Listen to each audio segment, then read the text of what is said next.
take first watch.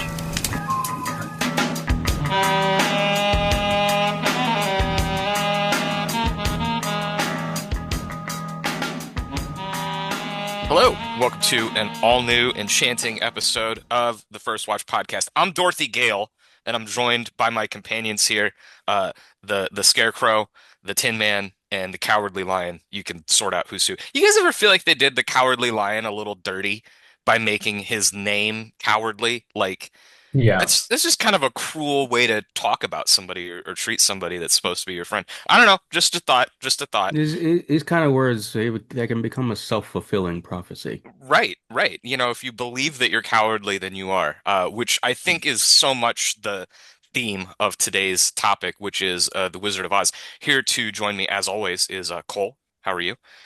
Well, considering you killed my sister, not that great. She shouldn't have been parked there.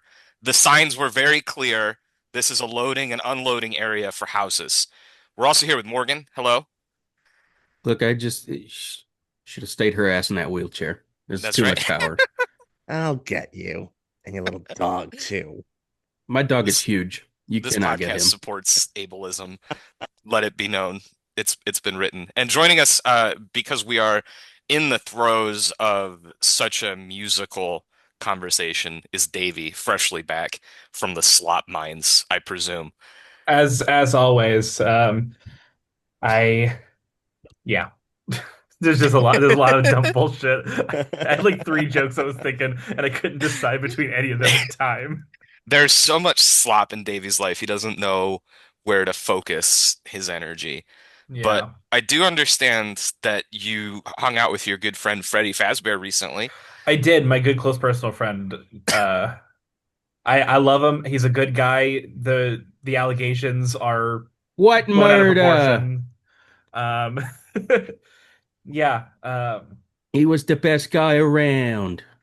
Freddie Fazbear innocent, Scott Cawthon going to The Hague. So Oof. Well, today, in addition to The Wizard of Oz, we also it's been a month, right? The last time that we recorded, we were talking about the good Stephen King and the movie adaptations of Christine and Carrie. That was obviously October. We had a big November full of holidays, travel. I went to prison briefly for the second time. Um, so we didn't have an episode in November, so we have a little bit of catching up to do. In particular, this week we are also going to be talking about the theatrical re-release of Kill Bill Volume 2, and Zach didn't, for some reason, have these saved somewhere.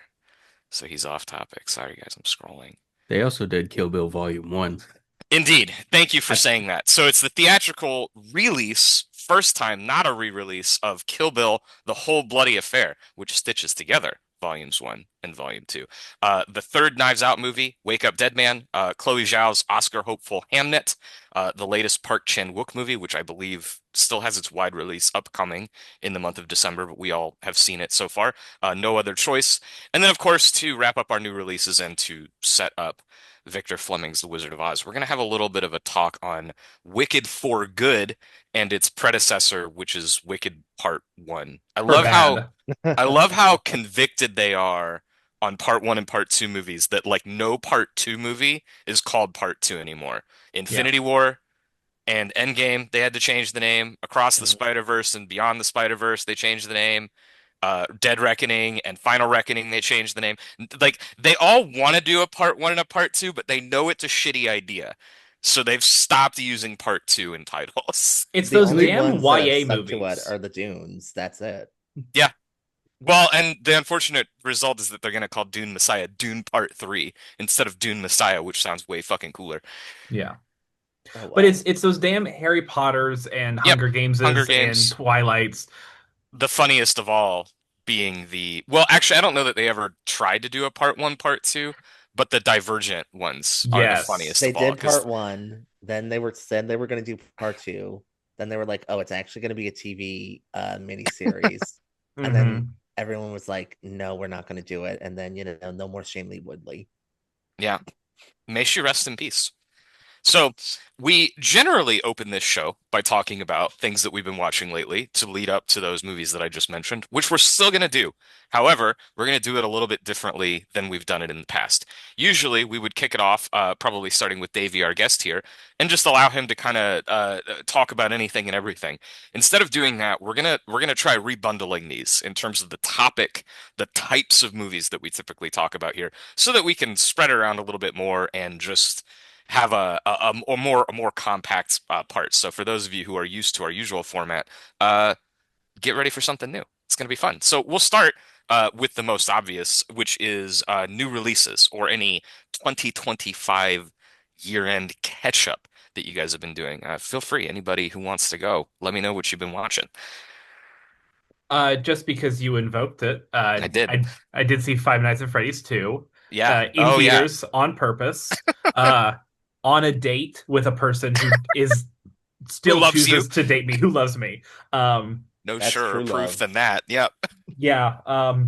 For those of you who saw Deadpool and Wolverine in Mm. theaters, you might have had a similar reaction that I had, which was surrounded by people who were clapping because Wesley Snipes, famed evader of taxes, shows up and just sitting there stone faced like the Homelander meme. I haven't felt that feeling again until seeing Five Nights at Freddy's 2 because I do know the references through cultural osmosis, Did you but I didn't like them. did you do Minecraft? I did Minecraft at home Yeah, because me too. otherwise I'd end up on the news. Yeah. I feel like Minecraft is like that, but it's 8-year-olds instead of God, Yeah, teenagers or whatever. please grant me patience, because if you grant me strength. fury, I'm going to need bail money. That so that's a good point because for all the problems of Five Nights at Freddy's 2, it's A, better than the first one and nowhere near as bad as the Minecraft movie. Did not So, finish the first one. I think that um leaked on Twitter. That was like Cole will relate to this. That was like a classic. It leaked on Twitter, which is such a good motivator for me to watch like a one-star movie. I'm like, oh sure, yeah. I'll just hit play on this Well, bullshit. what happens with the first Five Nights at Freddy's is that it was a day and date release for some Right, reason. on It went on Peacock. Peacock the In like same time that it was in 2023, theaters. Yeah, Yeah. and it Yeah. still had an $80 million opening weekend. Video It's game movies are in. Yep, legally. That is legally true. Yeah. And Um then the Minecraft leak was an unfinished version, Right. which is Yes. extremely rare. That basically never happens. the last time that happened was X-Men Origins Wolverine, I believe. Oh Shouts to God, that's Deadpool. ancient history at this Yeah, point. shout out to a bunch of dog shit movies. Also, that is actually a misnomer. The Minecraft movie has never been finished. Because It's once it also is complete, the world will end. it's also called a Minecraft movie for what it's worth. Bootlicker, They went with an indefinite article. wretched. What else you Um, got, Davey? I like the joke about Jennifer Coolidge getting eaten out by raccoons. I didn't. get it, Uh, get it. Mm. I saw the remake of Silent Night, Deadly Night. That's not a remake at all. Yeah. Is just basically a new movie with the opening scene intact. But it's good. If you like the Toxic Avenger and the Terrifier movies, it's put out by the same people, Cineverse, who are about to curse us with a third bad Silent Hill movie in a month. But yeah, Silent Night, Deadly Did Night, it's did you fun. also? I saw this as well. Did you also get that as the one trailer before it?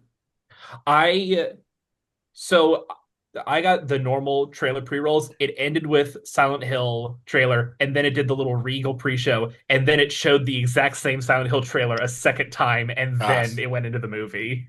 So that that's really just salt in an open eyeball. Yeah. Um, yeah, I didn't get any other trailers before that movie when I saw it, other than Return to Silent Hill. are you also a Interesting. Regal? Is that your chain of your No, Cinemark? I no, I despise Regal.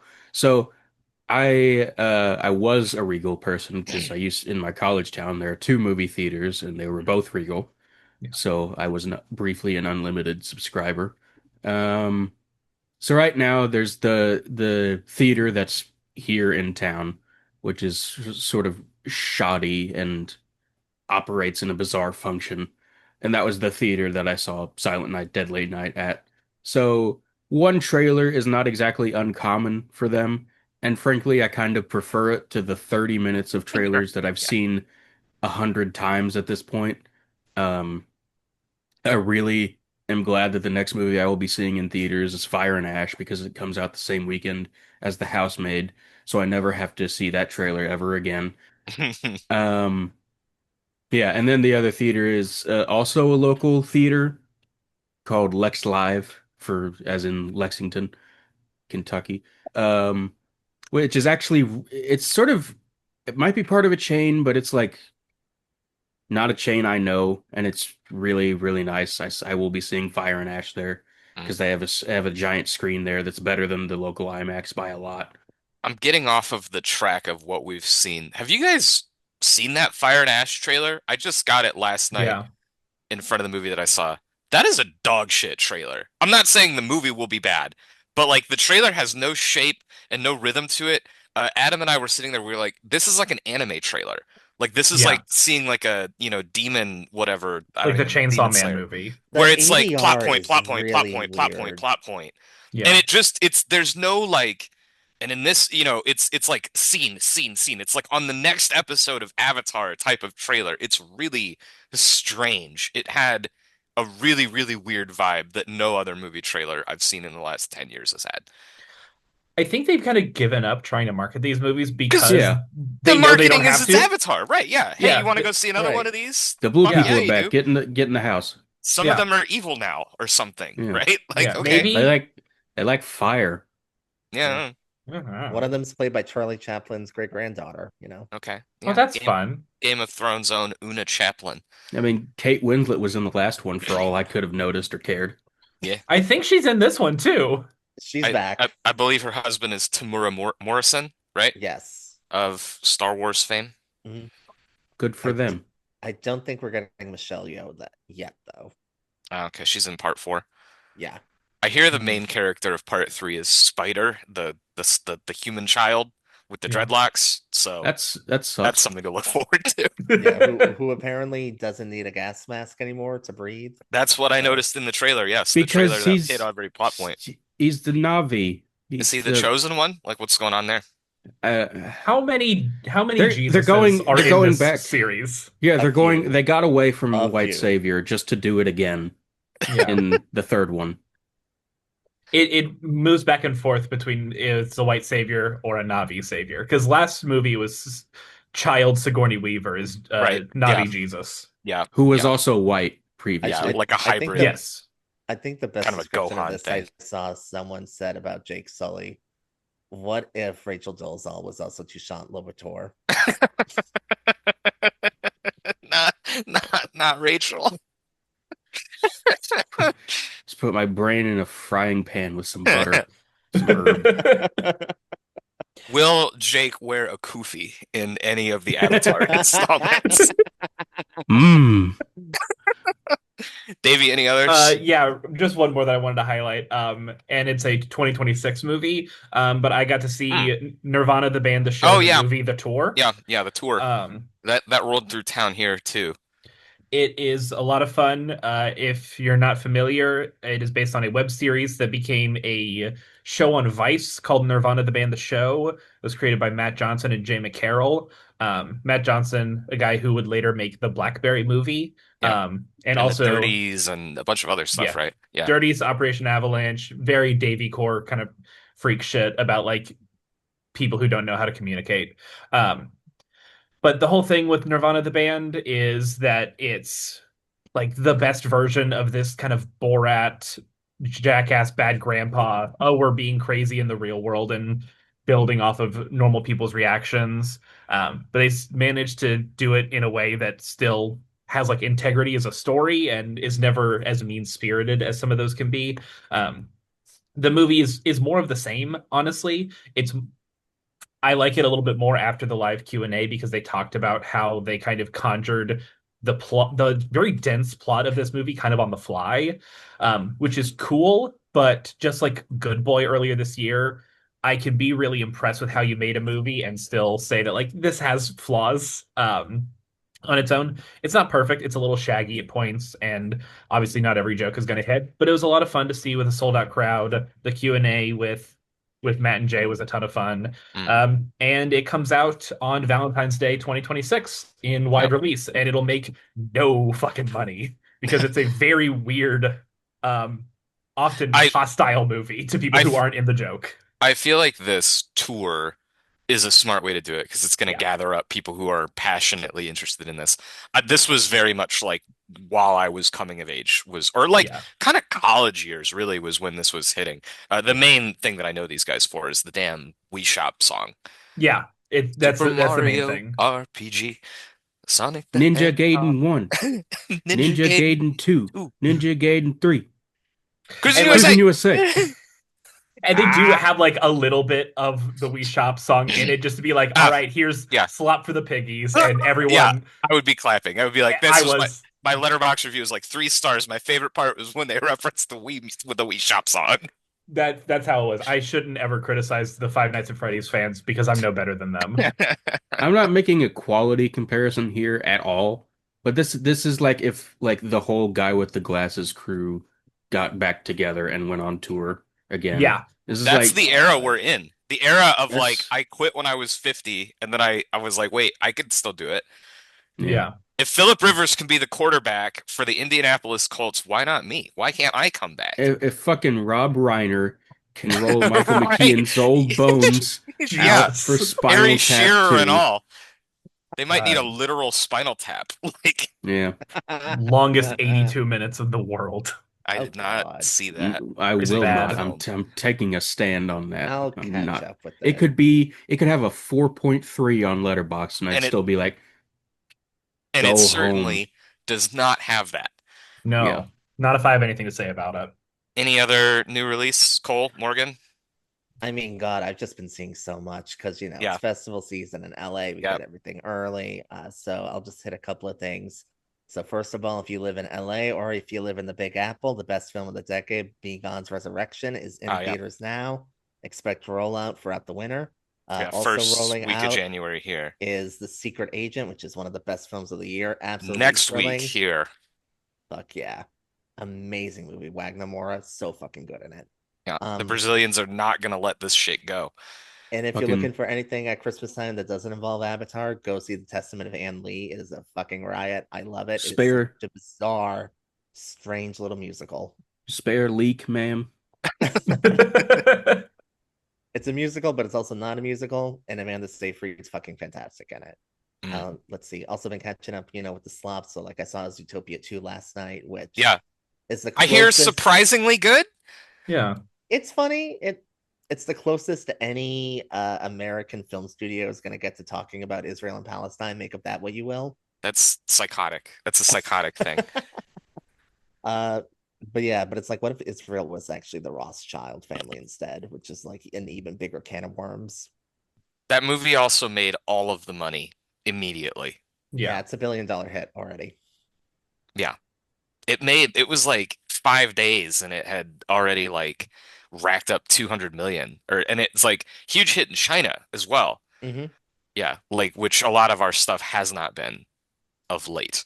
Mhm. But they've invested Zootopia in China. Like there's even an entire Zootopia land in Shanghai Disneyland. So, Am I right investing to pays think off. am I right to think that you hung out with our good friend Jared Leto?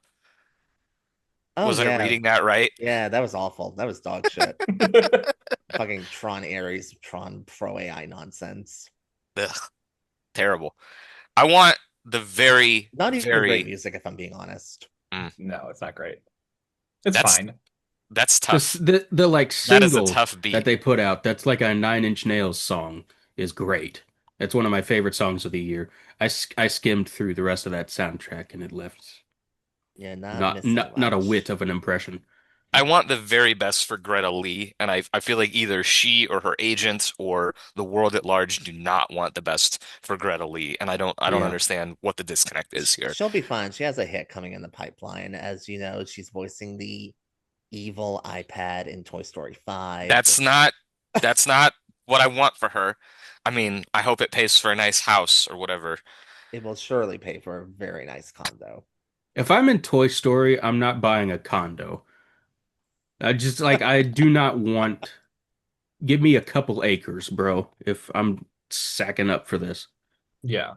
For Toy Story 5, the iPad Kid one, that feels 15 years too late. Like the Yeah. iPad Kid thing was happening in 2010 when they were making Toy Story 3. Like maybe a little after that, but Yeah, and now you got to make it about like the TikTok kids if you're going to be relevant. why the I fuck don't would you want want to do? I no. Tom Hanks doesn't need to know about that. I want to show them a better way. Like I don't want to revel in this. The better way is taking your win after you made four very good movies. That doesn't usually happen.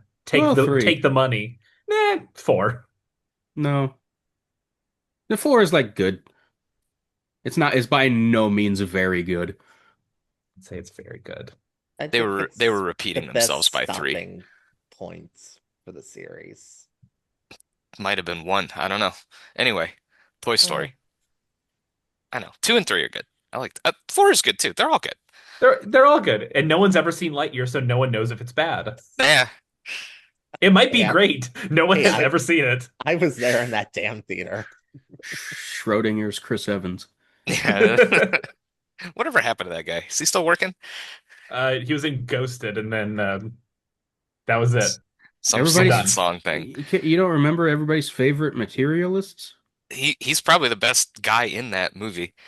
The hit of the The summer. the best guy, the best. The problem with Material is that Is that it everything is doesn't have Greta Lee. it doesn't have Greta Lee, and everything that is about Chris Evans or Pedro Pascal sucks, and the only good stuff is the matchmaking service bits. I'm gonna disagree with you, but we have to move on. We just have to move on from that movie. Yeah, you're right. I'm sorry. I liked that. Sue me. No, you're Well, allowed to like it, but you know, I don't have I'll any remember it memories when to we're you with. disagreeing later about other things that you don't like. I'll be like, huh, okay. Morgan, what you got? As before we get into the meat, I will just mention uh one new release that I caught up with, which has had the most baffling reception uh to a modern blockbuster that I can remember in recent memory.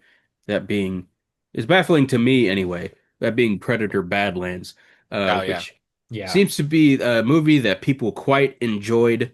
I'm looking at it right now. It has a 71 out of 100 on Metacritic.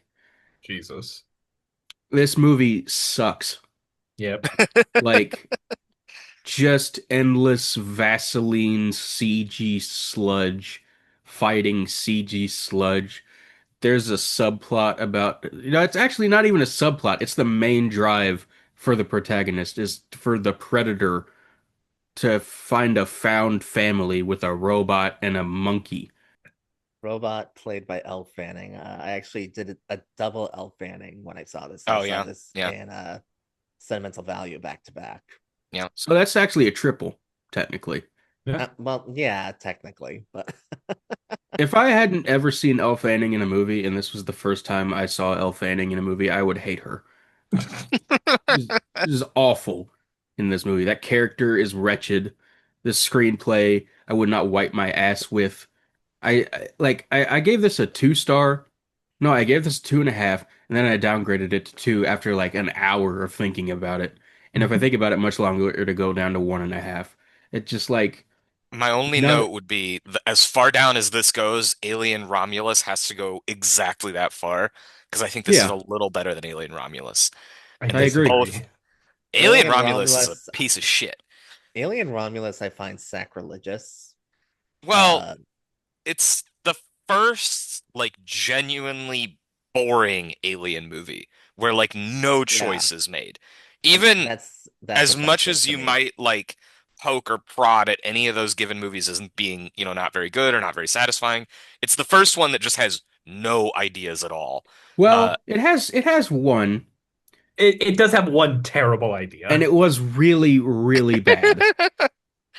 I just think there's like such a shared DNA between these two Yeah. PG-13, deeply toothless, CG sludgy. Alien Romulus looks better of the two Wasn't movies. Mhm. Romulus R-rated? It It is. might have been. Okay, well, Out it of just out of out of like obligation. It There's But no feels like, good. it feels very PG-13 but though. like if You're you've right. seen a Fede Alvarez movie, it sure the fuck doesn't feel like that. Yeah. So Yeah. yeah, No one's getting a turkey baster in. which is insane. Like it just doesn't feel like that should have been the play at all. It feels Yeah. like the whole Yeah. hostility and violence should have been like the idea. And then, we've had like one, two, two total good movies where like the Predator acts like the Predator, and then a bunch of, like the Alien versus Predator where he's kind of like an ally, and then this where he's like a good guy. It's like, did we have we have we actually like scratched the itch of the Predator just being a shithead first before we hop to this idea, which just feels boring. I I mean, the was like, truth is, both of these franchises have been Disney-fied. Yep. Yeah.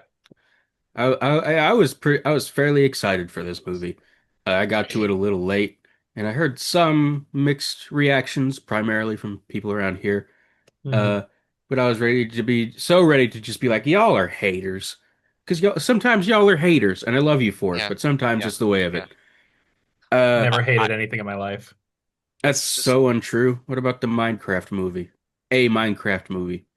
a Minecraft movie I'm doing my due diligence as a member of our species to protect the youth from evil. and Minecraft movie. You gave them money. It No, I cements. didn't. Well, you watched the film and talked about it. It cements further evil. You I are part of the suppose. problem. I'm just gonna blitz through a few of these real quick. I saw Rental Family, the Brendan Fraser kind of like feel good movie where he goes to Japan. He's sort of like a pitch man, loses his job, and then he ultimately gets a gig where he pretends to be like somebody's father or somebody's husband or whatever. You guys see this?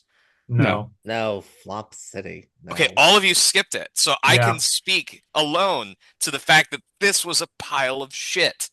This was like completely, I thought, this might be generic, like kind of a generic feel good kind of movie, maybe like a little bit of a weepy element to it, like 2.5 to 3 star, but we got to be in the mix because like he might get a Golden Globe nomination or something. Shit. He didn't get a Fucking Globe nom, right? I don't know, no, no, No. no. He didn't. He didn't. Just at the time when Oh I saw it, God. which was last month, it was like around Thanksgiving. It felt like it had this specific kind of buzz. Yeah. Not Oscar buzz, but just, buzz. Yeah. Horrible. Horrible. Only watch that if you really want to clown on it, because there's nothing else there. I did see the new Baumbach picture, Jay Kelly, starring George Clooney and Adam Sandler. Good movie, looks really nice. It's actually, I think, Yeah. one of the visually nicest looking Noah Baumbach movies. Not really what he's known for as a kind of, theater talky, I would say before this, Francis Ha, just maybe because it's shot in black and white and it has a good Hmm. look. And then, White Noise was probably his most visually ambitious before this one. This was shot by the Linus Sandgren, and he had It's that shit looking it's good. Linus. Linus? Yeah. I don't I don't think I care for that. Who is No, it's shooting awful. Dune Part 3? And Emerald Fennell's Wuthering Heights. I, that man I'm so is a excited for that movie. I'm sorry. It's gonna be dog shit, but I'll be there day one from my girl, it'll Emily, be a not Emerald or Margot. it'll be a great episode. Yeah. I'm there Uh for my girl Casting Hong Chow. casting a white boy as Heathcliff is an all-time miss. Even if the white boy is hot and kind of fits the whole like, he would be like a good Mr. Darcy or a good Colonel. I just finished Sense and Sensibility. Like he could be a Colonel Brandon or a Willoughby or Edward Ferrars. Like he could be any number of these guys, but like Heathcliff is not the one. This No. is why I'm convinced that movie's actually going to be about like one white woman's self-insert Wuthering Heights fan fiction. That sounds Emerald Fennelly in a way that I could maybe get behind, but I don't have any confidence in it. Just to wrap on Jay Kelly, really dime a dozen material, Hmm. sentimental value, already did what it wants to do better, Yeah. which is like a cloud. It's just, it's ruminations on fame and success and artists. I don't know why I said it like that. Uh, it's strangely bitter. Hmm. Billy Crudup does work in that shit, dude. I Yeah. love that fucking Yeah. guy. I want him to be in way more movies than he's in because every time he shows up, especially now, you're like, dude, you are so hot. He steals the show. He Yeah. does. So that's my entirety of my take on the newest Noah Baumbach movie. I did catch up with One of Them Days, which predictably wasn't really my kind of situation. Um, cool chemistry between the two of them. Just, that was a skip. And when I watched it, I was like, yeah, that's why I skipped that. And I did catch up. This is not from this year, but I did catch up with Occupied City, the Steve McQueen 4 hour long documentary. Uh, that's if you're looking for good documentaries from this decade, that's a really good place to start. It's a very innovative approach where it's a war movie, right? It's about the Nazi occupation, but it's filmed entirely in modern city streets. So you get the sense of like a living, breathing history and its continuing impact on the daily lives of people. And sometimes the non-impact of daily lives of people, like where you're like, wow, something horrible happened here, and now we're, on TikTok in the same spot where that happened. Like just how history moves. It's a really fascinating thing. It's Yeah. my favorite Steve McQueen movie probably since Hunger, which makes sense. Like it's just Mm. very, very much the kind of thing that I gravitate to. So Yeah, great documentary. But yeah, it's all about how like, the place right next to Anne Frank's house is now the restaurant that the Real Housewives of Beverly Hills fought at. right, Time moves on. right. What? Time moves on, but it leaves a trace of Davey, I sent itself you and this clip. You know what I'm talking about. I don't. I've never paid attention to anything you've ever sent me. That's so fucking rude. It's hurtful. It's a hurtful thing to say. Yeah. You So beast. let's talk a little bit about, and I don't know if we didn't check on this beforehand, so let's talk about rewatches. Anybody rewatch anything meaningful, particularly anything that you bumped, raised your rating on, or lowered your rating on? I know Cole's got one, which we primed a little bit already. Oh yeah, so I'm rewatching the Avatars just to get ready. Yeah. And raised the rating on it, did you not? A little bit. Yeah, I mean, it was already yeah. pretty high. Yeah, but I think it went from a 4 to a 4.5. On the What do you first think? one. What accounted for this swelling of appreciation in the year I of was our just Lord like, 2025? wow, the screenplay's kind of technically perfect. I don't know. The Is it? fuck are you talking about? As a machine, it's pretty faultless. It's art. It's not a machine. I think I texted you as you sent me that, and my immediate gut was like, so what's your fucking problem with The Force Awakens? Because are they not dead ass the same? Like it's like very No, simple, streamlined fantasy hero, chosen person goes to the place. Here's a bad guy. Uh, Shit gets blown up. They're like, oh no, and then they have to, rally and save the day and shit. Like it's feels like the same screenplay to me. see, one of those was made by an artist, and one of those was made by a suit. They're both suits. Yeah. They're both suits.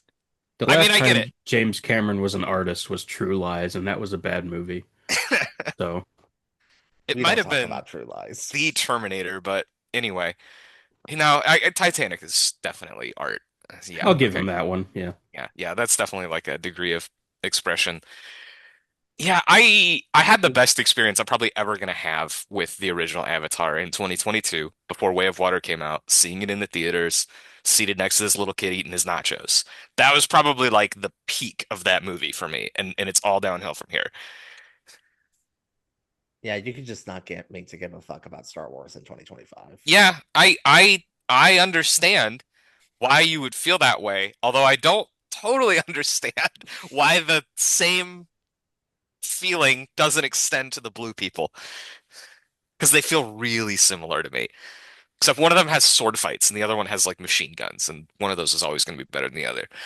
Preferences, just preferences. For sword fighting, yeah. Over, seeing Jake Bro, Sully's Avatar is fucking, just references to Pocahontas.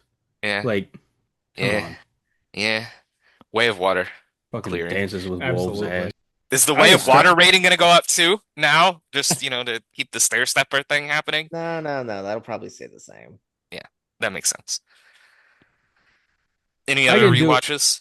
I can do a rewatch because now the anger and hostility has to move off of Cole, and I can move it on to me because I did a rewatch of a movie and actually lowered it by half star in preparation for Oh yeah, I know what this Ricky is. Ricky Lynx's Nouvelle Vague, which I still Oh, haven't watched.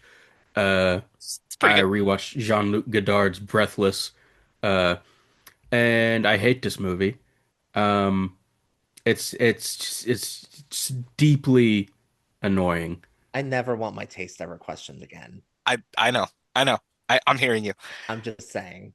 Unfortunately, Breathless is like the funniest movie ever made. So It's I laughed maybe twice. it's so good. It's so much fun. He's just I fucking don't running across the field and shit. like 50 minutes of that movie is the two of them farting around in their hotel room. It's the greatest. It's so That's what good. makes it so great. It's so good. Just looking at him through the rolled up thing. Like I don't care about this man. I don't care about his girlfriend. These are the most boring people I've ever met in my life. It moves great. It looks great with the most nothing boring plot I have ever seen in a motion picture. I don't care. I'm everything's just so like fucking ironic and smoking the cigarette French. And I just like Oh la shut la. up, dude. God, you It's are the so Degaluz. most perfect. boring civilization on the planet. God, it's so good. It's so Grow fucking funny. grow a personality in a lab or stop talking. Also, Weekend clears. That's not true, but Weekend is great. Contempt is the best Godard. Weekend and Breathless are better than Contempt, but nevertheless, you guys should. Those who do not care for Jean-Luc Godard should watch Vivre Sa Vie. That's like the Yes. one that you should watch because Very it's good like, wow, picture. you have like a heart. This is like a warm, loving movie. Yeah. Also, Weird. don't watch Nouvelle Vague. That shit is just Infinity War for movie tote wearers. I And it's found it fine. enjoyable, but like, yeah, I apparently am more of a mark for this kind of thing than others, where I don't know, it's just kind of fun to like watch the chaotic collaboration. Like it really captures how much it just feels like they farted that shit together. Well, although, to your point, what I will say is like it felt like Richard Linklater tried to make the most basic version of a how to make a movie about one of the least basic movies ever made, which is Yeah. a really weird choice. It's a really kind of a weird way to go about it. And it's a weird choice, especially the same month that he makes a very unique, interesting, thoughtful other artist biopic. Yeah. Mm-hmm. I also happen to see Nouvelle Vague on 35 millimeter, which may have increased some of my appreciation for it because it's a good looking movie. Yeah. The flicker and I everything. just on the note of I never want to have my taste questioned again. Do you not see why a No, movie about the most annoying man who's ever no, lived no, doesn't bug me a little bit? no, because it's fucking funny. It's not funny. So funny. Where are the jokes? What are the Bogey. jokes? A lot of it has to do with the language barrier. I would say like one of the biggest driving forces of that movie, besides how it's edited, is the sort of slang heavy because he's like this gangster guy. So the way that he speaks French is just super informal. And then you've got this American girl who doesn't really, she's clearly doing all of her lines phonetically and just it's yeah, it's fucking funny. I don't know how to explain it, man. It's funny. It's funny. Qu'est-ce que c'est? Degaluz. Fucking just dying in the street. It's so good. Fucking slog. It's nonsense. It moves so quickly. Davey, you got any rewatch action? Nothing too crazy. I rewatched Weapons, still is great. And I Oh still yeah. like it too much. I rewatched Greenland to prep for Greenland 2 Migration because my girlfriend had never seen it. That movie's still a banger. I really like Greenland. Um, and Because I it does Greenland 2 look like it's about to be on the same level of quality as Greenland 1? No, it looks so much Oh, worse. okay, I was about to say because Greenland 2 looks fucking unwatchable. No, Greenland Yeah. 2 looks like shit. Greenland 1 is like the best Gerard Butler action movie ever. It's the only one that's got like a personality and a soul that It's like like I vibe with. it's just like the saddest bar to clear. It is, but it does clear it very well. It is like surprisingly decent, all things considered. His Yeah. best work is like Den of Thieves, and I think that movie stinks. Yeah, Den of Thieves is bad. I also watched Strange Darling again. I still don't like Oh it. yeah. Yeah. I like that movie. Boring. Shot I by Giovanni Ribisi, which is something that they made into the trailer In for some reason. 35 millimeter. What? It's like, okay, do people know who Giovanni Ribisi is for this to land? Do they have they seen Avatar recently enough to remember that he's the guy in that or what? Have they seen Horizon and American Saga Chapter 1? No. Where he's like fourth build, despite only Conf showing up in the trailer for part two. which is confidently, never coming out at this it's point. insane No, that part two isn't coming out because like clearly that it's one was done. done. Yeah, Yeah, like people no. have seen it. Yeah, no, it's just that Kevin Costner is buried under a mountain of lawsuits. Yeah. All of No, which served on his end, so you know. Yeah. I'll move us to the next category, which is called project watches. So, uh, project watches is just really kind of anything. To use an example, Davey earlier in the year was watching Czech New Wave movies. So this would be an appropriate time to talk about something like that. Cole on previous episodes had talked about watching Letterboxd top 250 movies. So this is just an area to kind of keep up with things that we're doing, that maybe not everybody here is doing, but that we're trying to knock off a list or how to add other things besides new releases that gives it a little bit of a direction and purpose. I'll just shout out two for me. One of the ones that I've been doing, I have like a list on Letterboxd, which is called like the book club, which is just a record of any movie that I've seen where I also read the book, right? Read the book, watched the movie. So we did some Stephen King stuff last month, and over the month of November, I reread, no, I did not reread. I read for the first time Misery because Morgan was bullying me about it. He's like, fuck everything else you want to do. Read Misery, you dumb bitch, and threw it at me basically. So I read that book You're gonna just look to at me and you tell me that I'm wrong? Was I wrong? fucking elite Stephen King. Top of the heap Stephen King. Like metafictional, confessional, allegorical while also being not supernatural, which is rare for him. Most of his books tilt into supernatural, and a lot of times, you think about those endings and like things get really like overblown and silly. This is, the premise. I mean, you've all seen the Rob Reiner film that I'm about to talk about, so you understand we have a writer. He's pinned up in a room. The whole setup is like extremely, shouts to Cole, whatever happened to Baby Jane, right? Where Yeah. it's like, how the fuck is he gonna get himself out of this one? And it's like 400, 500 pages of that while also dealing with, a dope addiction and just a bunch of like really smart material about what it's like to be a writer, what it's like to kowtow to the demands of fans, publishers, audiences generally. Brilliant. I mean, truly wall to wall one of the best books I've read all year. One of the best Stephen King books I've ever read. Maybe not top five Stephen King, hilariously. Like I'm like, oh, it's so good. But I'm like, it's probably top 10, not top five, just because he's really good. And I read a lot of his books. Rob Reiner movie? Kathy Bates won Sigh. an Oscar, which I found I was like, oh, I forgot that she won the Oscar for this.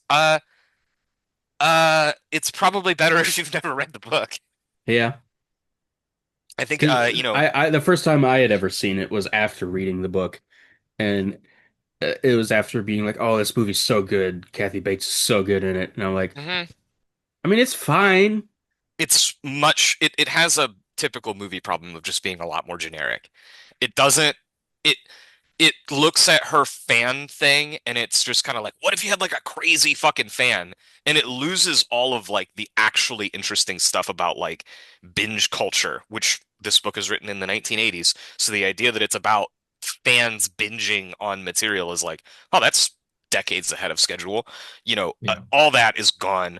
It's not as intense. It's much more like cinematography oriented. I would say like Barry Sonnenfeld is almost the star of that movie.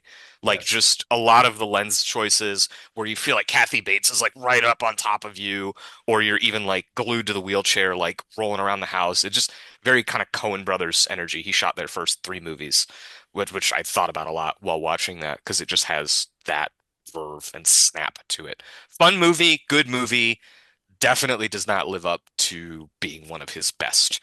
But probably still like a top five-ish Stephen King adaptation. I'm not, I know Morgan, you're big on the Muschietti It movies. I'm not as big on those, so I would put Misery over that probably still. Um, and then under a bunch of them, over a bunch of them too. I mean, it's definitely one of the better Yeah, ones. it's. I still think it's like top 10 worthy. I would have Dolores Claiborne over it though. The other Kathy Bates. I have neither seen nor read that one, Yeah. so. The other one that and this is just brief, it kind of connects, so that connected to a Stephen King episode. Earlier we did Akira Kurosawa, we did Throne of Blood, we did Ron, and I reread King Lear. So I'll just briefly mention that I watched the Grigory Kozintsev King Lear or Coral Lear. It's a Soviet film from the 60s, black and white. Very interesting adaptation. Pretty direct, doesn't cut it cuts some material and abbreviates and kind of speeds through other parts of it, which is maybe its biggest flaw, is you realize like King Lear is just it's really ambitious. It's got like two concurrent plots rolling through it, and it actually made me appreciate the simplicity and elegance of the Kurosawa film more because it's not trying to hit every beat. It's not trying to do justice to every character, but definitely worth watching if you're interested in Shakespeare. He's also got a Hamlet adaptation that I plan on watching later, so I'll be catching up with that at some point as well.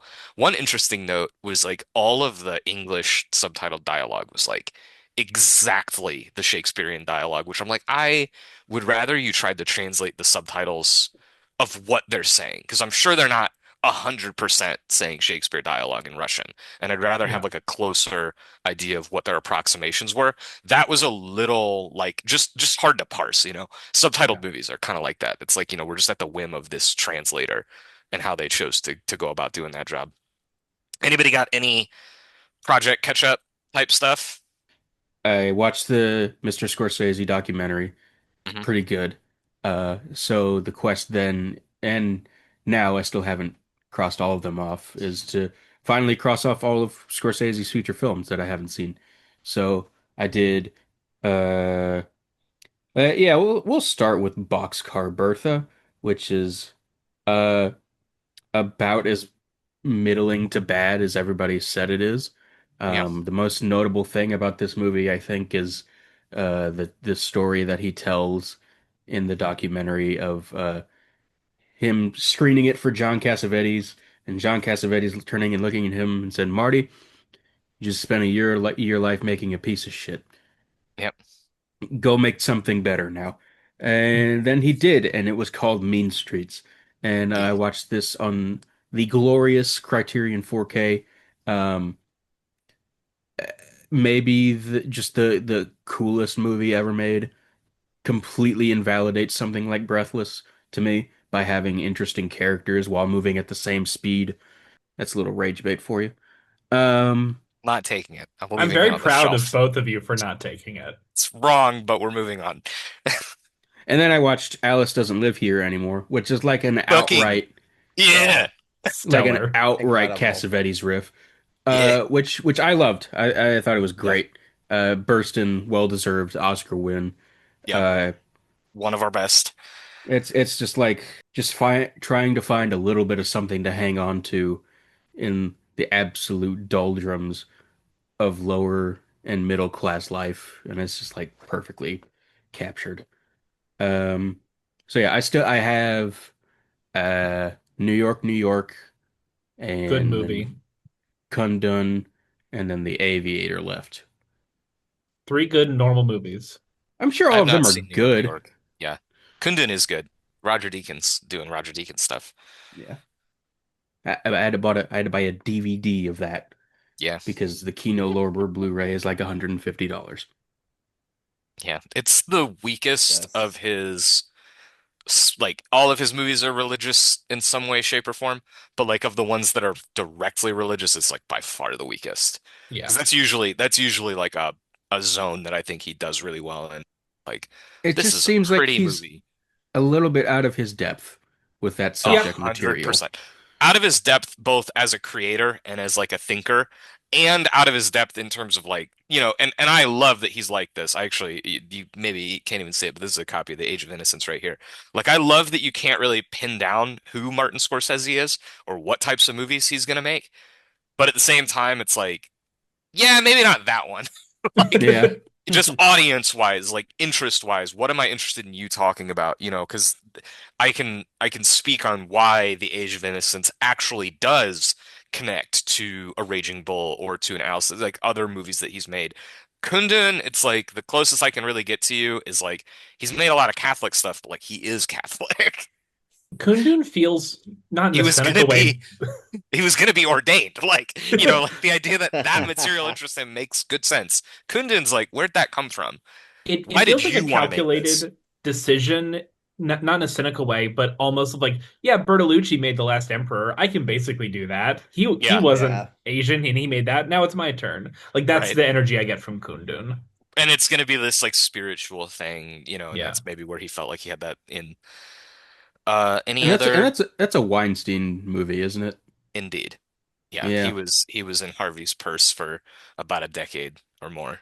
In the, I think hunting for that Oscar. Like really, Yeah. I mean, I'm not Yeah. saying that's what Kundun Yeah. was, but that's definitely what Gangs of New York and definitely what The The Aviator Aviator. are. Yeah. Oh yeah, for That's sure. definitely what The Age of Innocence is. Yeah, but it's But it's goaded.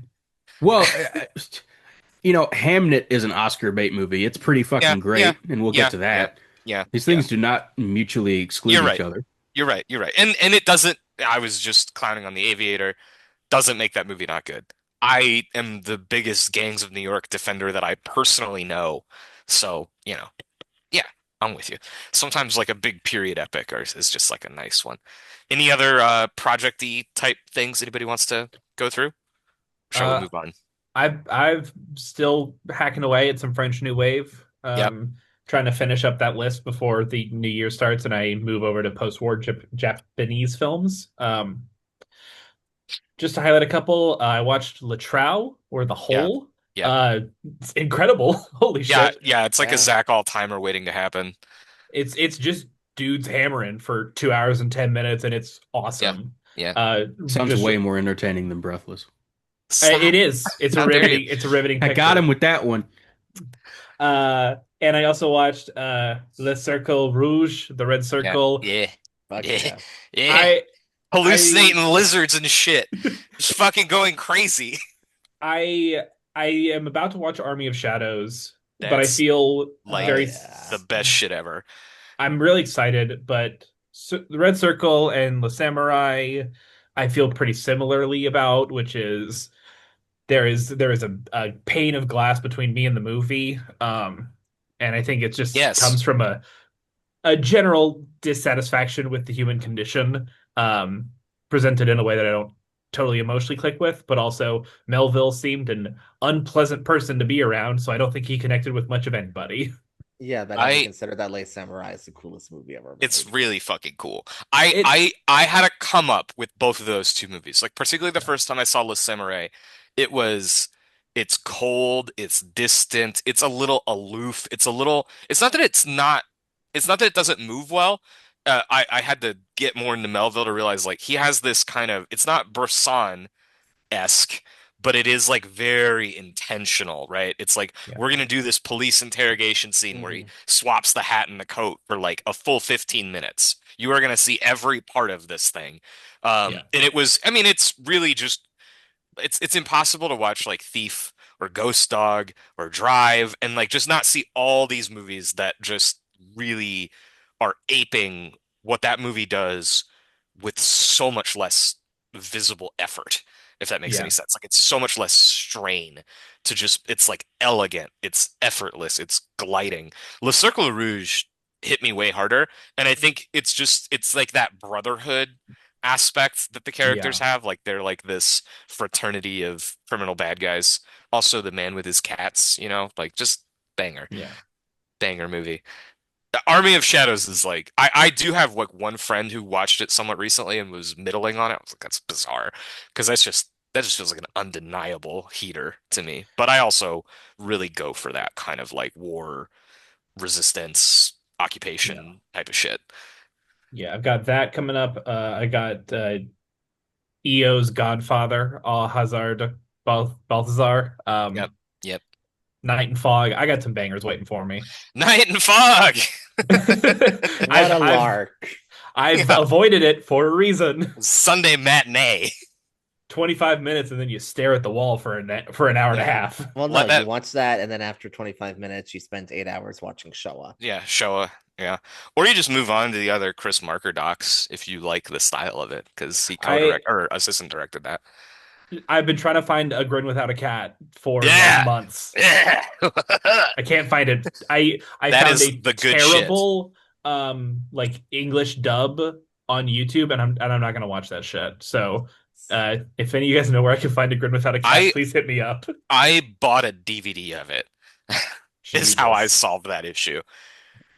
Le fond de l'air est rouge. I can't fucking speak French. The original French title for that movie is The Bottom of the Air is Red, which is like a colloquial way of this is what I was talking about with Breathless. Like just French is a weird language, but it's basically it's like we're like a little bit socialist. We're just like Yeah. the most tiniest amount of socialist because it's all about how the did you watch Le Joli Mai? Yes. Yeah. Yeah. Similar energy, but like more caustic. Yeah, I Le liked Le Joli Mai Joli is a little May, bit more like lilting and gentle. and that is nice. I like that movie, but I was missing something with a little more Yeah. bite. Well, and Um, you probably it's like 3 hours long and you feel a little bit of that. yeah, Like, you yeah. need some bite if you're gonna That's a movie do where it that like long. the greatest parts of it are like, oh shit, that guy has like a big ass spider crawling on him. Like, Yeah. and it's just like in the background. Anyway, Cole, I'll just check in with you. Do you have any other project type things? No, not at the moment. Okay. Let's move on to 5 stars. 5-star watches. Anybody? I know I've got one. I Uh, have a number of them that I'll be relatively brief on, but I'm gonna refill my coffee while somebody else talks. okay. I'll just quickly hit. Last night, I had the chance to go see the IMAX re-release of Stan the Man Kubrick's. I'm not going to be like his greatest film, but it's been my favorite of his basically since I was a child, which is The Shining. Shouts to Stephen King again. We're back. Jack Nicholson, Shelley Duvall, big screen, fill it up, top to bottom in that ratio. Gorgeous, gorgeous 4K restoration. I've seen this one in 35 millimeter before, which is the only other time I've seen it in theaters. But I was Mhm. really eager and excited to get to just see this on like an IMAX screen, just like fuck off big screen. There's nothing like it. I mean, it's just such a slow, intentional movie. And then we're talking about Renee, it just goes into that last year at Marion Bad Place, where it Yeah. just is like purposefully disorienting and upsetting and Yeah. confusing. Uh, Perfect December. I mean, it's not very December weather-wise here in Dallas, Texas, but it is just a perfect winter movie. It's always had like kind of a Christmas, New Year's vibe to it to me. Not because it's particularly holly or jolly. It's really just because it's a snowy, cold, you're just in with the Yeah. family, kind of cuddled around the TV or whatever it is that you're doing. That has always felt kind of cozy to me, in spite of the fact that that movie is so deeply hostile at the Yeah. same time. Just such a wonderful approach to horror. Like I said, I really don't. There's really no other Stanley Kubrick movie quite like it, even though it's like all of them. His horror is nothing like anybody else's horror, in spite of the fact that we've been, for 45 years, people have been ripping it off and trying to do different versions of it to varying success. I mean, like Robert Eggers' The Lighthouse has a lot of Shining DNA in it, and that's a very successful, great movie in my opinion. But one Shout of out to one, the extended Shining reference in Zootopia too. that's strange. There's Hmm. although there's right, we were talking about Toy Story. Good old Lee Unkrich. I think Lee Unkrich. It's either him or it's who's the guy that did Finding Nemo? Andrew Andrew Stanton. Stanton. Oh, I think it actually is Andrew Stanton is a big shining head. So in Sid's house in Toy Story, you get the carpet. Yeah. Hmm. Yeah.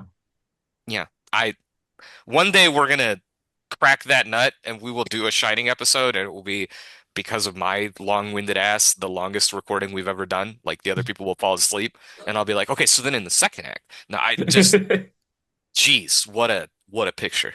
I'm just gonna put a cardboard cutout of myself. Yeah. This is his third hour of talking about Wendy Carlos and just Wendy Carlos. It's that score is so goated that Michael Levi stole it beat for beat and bar for Under the Skin, and that is also a 5-star movie. We should Just every rent time, uh woo, woo, it's like, oh shit. we should rent a room in the hotel that the Overlook was inspired by in just outside of Boulder, Colorado, and record there. Yes. Just fuck. You three should do that. Yeah. Are you saying that you're not going to go to the hotel, Davey? That is exactly what I'm saying. Oh, I I've been to that. I've been to that hotel. It's Come fine. It's play just with hotel. us. Someone I needs to post the episode after you guys murder each other. I I will say, um, in addition, because I was just mentioning it has like kind of that cozy shut in with the family winter vibe. Again, in spite of the fact that it's very hostile. The other thing is, I think I've had a lifelong and probably not unique. It's probably a human thing that Stanley Kubrick and the crew are tapping into, that even King himself is tapping into. There is just something about the whole like liminal empty hotel thing, even like in real life. Like I used to deliver for a living, like I used to do pizza delivery for a living. And you would go to hotels at, 2 o'clock in the morning or whatever, 11 o'clock at night, and they just be, or 10 o'clock in the morning, and there'd just be fucking vacant hallway, like dim, weird lighting, no sunshine coming in at all. And there's something kind of intoxicating and interesting about that. And I've always felt like that was fueled by The Shining. Like I probably would have been interested in it anyway, but I don't know that there's a movie that like gets that particular, like, oh, this place is fucking weird. Yeah, there's a movie theater here called the Inwood where we get a lot of Netflix releases, like a two-screen place, and it feels like the Overlook on the inside. Like it's always where my brain goes. It's just like this vacant building that should have people in it but never does. Ugh, ugh. And then when you see people there, you're like, this is even more disturbing. Morgan, Fivers? Yeah, okay. So some of these are rewatches and some of these are new. I'll start with the rewatches. Most recently, I rewatched Joint Security Area for Yeah, Park Oh Chan-wook yeah. reasons. yeah. Uh, that made its way into the top 50 of all time. Maybe the most ludicrously sad film in his filmography, and that is saying A A lot. lot. a lot. A He lot. has, Um, from what I've seen, one movie that has a happy ending. yeah, Hmm. One. yeah. Also in my desire to catch up with Mr. Scorsese, I recently bought the Raging Bull 4K. Yeah. Um, that also made its way. I don't know if it's exactly in the top 50 for me personally, but it's top 60 or 70. Um, huge turnaround on that movie. Uh, I didn't dislike it or anything, but the first time I watched it, I was like, this is so unbelievably unpleasant that it's Yes. like d difficult to be here. And the second time I watched it, I was like, "Oh right, that's the whole yeah." Like the one sort of like edited together montage of that movie that's in color and like the center of the film is like the most devastating wordless sequence in a movie that I can think of. And then I also rewatched The Irishman because I Which had read is maybe more unpleasant, actually. yeah It's the uh possibility exists. it's I read that book which Yeah, is less good, it but is. it's a nonfiction historical account from one Yeah, guy. I read that before the movie was like announced or was a thing. I don't remember what led me down that particular corridor. So yeah, it's one of those things that's always been in my pocket because I think like the discourse around The Irishman, especially in 2019, but probably now as well, is like, oh, the de-aging effects. Oh, it's so fucking long. But if you've read that book, you're like, dude, this is the most immaculate translation and improvement of a text that maybe exists in the medium of book to film adaptations. Like it's so, and Wolf of Wall Street's right up there too, where it just pierces through this guy's bullshit in a way that he obviously could not. We'll get to a similar note on this when we get to No Other Choice, because I actually did read about half of Yeah. Donald Westlake's The Axe, and Yeah. Park blows that fucker out of the water. Sometimes that Um, happens. yeah, but that's a top 30 movie. That's the most devastating movie of the 21st century. Whole last Um, hour is literally like getting bathed in acid. I'm going to church. Nah, Don't the laugh. it's Don't like laugh. it's like the fact that like his like peak and like joy has not really subsided. Like he's still like the same so you're just like this is the worst thing ever, man. This is horrible. It's Honestly, there's you just mentioned it because of the adaptation thing, but there is a strong connection to No Other Choice, but we'll save it for that particular thing. Like the endings of those two movies leave me in a an extremely similar place. yeah, it's dark out here, man. Um, I also rewatched Sorcerer, the Billy Friedkin picture. Billiam. Um, I came to the conclusion that I slightly prefer it to Wages of Fear. Both fucking belters is the thing, is the takeaway here. Um, I just prefer how elemental Sorcerer is at the end of the day. I love I love Tangerine Dream. I love vibes. I also love extremely literary, talky, these two dudes sitting in a truck yapping about how miserable they are. I also love that. But of the two, I think I ultimately come away with stronger feelings for Sorcerer. But again, by a little bit. Rewatch one battle after another that got better on a second viewing, even out of the theater. Uh, Fucker just moves, man. That's like Spielbergian movement in a Yeah, it's like picture. the biggest out and out banger I can think. Maybe There Will Be Blood, but like that's such a weird movie to even call an out and out banger because it's like Yeah, this that period is movie. speaking of shining riffs. Yeah, for sure. Yeah. 2001 riffs as well. But yeah, like one battle, I mean, it's the first time he's ever done like an action thing, Yeah. let alone sustained it that way. Like a And chase then movie where the main character is very like Indiana Jones times 1,000, where like nothing he does matters. yeah. And then for the two new watches, I did a little Bergman uh Yeah, yeah, blitz, which I will yeah, continue to do, especially now that I'm subscribed to the Criterion channel. I did Winter Light in light of seeing Wake Up Dead Man and being like, I need some priest core in my life. That's what I need.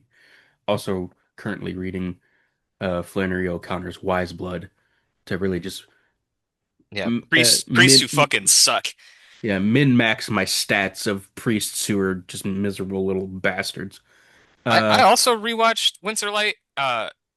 One of the worst priests of all time, actually. Like one of the worst priests of Really, all time who never diddled anybody. Anyway, I was yeah, those gonna guys say, like, probably are like on top, and then like right under that, this dude fucking sucks. The guy from Cole, back me up here. The guy Lucas from Godland is also very high on this list Oh yeah, of fucking yes, priests who are awful. fucking shit.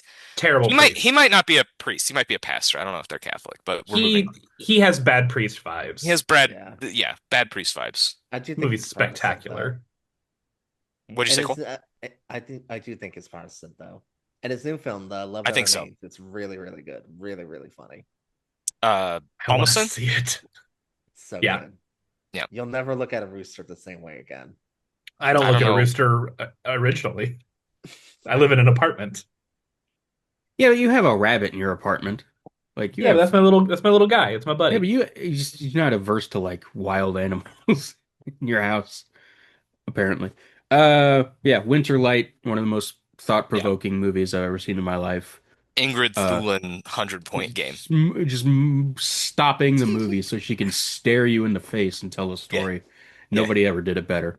I love the end of that where she's been talking for so long and she's like, all right, I'm gonna stop now. This letter's been really long. And he's just shuffling through fucking like 30 Yeah. papers on his desk because she really has just been jawing at you for Good 10 Lord, minutes of dude. this 80-minute movie. Like you all, why did you write this? You all live in the same town.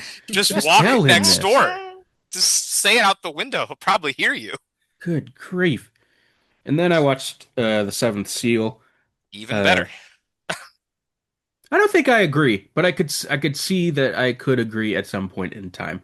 Um, just like medieval loser dirtbag core, Yeah. it's really spectacular. Um, Hilarious. oh my Hilarious God, movie. nobody told me that that was a belter. I Yeah. can't believe that There's just like a this was scene where hidden there's like from a me. guy in a tree and Death is like sawing the tree with a fucking Fucking Looney Tunes, Ingmar Bergman. Um, incredible stuff. yeah, the guy who played the priest in Gunnar Bjornstrand Yeah. plays a character named Jones in The Fucking Seventh Seal, goated. and he's my favorite asshole in movies. Yeah. So those are two like just like I have nothing to add about these. It's just everything that people say about them is true. Nazism be damned. That Swede cooked. It helps when you've Oh, got Sven Nykvist behind the camera, Yeah. and Ingrid Thulin and BB Anderson and Max von Sydow and Ingrid Thulin. Like, it's Yeah. just like all of his collaborators were the greatest of all time. So there's that. You Yeah. probably haven't even seen the one that has Ingrid Bergman in it. The Bergman on Bergman crime. No, That I shit haven't. is fucking peak. Peak. Yeah. Like it's so funny to me watching that movie because everyone who is not BB Anderson, even the good-looking people, are like appropriately grimy, and Yeah. BB Anderson just walks in with her baby, and it looks like she's fallen out of the sky. I think that's kind of the premise of, I don't think it's BB, but actually I don't remember who it is. But I think that's kind of the premise of Summer with Monica, is you're just like, wow, that is the most beautiful woman ever. Number one, the most Fucking beautiful woman in Sweden. Helen of Basically, yeah. Troy looking ass. Yeah. Like what the fuck? There's a little bit of that even in Cries and Whispers with Liv Ullmann. Fivers, Davy Cole. I mentioned earlier during the rewatches, Weapons still a 5 star. I'm right Yep. about it. I saw Yi Yi, Edward Yeah. Yang's Yeah. That Yi. movie is so good it got me into film photography. Yeah, I can see why. Is my first Edward Yang, um, which I know Zach that you're even hotter on a Brighter Summer Day. When you see it, you'll understand why. That I'm sure I will. The problem is it's 4 hours long. That's not a And Skill problem. issue. That's not a the problem. well, Skill like issue. the reason I'm not saying that I'm not gonna like it because it's too long. I'm saying with a movie that long, because I got to see Yi in theaters, and Yeah. I Yeah. waited. 25th Um, anniversary, I believe. yeah, a gorgeous 4K restoration. Like it looks so fucking It good. looks really Um, fucking good. but like being able to be trapped in a theater with a movie that long really Yeah. helps the experience. Especially the way that it has these very long-standing emotional threads that Yeah, kind of bubble up slowly. You don't have a chance to ever like be distracted from that or escape from that. Because the whole thing yeah. about that movie is it takes place over the course of one calendar year. So Hmm. there are these threads again that just run a really long way where you're like, oh, that started in hour one and it ended at the 2 hour and 30-minute mark. So to have your continuous attention, I think is it's important with every movie if you can Yeah, get there, but in that particular case, it's very helpful. and because it's not interested in like your traditional structure. Now, So there were multiple times during the movie where I just kind of have the passing thought of this could be 40 minutes in, and this could also be the last scene, and I can't really tell. and it could be 3 hours or it could be nine. Yeah, Like we could just exactly. keep going with this. Yeah, and like with all movies, at least theoretically, it's not until it is over that you see the full picture of everything. And for as much as, I love to see a movie at home with something that is that patient, I really like to see it in the theater. Yeah, And I don't know if Brighter Summer Day will come to the theater near me soon because a 4 hour movie is simply a lot harder to program. for Um, sure. if I need to just sit down, take my licks, maybe I'll get my wisdom teeth out again because that's how I squeeze in Minas Placer's The Wiseman documentary. It's because I was high on opiates and I was like, let's watch these French people cook. It was great. Um, Such good food in that movie. Oh my god. that's so good. But yeah, no, Yi, wonderful. I want to watch the other Edward Yang pictures. And I saw my current favorite movie of the year, Sentimental Value, Oh yeah, the Joachim Trier picture. fucking Wonderful. Just scores like board. it's so good. It's an arrow pointed directly at Davey, and it shot and killed me on a Tuesday evening.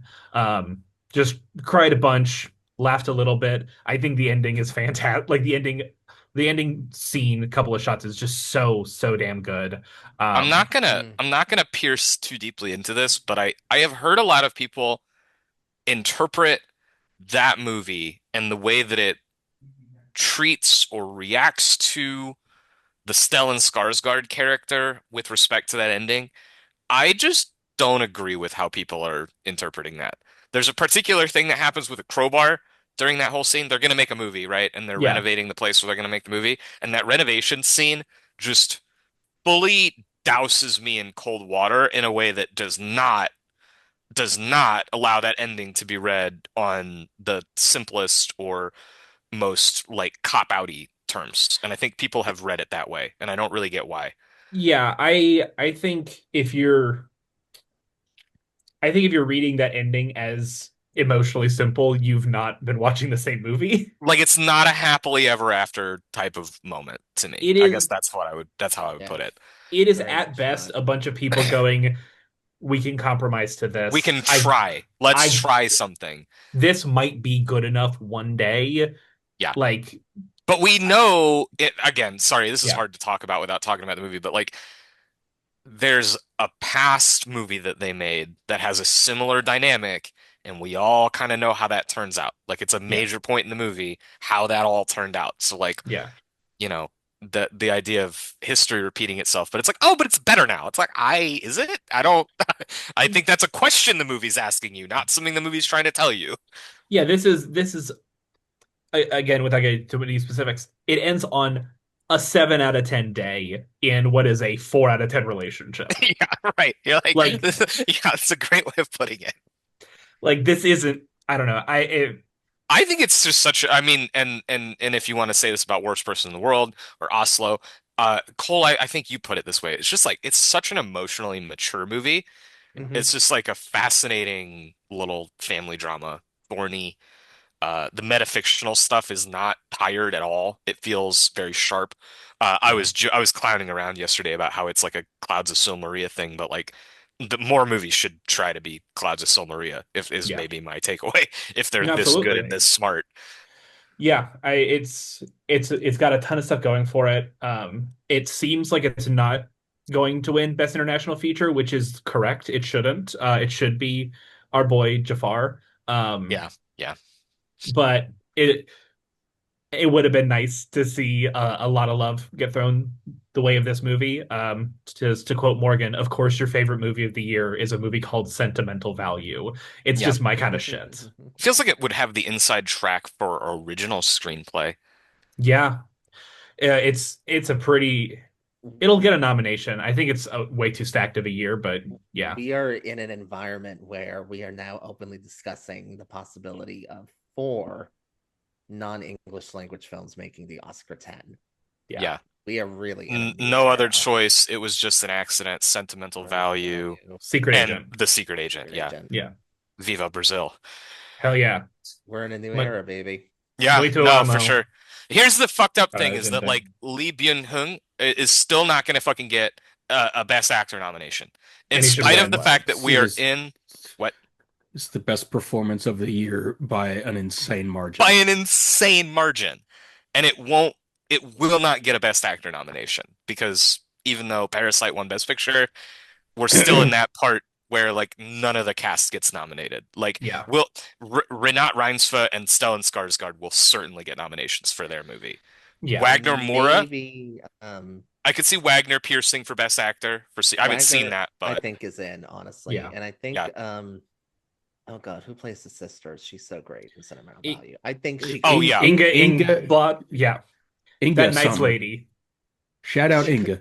I think she could get into, honestly. Yeah. She'll get in because it's not going to be Elle Fanning, Yeah. Oh yeah, Elle Fanning's in that movie. and she's really good. And in she's it. really good. Yeah. Great. She's great in it. Yeah. She's usually a- pretty good if the movie doesn't blow. And So it's a really tricky role. I mentioned, yeah, it is. I mentioned the Clouds of Silmaria thing. Clouds of Silmaria has Chloe Grace Moretz in there as a blonde American actress, and the joke is that she sucks. Yeah. Like that she's just like untalented movie star hack because Olivier Assayas fucking hates Hollywood, pretty much Yeah. is the joke. Good Elle casting Fanning for is that. playing right. So it uses that, and it's kind of a weird element in this extraordinarily well acted movie. And you're like, why does she suck? And you're like, oh, because she sucks. Yeah. Elle Fanning is obviously a significantly better actress, and I don't think she's playing as much of a hack as No, the she's great. playing Timothy Chalamet. She's playing somebody that's been miscast. Yeah, Is But- is like her thing.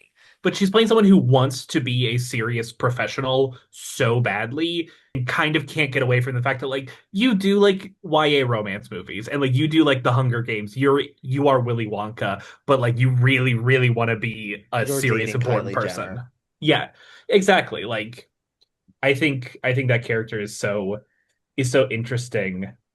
Uh, a Yeah, she movie, a movie that will make you laugh extremely hard at like three jokes and not a lot of other jokes. But yeah. those three jokes, I guarantee will get a laugh out of you. Hmm. We I will not was spoil them here. I was planning to see both It Was Just an Accident and Sentimental Value yesterday, but then we got a lot of snow, and I'm not schlepping 30 minutes in a lot of snow for a movie I can see next week. Yeah, You're I'm gonna sure like It that Was we Just an will. Accident so much. It's Yeah, extremely good.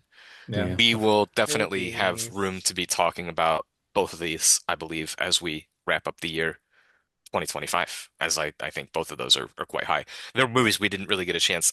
Cole talked a bit definitely about It Was Just an Accident, so it's not that we haven't talked about that, but yeah, both of those are stellar. Yeah. All right, I think on to the meat and cheese, the main event, the the enchilada. So I'm going to start in an indulgent way in honor of an indulgent movie, in honor of its indulgent creator, and that is Kill Bill, the whole bloody affair, the whole thing, Okay, from Fox. Vivica A. Fox all the way to David Carradine's bare souls laying out in the fucking California lawn. Kill Bill, back in theaters. I was fortunate enough to get to see a 70 millimeter print of this. Shouts to the Weinstein boys. This was, I believe, and I mean, like, with Tarantino, who knows how to separate the myth from the truth from delusion. This very clearly should have been one movie, but was not made that way. And so it rests in this uncomfortable place where Miramax wanted it to be two 2-hour movies. Quentin Tarantino wanted it to be one 4-ish hour movie. So he makes that first 2-hour movie, Kill Bill Volume 1, lights the world on fucking fire. I don't know if you guys were aware of this. That movie had a cultural footprint when it came out. I mean, it I arrived. was 3, Yeah, and that I was still remember being loosely aware. Yeah. bold, brash. It's the first movie that he's made since Jackie Brown. It's this crazy actioner, not like it's sort of simultaneously both exactly like things that he's made before and since, and nothing like anything that he's made before or since. Then that movie happens, and then later he makes Kill Bill Volume 2 as a sequel. It is clearly not the same production. It is clearly not the same script. It is clearly a second movie that both functions as a sequel and as the second part of a larger thing. I've always had kind of a complicated relationship with Volume 1 and Volume 2. Volume 1 kind of pisses me off when I watch it as Volume 1 because it just seriously ends in the middle and not like in a Matrix Reloaded way where there's like a whole thing. It's like, no, we really did like 1, 2 chapters of this and then we were out of there. Uh, this new cut of it, I think, while not exactly perfectly. Like there's one or two things I could get into. This is the way to see this movie. Like if you've never seen it or if you have seen it or whatever, this is it. Uh, Binding them together, it gives so much more purpose to Volume 1. Things about Volume 2 speak louder when you've sat through all of Volume 1. One of the most important things is that there's this middle piece uh at the end of volume 1 that he adds that's like a cliffhanger where you hear Carradine talk about something that you should not know until the fourth hour of this movie. And it's way fucking better if you don't know until the fourth hour of this movie that that thing is going to happen. Um, Yeah, I'll speak on this a little bit. Specifically, I also saw this not in 70 millimeter, unfortunately, yeah, but gorgeous. My boy Robbie. yeah, I hadn't seen this movie in like north of 10 years. Um, and I obviously watched them as two separate entities. So one, this took a massive bump in my general opinion on it, both from having seen a sampling of the wealth of movies that are being referenced here, Right. and for another, things like that little stinger about some lineage things. I don't know. Why am I dancing around this? This movie's Yeah, 20 we've all years seen old. it. Yeah, we've all seen it. Um, Because we're talking about how it's good that the yeah, movie doesn't spoil it, but she has a yeah, baby. She goes into a yeah, coma, she's pregnant, she wakes up, there's no baby, but there's no indication in the whole bloody affair that baby is alive until the very last moment. That's the thing. Sorry for And spoiling the old movie, but yeah, and I had forgotten that element altogether. yep. So I like having it not a stinger of that piece of information at the end of volume one, and the first inclination that you get that her daughter is alive is when she appears in the film. You're like, what the It's fuck? like, Like you experience it pardon? how the character experiences it. Yeah, And then some of the things that even happen, because there's this whole last exchange between her and Carradine, Bill, where he's like, and if you let a person think that you're dead when they're not really dead, that's super cruel. And you're like, but you just, there's like an 8-year-old, like you, that just isn't there in the same way if you watch it as the two movies. yeah. I need that. I need a 4K of just the whole thing to drop. Yeah, for sure. I have this, which is a sloppy seconds version of the same Oh thing. yeah. Uh, Nice. the other thing that is changed here, and I'm sure some people have a very positive opinion of this, in the original theatrical cut of Volume 1, it flips to black and white during the Crazy 88 sequence, which is both a ratings thing because it gets so bloody that it's black and white, and that's also like how they used to do it in old Hong Kong movies. So that's gone here. Like it's just in full color. And I do kind of miss the part where it pops into black and white just because it adds one extra aesthetic thing to the table. But bound with volume two, you get some black and white stuff anyway. So, you know, it is what it is.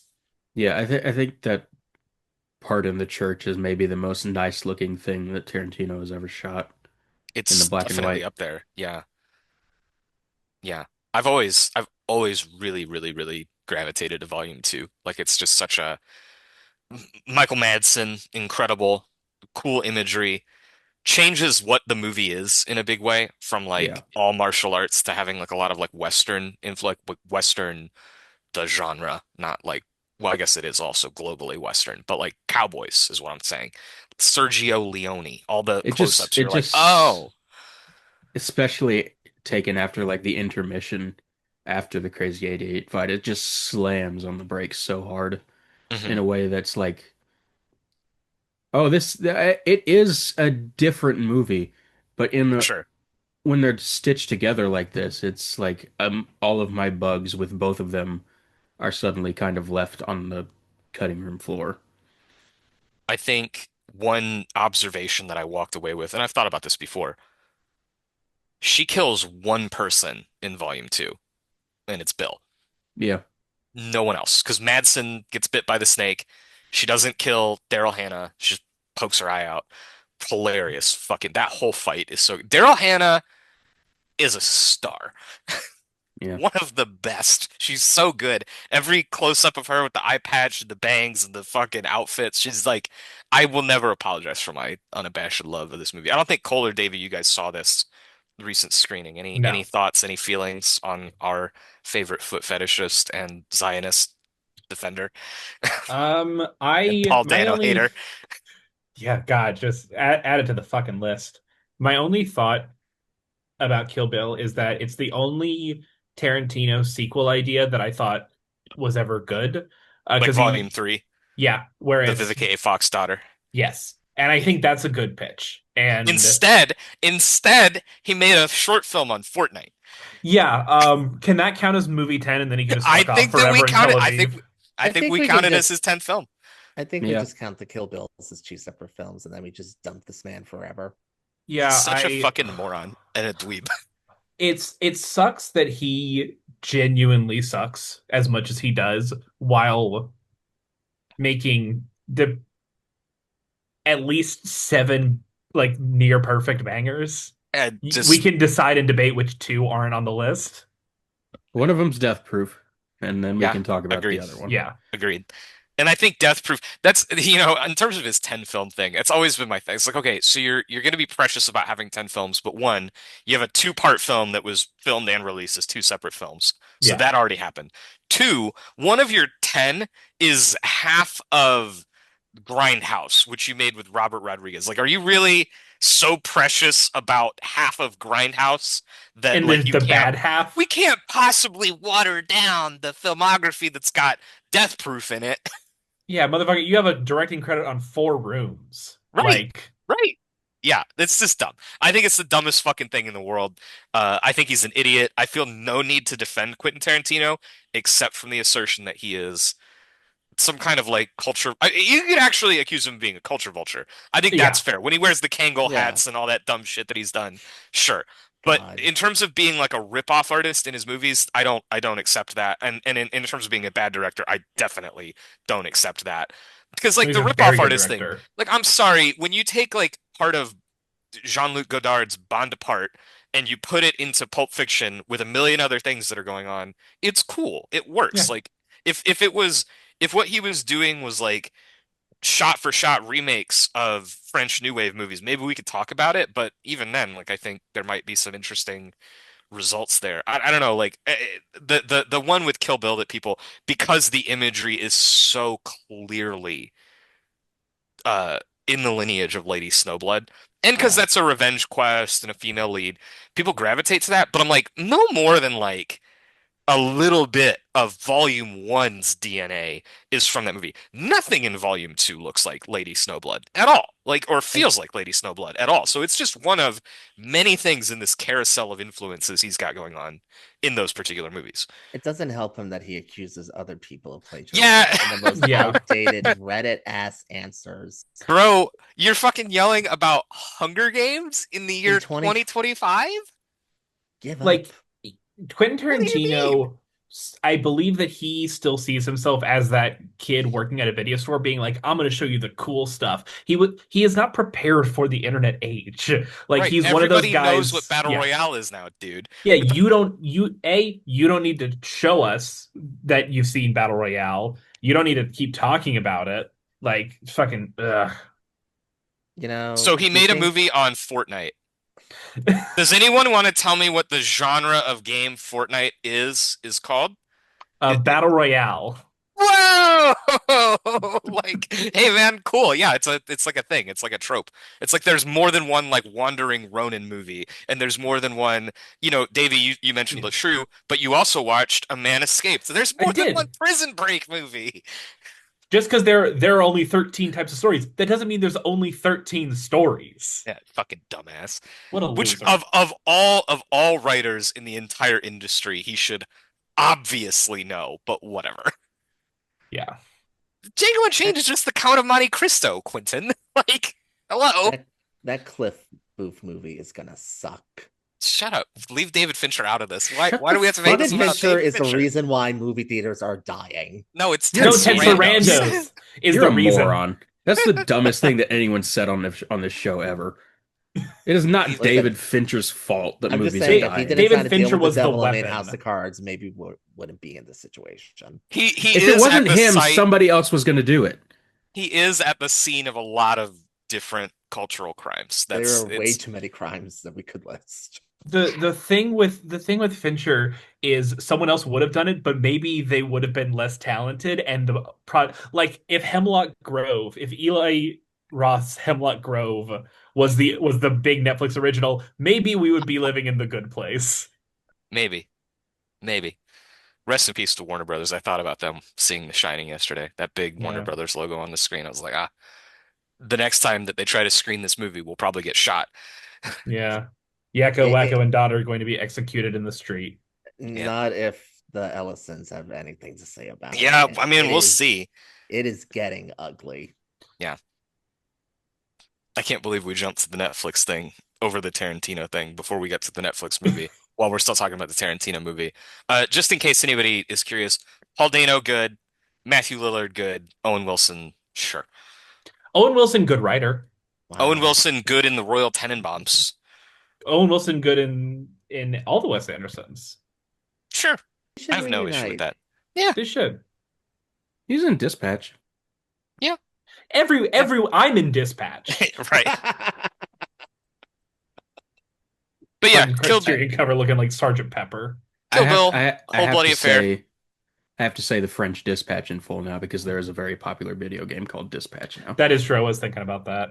Apparently, the French Dispatch in full is now the French Dispatch of the Liberty, Kansas Evening Sun. because the Wichita Criterion Star. release, did that full title, and now the Letterbox thing has the full title. I'm like, this is annoying. We Don't have make me to think about stop. Liberty, Kansas.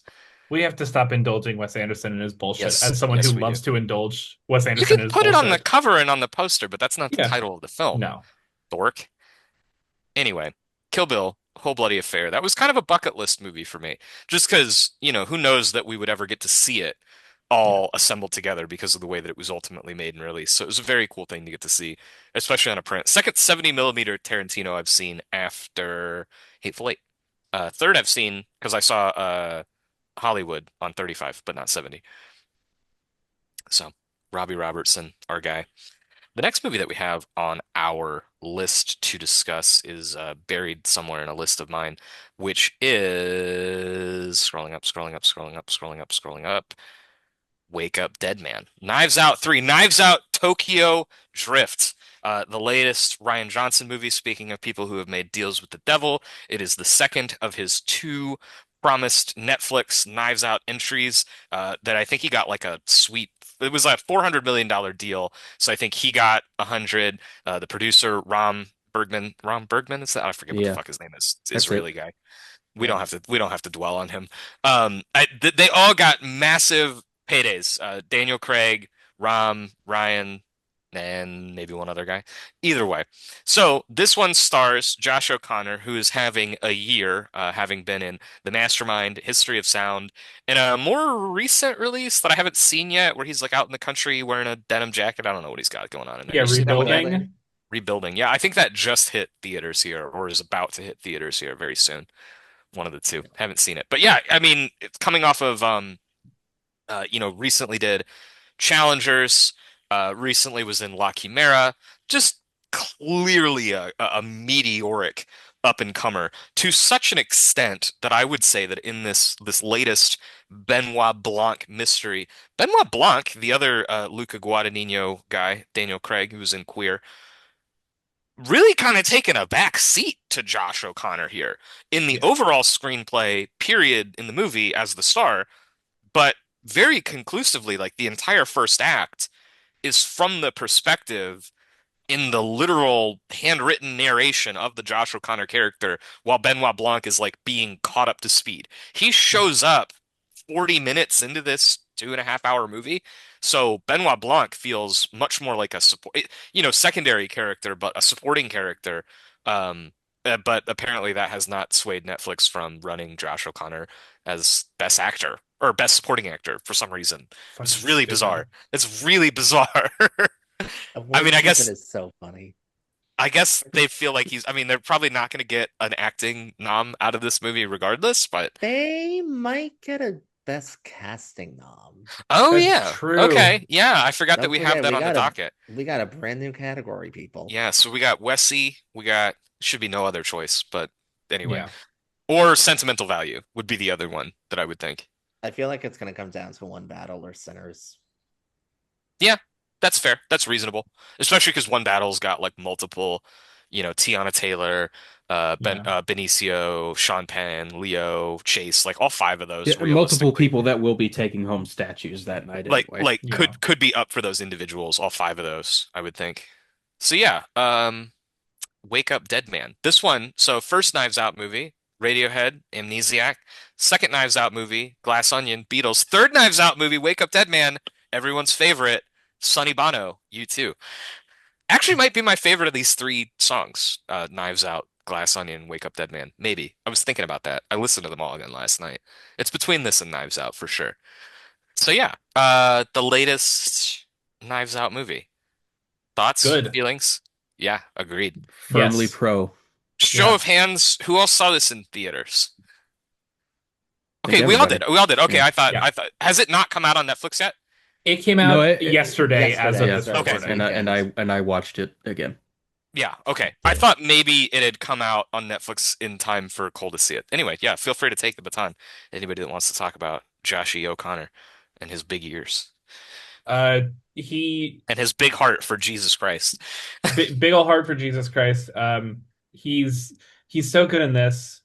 He might be better in this than he is in the Mastermind. I can't really tell. He's fantastic in both of them. Yeah, this came up yesterday because Cole was definitively on the Kelly Reichardt train, Yeah, of course he Yeah. was. which makes sense. Yeah. But For the movie, that makes sense. For the performance, I'm a little bit like, yeah, he's just so fucking good in both. Yeah, If you replaced him with anyone with less charisma, both movies would crater instantly.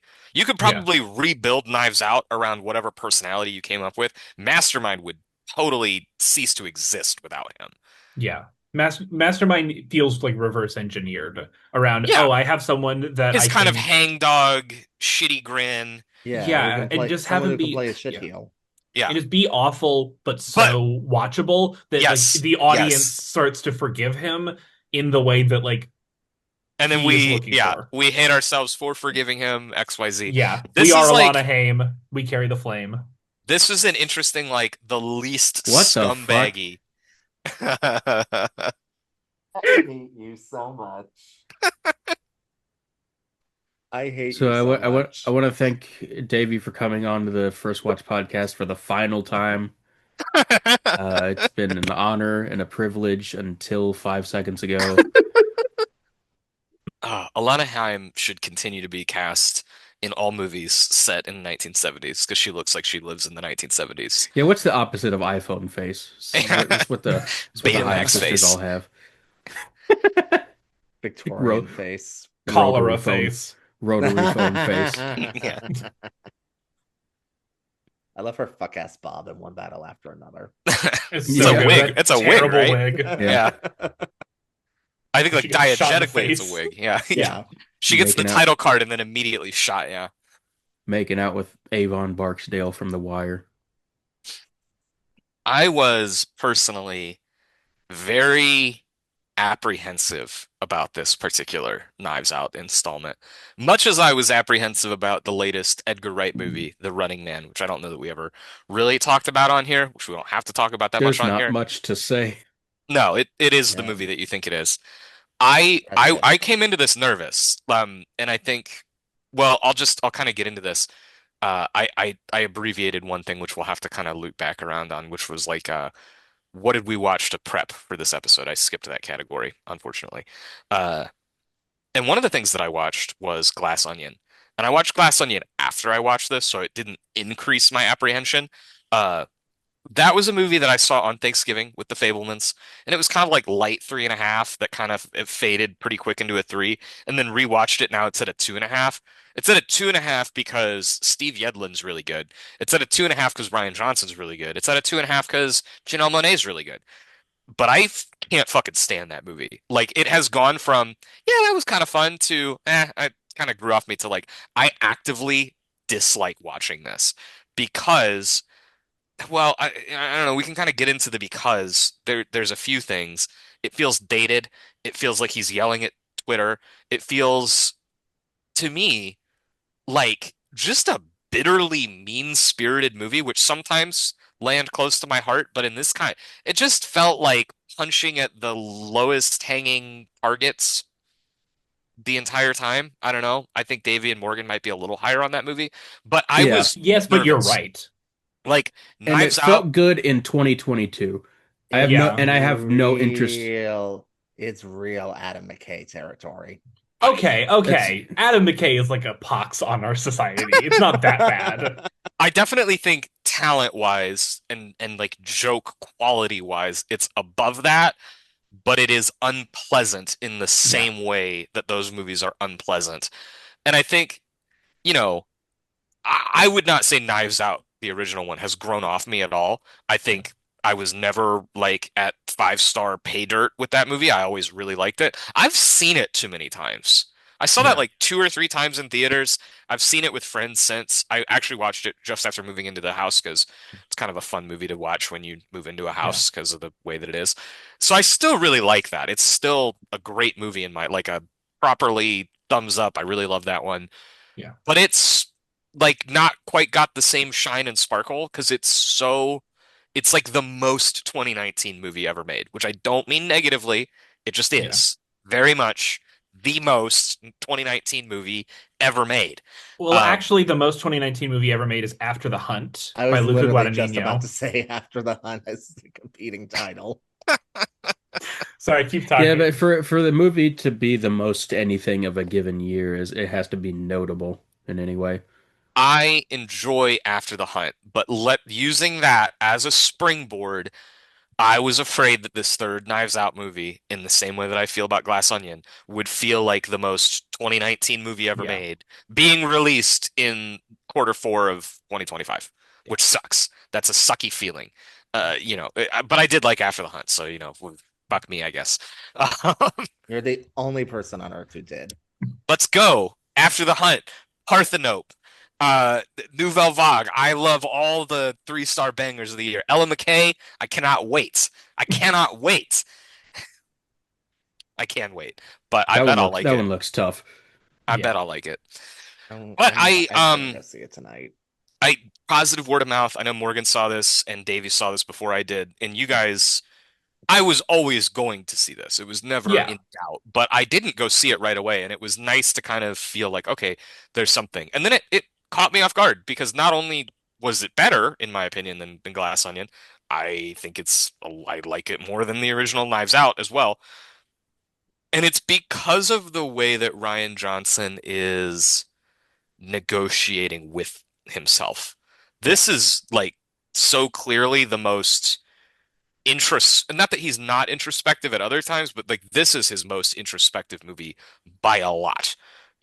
I self-reflective and not in a very positive way, I wouldn't say. I don't know. Maybe I'm the only I don't know if everybody read into the movie quite in that same way, but I mean, it's very much a movie about how the philosophy of Glass Onion is unsuccessful. And if mhm. you come at these things with like bitterness and snark and like, well, obviously you fucking losers, like I know better more than you, you're not going to get anywhere. And the only path forward is to be as humble and gracious and take the hit and get up after that. Like it is a very like traditionally Christ-like view of the world of like you get Right. hit, you turn the other cheek. Yep. Like it sucks. I literally Take referenced the L.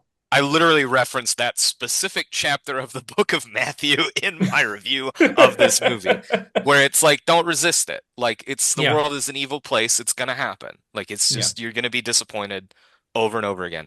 This is the most Christ-heavy movie and the most mentions of Jesus Christ in any release other than an Angel Studios film since Martin Scorsese's Silence fucking easily.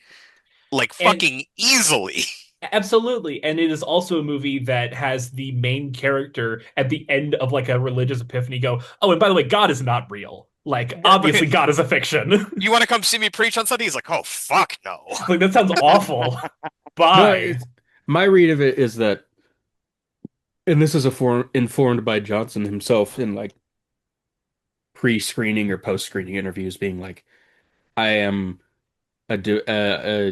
definitely an atheist, and that is informed by things that happened in my life. So I'm like, okay, so Benoit Blanc is the self-insert in this movie. Absolutely. Yeah. 100%.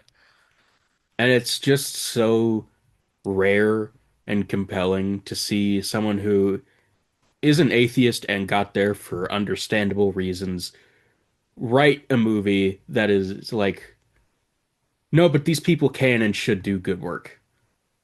I think because of Glass Onion, there's like this meme that somebody sent me once, and I think we were kicking it back and forth because of the movie Long Legs, where it's like the Bible read in a whatever voice by like an atheist 14-year-old, right? Yeah.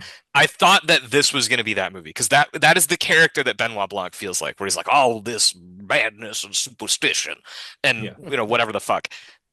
And I was just so relieved that it doesn't punch in that. Not that it doesn't have criticisms, but that it doesn't punch in that specific direction because it's so grounded on the genuinely faithful and like trying his best Josh O'Connor character. The other thing that I would say is like while Benoit Blanc is absolutely the self-insert and we should stay on that thread, if we think about the background of Josh O'Connor's character in this movie, he killed someone in a fight and lives with a sense of regret and guilt for having gone to his fists and not bringing somebody in, like bringing somebody in a close and loving way, because he reacted to the world with hate and with violence and with like an attack mentality that led him to a very low point, which then ultimately becomes part of his testimony. I think that as well feels like commentary on like what we're talking about, like what it means to forgive versus what it means to hold accountable versus what it means to flex your own superiority intellectually, morally, XYZ.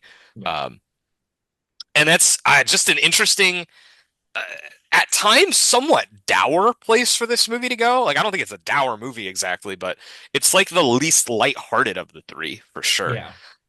Very serious in Yeah, comparison. yeah. Mhm. Which I think probably maybe is part of Cole where you're coming. Like, I knew that you would probably be the most mild on this. I just had a Yeah. feeling, but curious where you landed here Well, because I think one, positive yeah, improvement. better. I'm kind of ready for this entire experiment to be over. I agree. I'm And I think full-fledged Ryan agreement. Johnson is in agreement with you. Yeah. Because you can feel over and over again him grappling with how limited Blanc is as a character Mhm. That he in this can't movie. change or that he Yeah. won't change. He's the guy that knows everything and knows better than anybody. Yeah, sort of doing like Columbo every single week. Like, Right. there's Which he really did no. with Natasha Lyonne. Yeah. Yeah. Yeah, and then she turned out to love AI too much. So, that's how that turned out. Yeah, so now he's like trying to redo it with Peter Dinklage. I don't know. Sure, why not? Sounds fun. Yeah. But yeah, no, I think this is gorgeously shot. Yeah, for sure. I It think it is might his honestly best be the looking movie, best I think. looking of Johnson's movies. Yeah. Yes. Star Wars, but I also Yeah, Jedi understand is that tough. I mean, that movie also does have like a lot of CG blockbuster stuff that I could understand having a preference for a movie that doesn't have a lot of that. But yeah, but the some CG real blockbuster images. stuff in Last Jedi is really fucking cool looking. Yeah. Admittedly. Yeah. Like that has like I'm not gonna say it's the best image in Star Wars because that's the binary sunset from the original movie, but like the Holdo maneuver, you got like the hands Yeah. touching, just anyway. Point Yeah. being, Mhm. he's good. He's good. He's a talented guy. One of the reasons that I am so pro Force Awakens and Last Jedi is because they built as much of it as they could. Yeah. Yeah. BB-8 is an operated puppet voiced by Bill Yeah. Hader. That But whole island that he's on, all the stone yeah, buildings, even when he blows the building up, it's like a bunch of rocks on wires that get like pulled away to do the explosion. It's pretty Yeah. cool. and because of all that, they can use their CG budget fairly sparingly, and it has like the best CG integration short of a James Cameron feature, Mm. I think. Anyway, Cool. the Deadman. Yeah. Mandalorian and Grogu, give it up, everybody. It's so over. It is. It's been I over. I did appreciate because I saw the trailer for that again yesterday in front of Zootopia 2. And for whatever reason, I kind of failed to remember that Grogu looks awfully lot like a real puppet. Yeah. Yeah. Yeah. Yeah. Which is part of the charm, I guess. He looks but- like Gizmo from the Gremlins. He looks like a My Mogwai. my close Yeah. personal friend Gizmo. Who I love hasn't that done little anything fucker. wrong. I have a Gizmo doll somewhere here in a box. Wish I could pull it out. But yeah, no, Wake Up Dead Man, I think is gorgeously shot. I think the ensemble's pretty good. Glenn Close hasn't been this good in forever. Yeah. Yeah. It's been a long fucking time. Yeah. But yeah, it's okay. I'm not big on Knives Out. I like it a lot. Glass Onion, I fucking hated with a fiery burning passion. hmm But this felt like the sweet spot in the middle where I'm like, oh yeah, this is fun. It's Right. too long. It's too long. Sure. I mean, yeah, probably. You could shave 5-10. Yeah, Easy. easily. It's in that weird 2 hour and 20 something minute space where it's like Yeah. this should Which either is, be to 40 me, minutes it's longer literally- or Mhm. 20 minutes shorter. Yeah. It is the devil's runtime. Yeah, It is literally the worst runtime. The worst runtime to me is like an hour 50. It's like that weird space between 90 and Yeah. 120. Once you go over 120, it's like it's just long. Like it's just a long movie. Let's go. Let's settle in and just have it be long. Yeah, but there's something about 220 to 225 that feels like A little non-committal. Like go for it's 3. very not. It's Yeah. like fuck you, a complete unknown. Yeah. Like that's what I think of when I think of 220. Kind of prestige would be Oscar Prestige, but like doesn't have the juice to like back it up. bloated. Yeah. I didn't find this to be bloated. I found this like on a scene by scene to remain pretty compelling in large part, and I mean, I know everything kind of circles back to this praise. It's because Josh O'Connor is nice to spend time with. Like, Yeah. there's Yeah. never a point when I'm bored of being around him or his character wrestling with something or whatever. The where I would start to critique the runtime is a kind of combo critique, and we talked about it a bit in the group chat last night. None of these Knives Out movies are effective ensembles, in my opinion. They're Yeah. all good collections of actors who Mhm. usually have fun parts, who are, bring in personality. I think in the first movie it works out really well because they're all this family, the Yeah. Thrombey family, right? So they all have like Yeah. this family dynamic, and there's kind of like a Thanksgiving fall kind of vibe and look to the movie. So you kind of get where that all is. Glass Onion, I think, horrific, horrific ensemble. Like nothing ensemble wise works there. And then I think here still, it's probably the most integrated, but I mean, it's Josh O'Connor, it's Daniel Craig, it's Glenn Close, and then everyone Brolin. else. Brolin, yeah, Yeah. but Mhm. Brolin is the murder victim. So he's Yeah. in it and not in it. Because it's so long, you do get a decent chunk of him. I Yeah. guess where I'm leading with all this is for a 2.5 hour movie, it would be nice if your ensemble felt very well fleshed out at that length. The only one that it really bothered me with was Andrew Scott, and that's simply just because I really like him, and I It was think, and Spaney I, for me, just because yeah, Kaylee Spaney's in the most like this is a way like this is part of Johnson's overall critique in the movie is like he's showing how true believers, hucksters, people who are waylaid. Like there are so many ways that a church can be corrupted and usually is yeah, corrupted over and over and over and over again, like how Mhm. abused and misused it is. yeah, Kaylee Spaney is such a potent, like her desire for physical wellness and her physical well-being is yeah, being used and abused by this church in a way that's like so one note that I just don't think it should have been that way. yeah, That's probably like my biggest like if you not fix, if you just give her a little bit more clearance, a little bit more going on, I think this rounds into a fuller shape. But I still really liked it. I mean, yeah. it wasn't like that was a I critical thing. That's what I I would will say about the say length. I think this has the best actual mystery of the three. Oh, Undeniably. Yeah. easily. Th- Undeniably. This is the only one where you don't know the answer by looking at the poster. Yeah. Actually, you do if you look at the most recent poster, but it still would be fairly there's a poster where it's the people that are in on it that are like the heaven, and then all the Hmm. people that aren't in on it are in the hell. If you look at I'll send it to you, you'll see. That's gonna piss me off. I know. Um, but I like, saw it and I was like, why is this such a tradition with you people? because like the first Knives Out and Glass Onion, both you kind of walk into it going, I really hope that this isn't what it ends up being, and then it ends up being that. Knives Out is like a case in how to get you to that point that's extremely enjoyable. Yeah, Where you're like the whole time you're like juked out into thinking, well, no, it's not any of these people. It's he killed himself because she gave him the wrong drugs, yeah, right? Mhm. That's what you're operating with. You're not even wondering who done it 40 minutes hmm into it because you quote unquote know who done it. And then there's like one obvious guy that's like, oh, he's an asshole, yeah. you Yeah. know? He's an And asshole and then the most famous person on the poster. Glass Onions, I mean, Glass Onion is what's the mystery in Glass Onion? I just rewatched that. I mean, That's it's the like, whole bit with it though. Is yeah, that like it it's all is Yeah. meaningless, which is Yeah. funny, but like it's a really, mystery comedy. You really gotta cheap. put a little more juice in the mystery.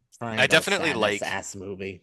I definitely How liked dare how you? many more of the characters were in some way, shape, or form involved in Yeah, this. Like as that Hmm. unfolded, you're like, oh, okay. No one has a clear picture of it because everybody's kind of got like a little hand on one part of it or another. Hmm. yeah, and not in like a Murder on the Orient Express. Everyone is guilty, which is bullshit. Yeah, no.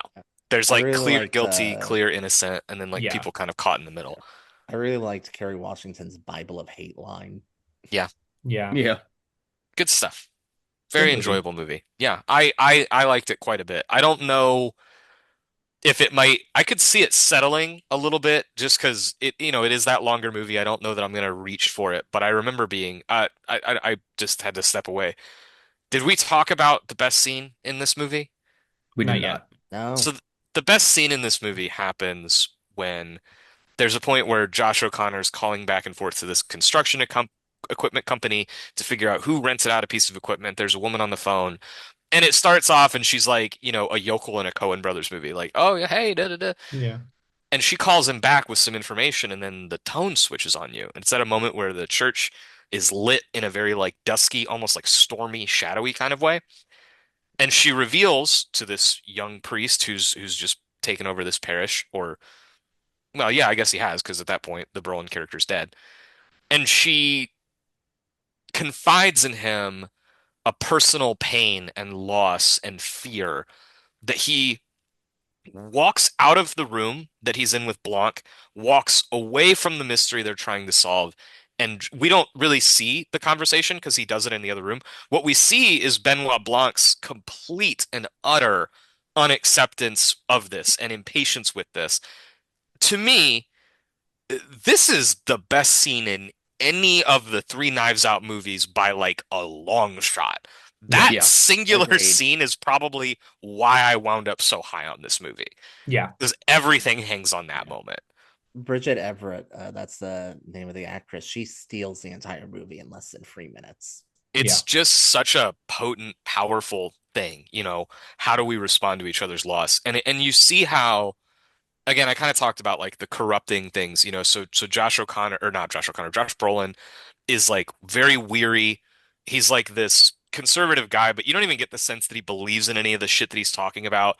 You've Yeah. got, just these different levels of like social media hucksters, different levels of people who, like Glenn Close's character is genuinely faithful, but rotten on the inside. You know what I mean? Like Mhm. spiritually rotten.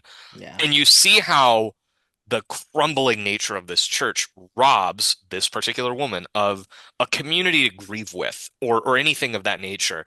You really see the consequence of all this like running around mystery bullshit that the movie's like quote unquote about. And the volume on that just drops. Like you're just like, oh, none of this matters.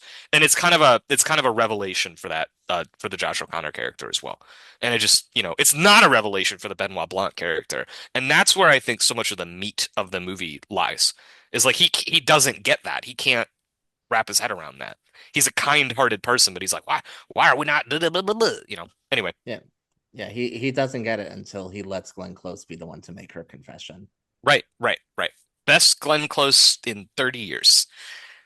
Yep. Uh, Basically. well, liaisons, Fatal Attraction. 90s, Yeah. I mean, yeah. Fantastic performances. Yeah, I'm trying to think of the last of Anybody last want to couple. go to bat for Albert Nobbs or You want to go to bat for Hillbilly Elegy? this movie Yeah, kind of tough. feels like, her being in this kind of feels like an apology for Hillbilly Elegy. Yeah, I, I I mean, think this she is an should. apology tour for a lot of people in Yeah. their own ways. I think next up on our list is the movie most likely to steal Oscar hardware away from Paul Thomas Anderson and his merry band of revolutionaries. And that is Chloe Zhao's emphatic bounce back from her tour in Burbank as a hitman for the Marvel Studios, the Eternals. And that is Hamnet, Yeah, an speaking of adaptation. apology tours, Yeah, Yeah, shit. that it's an adaptation of Maggie O'Farrell's novel of the same name. It stars Jessie Buckley, who is what 100% going to win an Oscar. I don't know. We said this shit about Kate Blanchett and Tar, and You we know, misread the listen, room on that one. there's a real chance that Rose Byrne comes from behind and takes the whole thing. That would be insane, but okay. She is sweeping the critics. Hmm. they had It's an a interesting discussion about this on the big picture, where Mhm. it's like you can watch, because people don't watch these movies, you can watch like 30 minutes of If I Had Legs, I'd Kick You and understand why Rose Byrne is doing a good Yeah. performance. And it takes a while to see the breadth of what Buckley is doing in this movie. So, Mm. Either way, both would be utterly fantastic wins. Yeah. I need to see the If I Had Legs, I'd Kick You. I I skipped it when it believe was it in is theaters. rentable now. Yeah, I'll have to catch up with that just because she will be obviously in the mix. Yeah. So yeah, Jessie Buckley, female lead, playing Agnes, not Agnes, Agnes Shakespeare, the wife of William Shakespeare, who in this movie is played by Paul Mescal. Another also in the history of sound with Josh O'Connor, which I'll use as just a way to say just like another up and coming guy.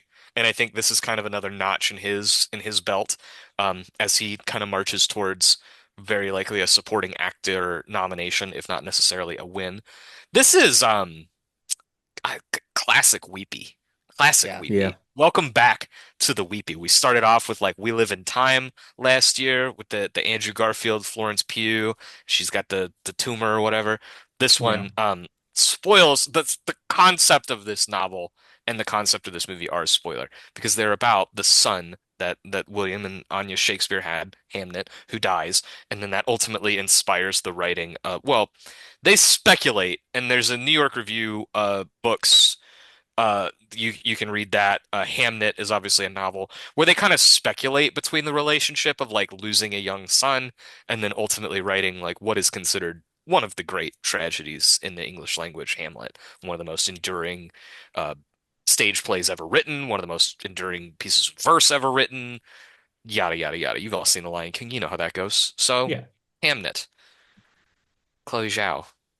Cole, it's been a little while since you've seen this one, but I'm Yeah, my sure, favorite part was when they sang Circle of Life. yeah. Yeah, Hakuna no, Matata. no, I saw this at the DGA. I saw a Q&A with Chloe Zhao and Barry Jenkins Mm. afterwards. And it was Also great just doing to like, also doing apologia, I assume, Mr. Jenkins. no, Did he he ask totally, her? Did he ask her about Eternals or no? no, not really. It Okay. like got mentioned in I'm sure brief, but I'm sure Barry that's in her Jenkins is proud contract. of Mufasa, and we all need to accept that fact. I know that he tweeted about how it's like, well, it's actually a story about brotherhood, legacy, and it's like, okay, okay, dude. I'm happy for him. He made a hit, I Money in the guess Bank. one step at a Um, time type but of hit. no, I wonder if that Q&A is out now because they record them, and it was genuinely one of the best Q&As I've ever been to because he was not holding back. He was asking really probing questions about the process, how she directs, what got her to this spot, Mhm. what she was doing on set to like really inspire. How What the was zone of going through your mind, interest. Chloe, when you decided to have him recite the monologue while looking into the Well, we water? didn't ask that, but there was a lot of talk about how the zone of interest influenced how this movie looks. Interesting. What was And that what's the really story there? reflects in this film because Lucas Al, who shot the zone of interest, shot Hamnet. Hmm. And in Hamnet, it's the probingness. It's the fact that you're in these people's intimate spaces Hmm. and you cannot get away from their worst moments. Yeah, gotcha. Yeah, But you're there's just like kind of in the room. there's almost no close-ups up until like the Globe Theater Yeah, portion. that's the other You're thing too. just You're like you're you're just in the seeing the majority room of the with them. rooms. Mm. Yeah. I'm I in the feel like walls like Brahms from The Boy. CCTV footage. there's definitely Would some you shut up? Maybe. It's on a podcast and I need you to stop talking. there's some like definite like not close up, but just like face stuff with Buckley and she's like in the woods and everything early on. I remember being very taken with the cinematography of this movie. It's a very digital look. But it's stopped down. Sorry for being camera, but it's like stopped down in a way where you can actually see tons of background detail, almost no matter where you are. Mhm. Sex scene in the Apple Room, scene from the book, where you like actually can look at all of the details in this room that they're in. You are very much like integrated into these spaces in a way that just like lots of modern digital movies, medium and close up, really open aperture, vague bokeh, swirly color bullshit in the background. Not that that's a wrong way to shoot an image, but when you shoot entire movies that way, you lose the production detail, you lose the costume details, you lose the sense of being grounded in the environment. And I thought that this movie seemed to almost pointedly want to bring those elements into the frame pretty much from front to back. Yeah. And you really see every single detail. And it all feels so lived in Hmm. and natural. Like it doesn't look like the stuff came fresh out of wardrobe. Right, Everything's got like stains and rips and cuts to it. right. And even though it's natural lit, you don't have like that same dimness problem that a lot of other movies do. Like it Mhm. looks organic. not overly artificial, but not so devoted to the natural lighting thing that like just everything becomes mud. Yeah. And much has been said about Buckley, who is fantastic in this movie. Uh, but also I gotta say Emily Watson was really fucking good too. Yeah. Kind of minor, like kind of smaller role, important role, but small. She plays Shakespeare's mother, and obviously then the grandmother of the children. But yeah, really, just yeah, And fantastic children performances. hmm for Uh, sure, yeah. yeah, apparently on set the day before they shot the big scene with Jacoby Jupe, he looked at Chloe Zhao and said, "Tomorrow I'm going to make you cry."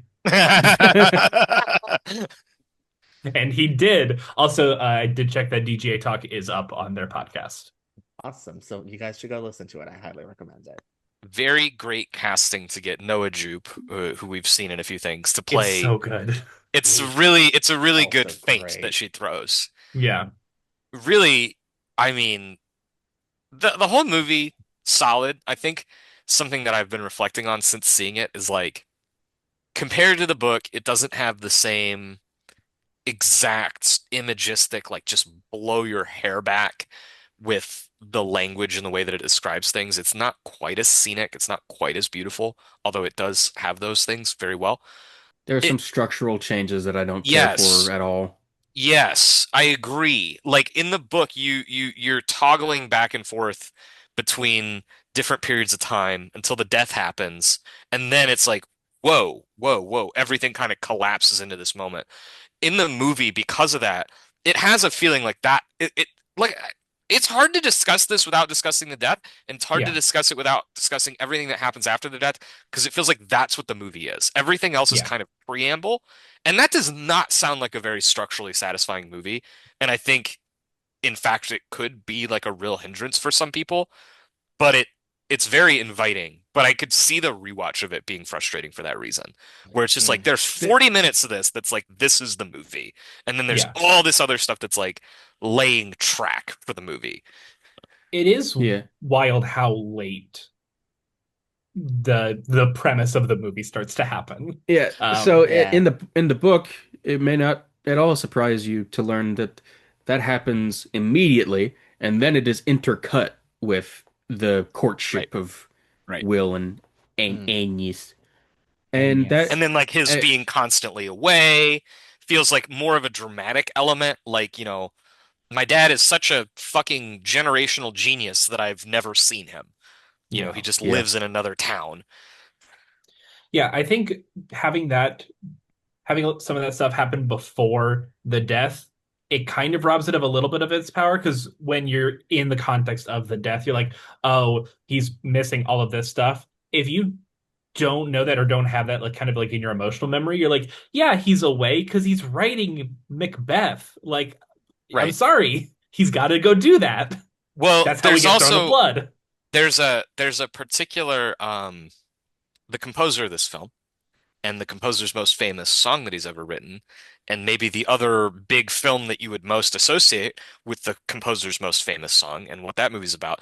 That aspect exists in the novel where like if you knew it was going to end in tragedy, would you still make the same choice anyway? Like that's the premise of Arrival, right? Yeah. Hmm. That's here, but it's not really here. You know what I mean? It doesn't exist in the movie in the same way. But that song ultimately is like it's like the anthem for like my kid just died in a movie.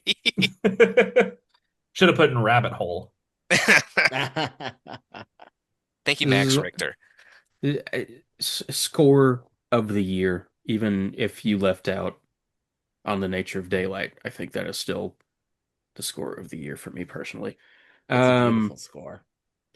so watching the first 30 or so minutes of this movie, basically like the courtship part of it, with no Hamnet and the Black Plague interspliced between that, it was sort of like, okay, I know what's happening in this movie and I care because I've read the book.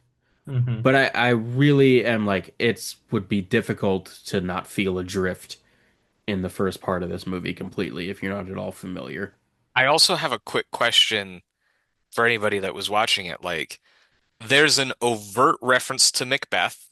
When shall we three meet again? In thunder, lightning, and in rain. When like that's the opening of Macbeth, and they're Mhm. dressed as the Weird Sisters and they're dancing around. So if you know that, you're like, oh, Macbeth, Shakespeare, thumbs up. If you don't know that, they don't say the name William Shakespeare until like 95% of the way into the movie, right before you get to the Globe Theater. Mhm. So if you don't know this, are you just watching this movie like, the fuck, who are these people? My question is, who wouldn't know that? I guess that's a good point. Because in the marketing, Yeah. you get Joe Alwyn. He's like, We're William talking about like the Shakespeare. most famous writer in all of But history. you don't see any of that in this movie. That is all this is his wife's movie, and all of the points when he's writing Romeo and Juliet or A Merchant of Venice or whatever, he's in London off screen. The only indication that you get at all that he is William Shakespeare is that his children do Well, the we also Macbeth get scene. him, scribbling, shall I compare But these then to a he could summer's be day? anybody. I mean, obviously But the like you're gonna era hear that, you're gonna be like, oh yeah, Shakespeare, duh. I just, I know because there's a book. I know because there's movie marketing. And in the movie marketing, the Joe Alwyn William Shakespeare line is like right there up front in the marketing, but it is so backloaded in the movie. I guess before that happens, he does do I was kind of it's the worst moment of the movie. And it's not It in the it book. is. It's It's not a the good worst moment. moment in the movie where he does the perchance to dream, to be or not to be soliloquy while looking into the river. Although, I mentioned that thing. I had somebody interpret that where he's like, oh, so he just like riffed that. I'm like, well, no, he's been rehearsing that play. He has written this play. He may, in fact, just be reciting it from his memory, from something that he's Mhm. already written. This is the moment where he feels it and delivers it. Anyway, whatever. Fuck how stupid that scene is, because in the very next scene, he dons the ghost paint and then speaks to like a resurrected but doomed version of his son as like a ghost father. And I'm like, I don't give a fuck. I don't give a fuck about Yeah. anything that happened in Well, this movie. That is so double clutch good. no, it's even before that because that's not the next scene. I think like the next scene after that is him rehearsing it with Noah Jupe, who's playing Hamlet. Oh, I thought And that like might have been before. I can't quite remember the it might have sequence. been before, but point is, there's the recitation of To Be or Not to Be is so like it's a good read because Paul Mescal is a good actor, but I don't Correct. know why it's there. Yeah, it's bad. And It's a the little too read on the that he does when nose. he's instructing Noah Jupe's character is both a great scene Yes. and like a just barnstorming read. Like Yeah. that is Yeah. the best read of Hamlet that has ever been on the silver screen. The one thing that I guess I would say, and I mean, I get that you want to go for something recognizable, but like, just give one of the that fucking play is full of monologues and it is full of soliloquies. You do not have to pick that one just because it's the one that we know. Also, Noah Jupe gives that speech on stage by the end of the movie. So let that be the part where we hear that. Not anyway. That's I get it. If you want to kick that part of the movie, kick that part of the movie. I would kick it too. I do kick it too. It just Yeah, what we're getting all at of it here. falls away by the time that last scene happens because the last scene really is that good. Yeah. Yeah, Yeah. I was sitting in like a light seven in the first half hour or so of this movie. Just, ratings are stupid, but this is the Yeah, Yeah. for sure. quickest way to illustrate this. And then it moved up to an eight when the plague scenes happen. And then the Globe Theater sequence knocked my hair back Yep. so far that it was like I'm sobbing in a room full of strangers. And I don't cry in movies unless they're called Lord of the Rings. So it's just like, boy, they Yeah. did it. The moment where he's like down on his knees and she just like reaches out and like that's like, Yeah. all right, all right, all right. It's Ah. I don't cry, but I got misty eyed at that moment. Well, it's such a, I mean, okay, so we can anybody here has seen the movie Hard Truths, right? By Mike Lee. And you're like, why the fuck would you bring up Hard Truths by Mike Lee? It's English, that's why. It's because that movie's ultimately about like not living your life in fear during the pandemic. It's about Yeah. get the fuck out there and be around people. This movie's about like share your and it's very much rooted in art. The fact that she's in this theater area and there's like a performer and she's the audience, like that's all there. but it's like reach out and touch somebody.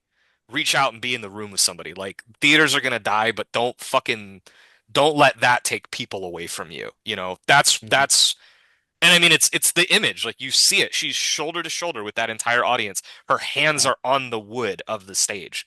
It's like it's art that you can touch. It's not That's just that it after touches she's you. harassed half the Yeah, crowd. and also like elbowed her fucking way. Like, hey, this is my husband's play, bitch.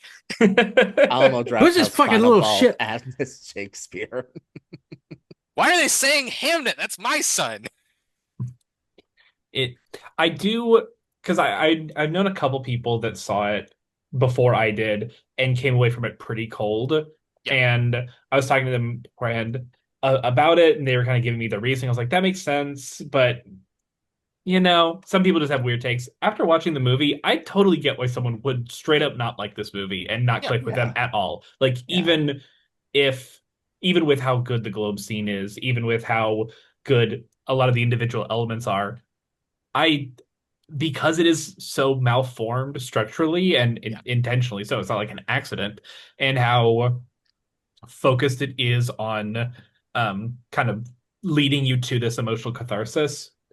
I don't think this is nearly as locked of an Oscar threat as I think people thought it would be, Yeah. because it is Based on a those early reactions. yeah, it's a weirder Mhm. movie than I think was sold. Yeah. But I do disagree that it's the one that is giving One Battle a run for its money. It's giving Yeah. it a run for the money in the picture, director, and adapted screenplay, which are important categories. And I'm not saying that it's going to beat it in any of those three, but those are the three places where that movie could lose, I think, the most easily Yeah. against this. I don't think it's the same feeling that it had a month ago to 2 months ago, where it Mhm. felt like, whoa, okay, she's about to win Best Picture for a second time, is how it Yeah. felt 2 months ago. It also felt like I still think Jessie Buckley's like the Oh yeah. odds-on favorite here. Yeah. Um, She'll win. Mescal won't win shit. No. No. And the production technical stuff it won't win. Although it should get a cinematography nom, in my It opinion. should get a But I'm sure. sound nod. I'm The sure sound oh it. yeah, design is Yeah. so good. I'm sure it'll get noms for both. yeah. Yeah. But it could walk away more as like a Banshees of Inisherin type of, coulda, shoulda, Yeah. woulda. Wasn't quite there for It's everybody. it's like the strangest it's a really strange feeling to walk away from a movie that you loved and be like, the director was my least favorite part about this. I was just gonna Yeah. say I actually think that is I feel like the way that the structure is actually speaks to how good her direction is, that it all remains so compelling. But Hmm. Chloe Zhao's strength as a director is not the same as Scorsese's or Spielberg's or whoever. It is in her direction of performances. If you've ever, like, Yeah. obviously, Nomadland is a pretty clear indicator. I think the writer might be an even clearer indicator, where she takes these amateurs, these people who are not actors, Hmm. and directs them in a way that is like so perfectly natural. It shocks me zero that this is the most I've liked Paul Mescal since After Sun by an enormous margin. It shocks me zero that the performances of the children are this good, because this Yeah. is just a knack that I think that Chloe has that other directors don't. And I think that she knows how to sculpt a scene so that it remains compelling even without that kind of obvious overriding, like, she's a Malik, sorry for continuing to butcher that guy's name. She's a Malik person, right? And Yeah. that's the thing about Terry Malick, is like his movies don't have a lot of structure. They're fucking all over the place, but they are all about that scene by scene and like getting you in the moment with the image and the person. And I think that's not that she's that, I wouldn't put her on that same pedestal or shelf, but I think that's her approach to making movies broadly. Yeah, it's just like she has said that Buckley directed a lot of like the Globe theater scene Mm, for the actors, especially mm, like how improv it was. She was sort of yeah. the real ringleader in that Yeah. section of the film. And it's like I just feel relatively little of her in this of Zhao in this Yeah. film, The which is adaptation interesting. definitely leans into that for sure. I Yeah. think And I O'Farrell's gotten don't script real credit and I as well. yeah, She does. and Uh, I don't really Zhao and care for her O'Farrell wrote the adaptational script choices. together. Yeah. I definitely think the novel's better. Although I did not actually finish the novel. I read like 60% of it, saw the movie, and then failed to finish the book. I don't know. I have some thoughts and feelings about the book that I don't think I can totally get into without finishing it.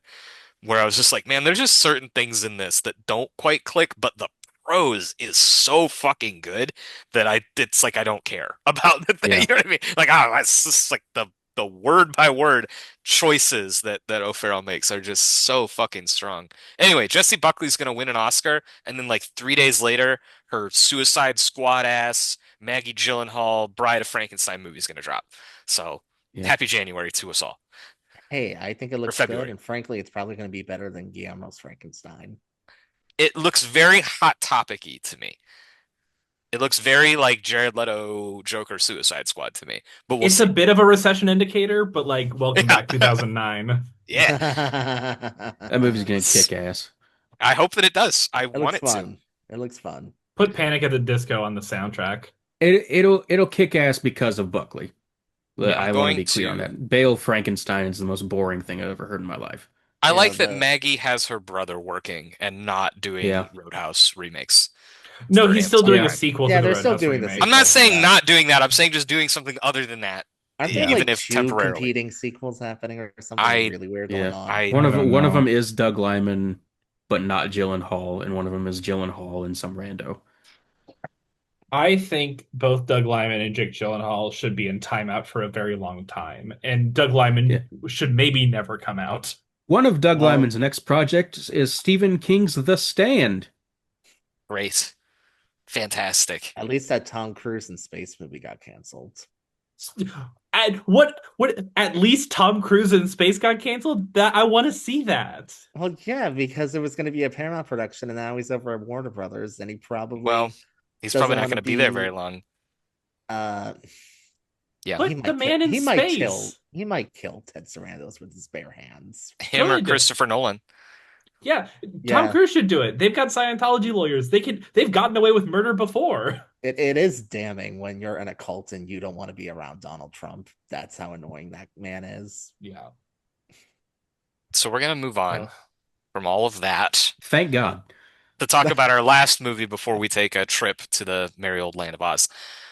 And that is, in the opinion of this podcaster, the best movie that I have seen so far in the year 2025. And that is the latest movie by Park Chan-wook, No Other Choice. It is the second movie that starts with no other of the 2020s where I was like 5 stars. That's a 5-star movie. Yeah. Stars the I don't know if is he the lead in Squid Game? No, No, he is Oh, not. he's like the he's main villain. he's like the guy that I have seen the most of that show as a person who's never seen the show. Like he's Yeah, like the face he's that I in like see. one episode of season one, and he's a main character in two and three. Is he going to be in the American remake? Probably. I don't know. Oof. Another crime David Fincher's committing. Is he It'll be doing this? better than the original Squid Game. We, we That's just the way of David Fincher. He's I will gonna not take be some finding shit. out for myself. yeah, I don't think Yeah, that I'll fair. be wading into those waters unless it's a movie. If it's a TV show, it's a skip. No Other Choice is yet another after Decision to Leave. Not so much The Sympathizer, which was a television show that Park Chan-wook both produced and directed, I think at least the pilot and maybe some other stuff along with Fernando Moraes. Yeah. This is a follow-up to Decision to Leave, and like Decision to Leave, very modern movie, 21st century, 2020s. And it's specifically about a guy who is like middle management in a paper company in Korea, which I don't actually know to what extent paper manufacturing is like this big Korean industry, but this movie makes you think like it's a huge Korean industry that's dying because It's definitely taken from the Westlake novel explicitly. So got you. I don't really know So either. yeah, yeah. So what's happening in the very beginning is an American conglomerate is buying out his local company. The local company, because of just like the culture and everything like that, there is no unionization of the workers. So as this buyout is happening, everybody's jobs are on the line. Because of course, the American conglomerate does not give a fuck about your culture, does not give a fuck about anything but the bottom line. And so this character starts off by trying to lobby for his coworkers' jobs. I'm not going to work here without the rest of my teammates. And then quickly finds out that he himself is on the chopping block and unemployed. So he resolves to be employed again within just a few months. And when that doesn't happen, things start to get a little desperate. Because because his wife and the mother of his children threatens to cancel their Netflix and threatens to get rid of their dogs and threatens to sell their house, which is his childhood home, which he worked very hard to buy and live in. Um, so he starts to look at the competition for the jobs that he wants to interview for and thinks, what if these guys just fucking disappeared? Then I could get a job back. And that's basically the setup of this movie. It's got, some thriller genre trappings, and is just a yet another Park Chan-wook formal masterclass in the modern era. Pretty good. Yeah. Yeah, yeah. Movie's so good, Davey liked the split diopter shots. I did text Cole that like there is a split dive shot. I was like, fuck, that's really good. It's a really good Yeah. one. Yeah. Which is saying something because they're all ugly. But There's one in The Secret Agent that fucking rules, and that's all I'm gonna say. hell yeah. But yeah, no, Cinematography, so good. editing, like this shit just it's interesting. I actually think it's kind of a downgrade in formal ambition from Decision to Leave. Like I think Decision to Leave was a little bit more bells and whistles, snap, crackle, Yeah. pop. This is toned down a little bit, and like by toned down, I mean not at all. Yeah. Like And it not at doesn't have the most insane shot you've ever seen in it, but it has like just But a it bunch also of kind of really does. I mean, the mirror shot Decision to Leave is still like is the all-timer, but like this is no learning that that slouch. was done with digital fuckery made perfect sense, and I kind of wish that I never did. Because you Yeah. watch the movie and you're like, this is actually visually impossible. What he's Yes. doing with pulling the focus, because they'll have both Tang Weis, which are at different focal lengths, in focus, and both, I forget the lead actor's name in that movie, but both of him are out of focus, and it's like, but these, Park, that's not possible, dude. Yeah. You can't do that. That's not possible. This is not allowed. You're fucking with me. And he was fucking with me. Yeah. The unfortunate truth of Park Chan-wook's No Other Choice is that if I was to become a man of my word completely, I would have to cut off one of my toenails here and eat it in front of you. Because I said in the One Battle After Another episode that if anything comes out this year that I like more than One Battle After Another, if that happens, I will eat one of my toenails or something. And I'm not going to do that because expressions exist for a reason. But this is the movie of the decade for me. Um, in even more pointed ways, I think, than One Battle After Another. It's contemporary, Hmm. Yeah. in much more far-reaching senses Agreed. of the word. Um, especially when I mean, the evils of capitalism are not new. Donald Westlake's The Axe was written in like 1989 or something. Uh, And this is the premise of that movie directly, of that book directly, although that is about the only similarity it has in what I read, at least. The Donald Westlake's book is like it reminded me a lot of reading the graphic novel that The Killer is based on, Oh yeah. where you're just like in this dude's head and he is talking at you about his woes and about how he's going to kill some people because of his woes. And it's just like, It's actually much better not to be in this character's head. Like not to Yeah, say it that the sounds movie's awful. it's not that the movie's not psychological, Mhm. but it's better to observe him and be like, what's this guy's motivation? Like, what's he gonna do here? And exist on the outside and let other characters, specifically his wife, but really all the other characters, the other men who are vying for the same role that he is. I think it allows all of that to bloom a little bit more nicely. This is a movie like, okay, So you talked about joint security area. That was my silver medal park before this. My gold medal park before this was Sympathy for Mr. Vengeance. And something that I really, really cherish about both of those two movies is the funnier that you find JSA, the harsher that ending hits. Yeah. Yep. The more that you connect with the warmth of Sympathy for Mr. Vengeance, like between the two couples, between the guy and his sister, between them and the child that they kidnap, the worse the tragedy at the end hits. This has that. It's a movie that you're like, I don't want him to do any. It's like a more effective version of like Breaking Bad, where you're like, I know what he's gonna try to do. It's going to be wildly entertaining to try to watch him try to do it. And at no point do I want him to. It's not Yeah. just that intellectually I know what he's doing is wrong, the way that I know what Walter White is doing is wrong. It's like I actively want you to stop doing this. I want you to walk this back now. Like, and you know he's not going to. Like the gravity of the movie is so fatalistic that you're just pulled into this fucking maelstrom. And what's And it, funny about it is it just gets more and more slick and more entertaining the longer it goes on and the less you want it to be happening. Yeah.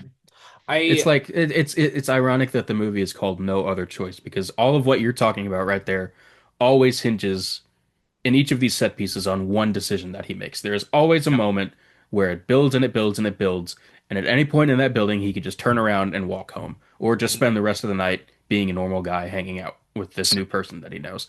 the But movie instead, he whips makes out. one decision Yep. at some point in all of that. Uh, that there's all of a sudden there's no going back from. He has to follow through. That title is interesting because it's used many, many times in the movie, and it's not ever true. It's always Yeah. so the first time you hear it, it's the American conglomerate saying, "Sorry, no other choice. We got to fucking fire half of you or 90% of you or whatever. No other choice. Sorry, we got to do it." And then it becomes this mantra for him where he's saying like, "Hey man, hey, listen to me. There's no other choice. There's no other choice, dude." He's convincing himself of that fact. He's convincing himself that all other options are off the table when in fact like this is like the most would you please just be poor and enjoy your wife movie I've seen in 30 years. Yeah. You have a beautiful wife and a Yeah, beautiful if family. I'm just saying, if my wife was that fine, you would never catch me killing people out of a But you house. see the those infidelity subplots and elements where he Yeah. feels so emasculated, He's like so woefully worthless inadequate. Yeah. that he's like, well, I'm gonna lose her. Like I'm gonna lose everything. Like everything's gonna be taken from me. And I just think, oh, gosh, man, the undercurrent of anxiety in this movie is something that other movies have touched on. I think very much of The Beast by Bertrand Bonello, which is so Mhm. much about like, you don't want to connect in the world and like this paralytic fear of modern living that people have in the modern world, like fear of living, fear of rejection, fear of failure. I specifically by the end, because of the more environmental natures, I got my Cultivate Kindness shirt on. It started to remind me of Evil Does Not Exist by Ryusuke Hamaguchi, the other like goated with the sauce contemporary director of Drive My Car. That where that movie is just so much about like, these unstoppable forces of destructive human evil. Like both of these are just like they are grim movies. It's like we're fucked. We're fucked. It's over. It's so fucking over. We are never gonna be back. Like and there's something about that it's not the negativity and it's not the cynicism that connects with me. It's the fact that it's so laser focused on things that I think are universal experiences for anyone in the professional world in this day and age. If you have had a job at anything other than a McDonald's, you will have lived some of this. And if you've had a career long enough, you will have lived nearly all of it. And that's, I mean, like obviously not true of the part where you start murdering people.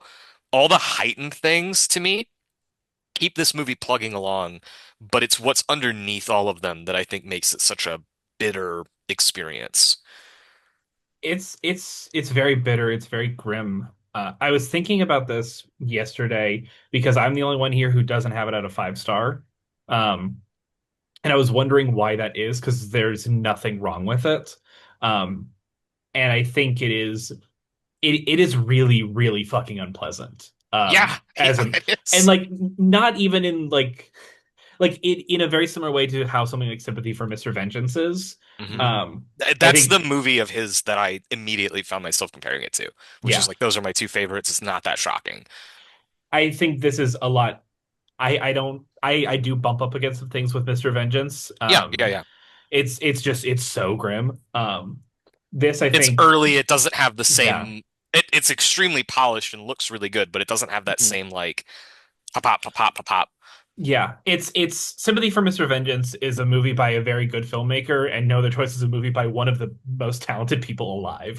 For sure. Um, and so it A gets lot that more to balance really say. well. I mean, like Yeah. both of those movies are about class, and they're both about how like, well, this isn't even so much about class. Like the guy that we're with is of a much higher class than anybody.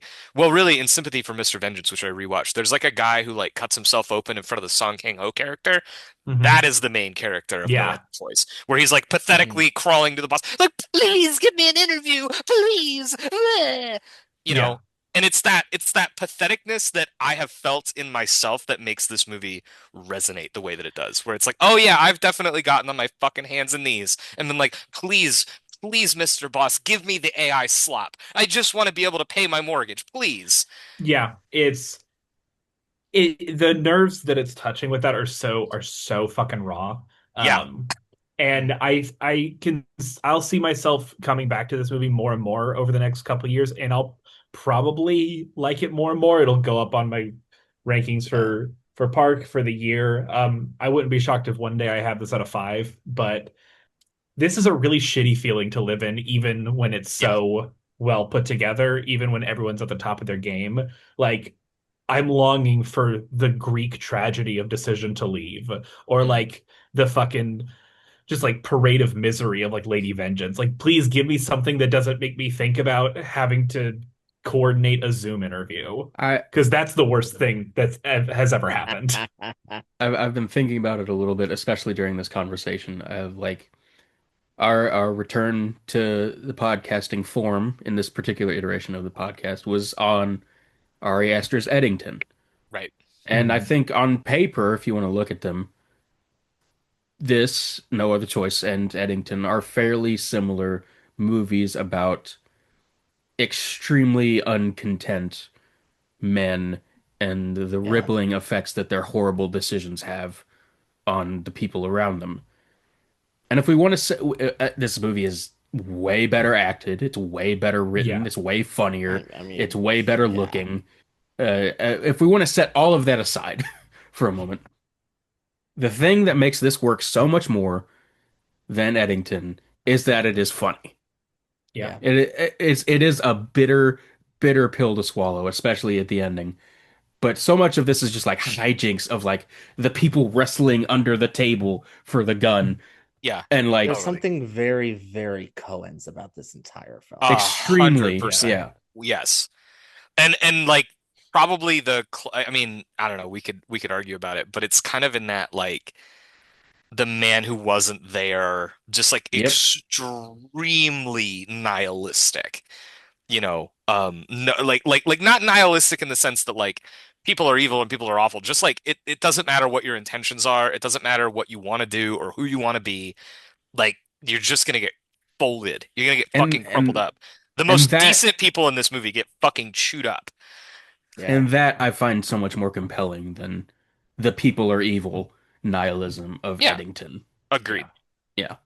Agreed. It's just an interesting display of like or a case study of two movies of like they're getting at such similar things, but the nuances of what they're getting at unfold them so differently in terms of like emotional reaction. Mhm. Yeah, it just feels like I don't know. The one of the other movies that I couldn't help it. I mean, you have this house, right? You have the whole house, and you have the whole scheme, and we're gonna start killing the bosses. It's like, well, I can't help but think about Parasite. And to Yeah. me, I'm not trying to say this in a glib way about one of the most universally beloved movies of the last 50 years, really. I mean, I was gonna say 10 years, but it's really of the last 50 years. Hugely, unanimously beloved movie. I'm not saying out and out this is better. I do like it more. I do think it's better. it scratches an itch that that movie just kind of glances for me. That is so much. I think Cole, you and I were talking about it, and I think you had said that this feels a little bit more personal and that feels a little bit more systemic, but I think this feels both more personal and more systemic. Like more keyed into what I perceive to be the truth and more lived in with all these people because we see, like all these competitors that he's got, these guys that he's got their profiles written down and Hmm. everything. All of that just feels so much more achingly, and this is Park. Like this is Park. It's so much more achingly human while being like no remorse, no relief, no sanded off edges like we're in hell, Yeah, and it really just felt sharp to me, yeah. piercing. This is more grim. Parasite is more focused on being the best popcorn movie of the 2010s that isn't called Fury Road. For sure. Yeah, Yeah. I would have to agree with that for Like sure. it's like a Hitchcock versus Coen Brothers kind of Yeah, suspense thing. Yeah. exactly. Like, and it's just Again, like which of those two do you go in for more? you kind of maybe know that the Parasite family scheme is going to get thwarted, but you have fun the whole time. You're like, oh, Yeah. this is like Yeah. such a riot. Even Hmm. when they're about to get caught, you're like, this is such a riot. And then it Yeah, kind of curdles into the unpleasantness of the end. This movie, from minute one, you're like, oh, please stop. Oh my God, please stop. Please, God. please just go to the dance class. I am Going to asking you just to fucking go to the dance class. And I going to think, group therapy to be told that you don't suck. Yeah. ugh. It's fucking, That's the And most I Fight Club shit I've ever I seen know, in a I movie that's know. not called Fight Club. I do Pathetic think ass. in the Parasite versus this, I think Bong Joon-ho believes that there's a world past these like horrible structures of capitalism and division. And I Yeah, think Park Chan-wook is like, I don't know, die. Yeah. Like you want to get out of this? Yeah. Walk into like a die. traffic. What I do don't you know. He's like, like? yeah, there probably I'll is, fucking but the help you. bosses have the power. They're Yeah, the he's like, ones we'll that are never get entrenched. there. It's Stop It literally wasting your like if you ever time. figure out how to get out of this, please let me know. Yeah. the Yeah. I'm gonna I think we can kind of close here because I don't think we want to get too spoilery. What I would and I wrote a fairly long review of this because it made me very introspective and it made me think a lot about my own life. Hmm. The progression of this character from my job is secure and I'm gonna fight for other people's jobs to be secure to the immediate I only care about me and I will literally kill people to make sure that I am secure. That's the arc. And Yeah. that's real. Like that's really and I've okay, to get into it a little bit. I've written so many letterbox reviews, like literally multiple thousands of letterbox reviews, and I really like because you guys know that I like my war movies and political things, and I always talk about like, resistance is never futile, right? A man escaped. Resistance is never futile, but it Yeah. takes trust. It takes cooperation. It takes solidarity. Some of the best movies of all time are like Chinatown, where it's like your solidarity will be broken, we will lose the fight, and the bad guys will win. Like it's like the one place where it's like our resistance gets individualized. Everybody's separated from everybody, and you get fucking crushed underfoot instantly. And that, like, comparing this movie to Chinatown is like that's like the grace note that I would like to leave it on, where it's just like that is how bad this movie made me feel. Forget it, Jake. It's It's over, dude. Korea. I felt unbelievably bad. If it was playing in theaters right now, I would leave this podcast to watch it again. Yeah, so they're playing it tomorrow. No, not tomorrow. Tomorrow is Sunday still. They're playing it on Monday, which is the same day that another theater is playing Some Like It Hot. So I think I'm going to treat myself to the much more pleasant and Sure, warm and yeah. lovely Some Like It Hot. Yeah. Yeah, you should do that. You You should should. go see Some Like It Hot. Yeah. Go see the best comedy film ever made. The It's only it's not hesitation. even like a top three Billy Wilder comedy film ever made. Well, actually, it probably Yeah, is. it It is. probably is. It Yeah, it is. is. Yeah, It because I is. if I specify the comedy part, that kind How of fu counts out Ace in the Hole. I was about to say, Eights in the Hole's kind of funny. It It is is. funny. It's Yeah. It's funny in a very very similar way funny. to No Other Choices, where Yeah, it's it like is. we should Yeah. all just die. Yeah, no. I got to see this early. Park Chan-wook was doing Q&As in town with the lead actor, so it was really great to hear from them. Yeah. Special. I think this is going to wind up being like just a frustratingly overlooked movie. like underrated, overlooked. Like I think people will like it. I think it'll be part of the cultural conversation, but much like Decision to Leave, it's just the technical powerhouse that makes Hmm. most of the other movies this year look like dog shit. Like whether those movies are good or not good, like it just dwarfs them. I think even like One Battle After Another, as great as the cinematography is, this is just of a different caliber to me.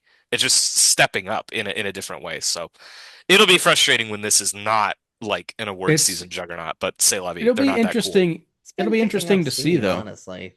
Yeah, because It's the got a difference Best Picture nominee at the Globes. yeah, it'll be interesting to see because the problem that Decision to Leave had is that it was distributed by movie, right. and Yeah. And as we Neon's a lot. I mean, yeah all these as foreign language movies are Neon Johns. Yeah. and as we saw with Die My Love, another absolute corker of this year, one of my absolute favorites, Fuck yeah. that we'll talk about more when we get to year-end lists inevitably. Uh, they're not very good at distributing movies. Them They're movie good at folks. distributing one movie, and it was The Substance. Yeah, Yeah, that's that's true. true. That's true Um, Yeah. and Neon is just in a different league when it comes to that. for sure. What are they on? Uh, Five, six palms in a row? Five. Something like yeah, that. Parasite, Yeah, so six. That's six. Teton, Triangle, Anatomy, Honora. It was just an accident. Yeah, Yeah. insane run. Crazy. I don't know how Triangle of Stand has stuck its way in there, but whatever. Is pandemic 2022 was, brain. yeah, and also frankly, 2022 was kind of a weak year. All the beauty and the bloodshed, baby. Venice got it right. Yeah. it was a weak So enough year for Glass Onion to get an Oscar nomination for screenplay. So I Bizarre. I Bizarre. do I do wonder if he'll snag three because he I got don't a see it. he got a nom for the first two. I think So it's just too heavy of a year. yeah, Yeah. in that Adapted's category too stuck. specifically, yeah, for sure. Yeah. All right, on to well, sort of the main event, sort of kind of the main event. I'm sort of making it the main event because we've run long. Wicked, John M. Chu, the broom and the bubble, the breakout blockbuster sensation of 2024, malingering its way into 2025 most unwelcomely. Morgan, skipper of Wicked Part One, would have been skipper of Wicked for good. I'd like to give you the floor so that you can talk about whatever it is that you would like to talk about in this particular space on this particular topic.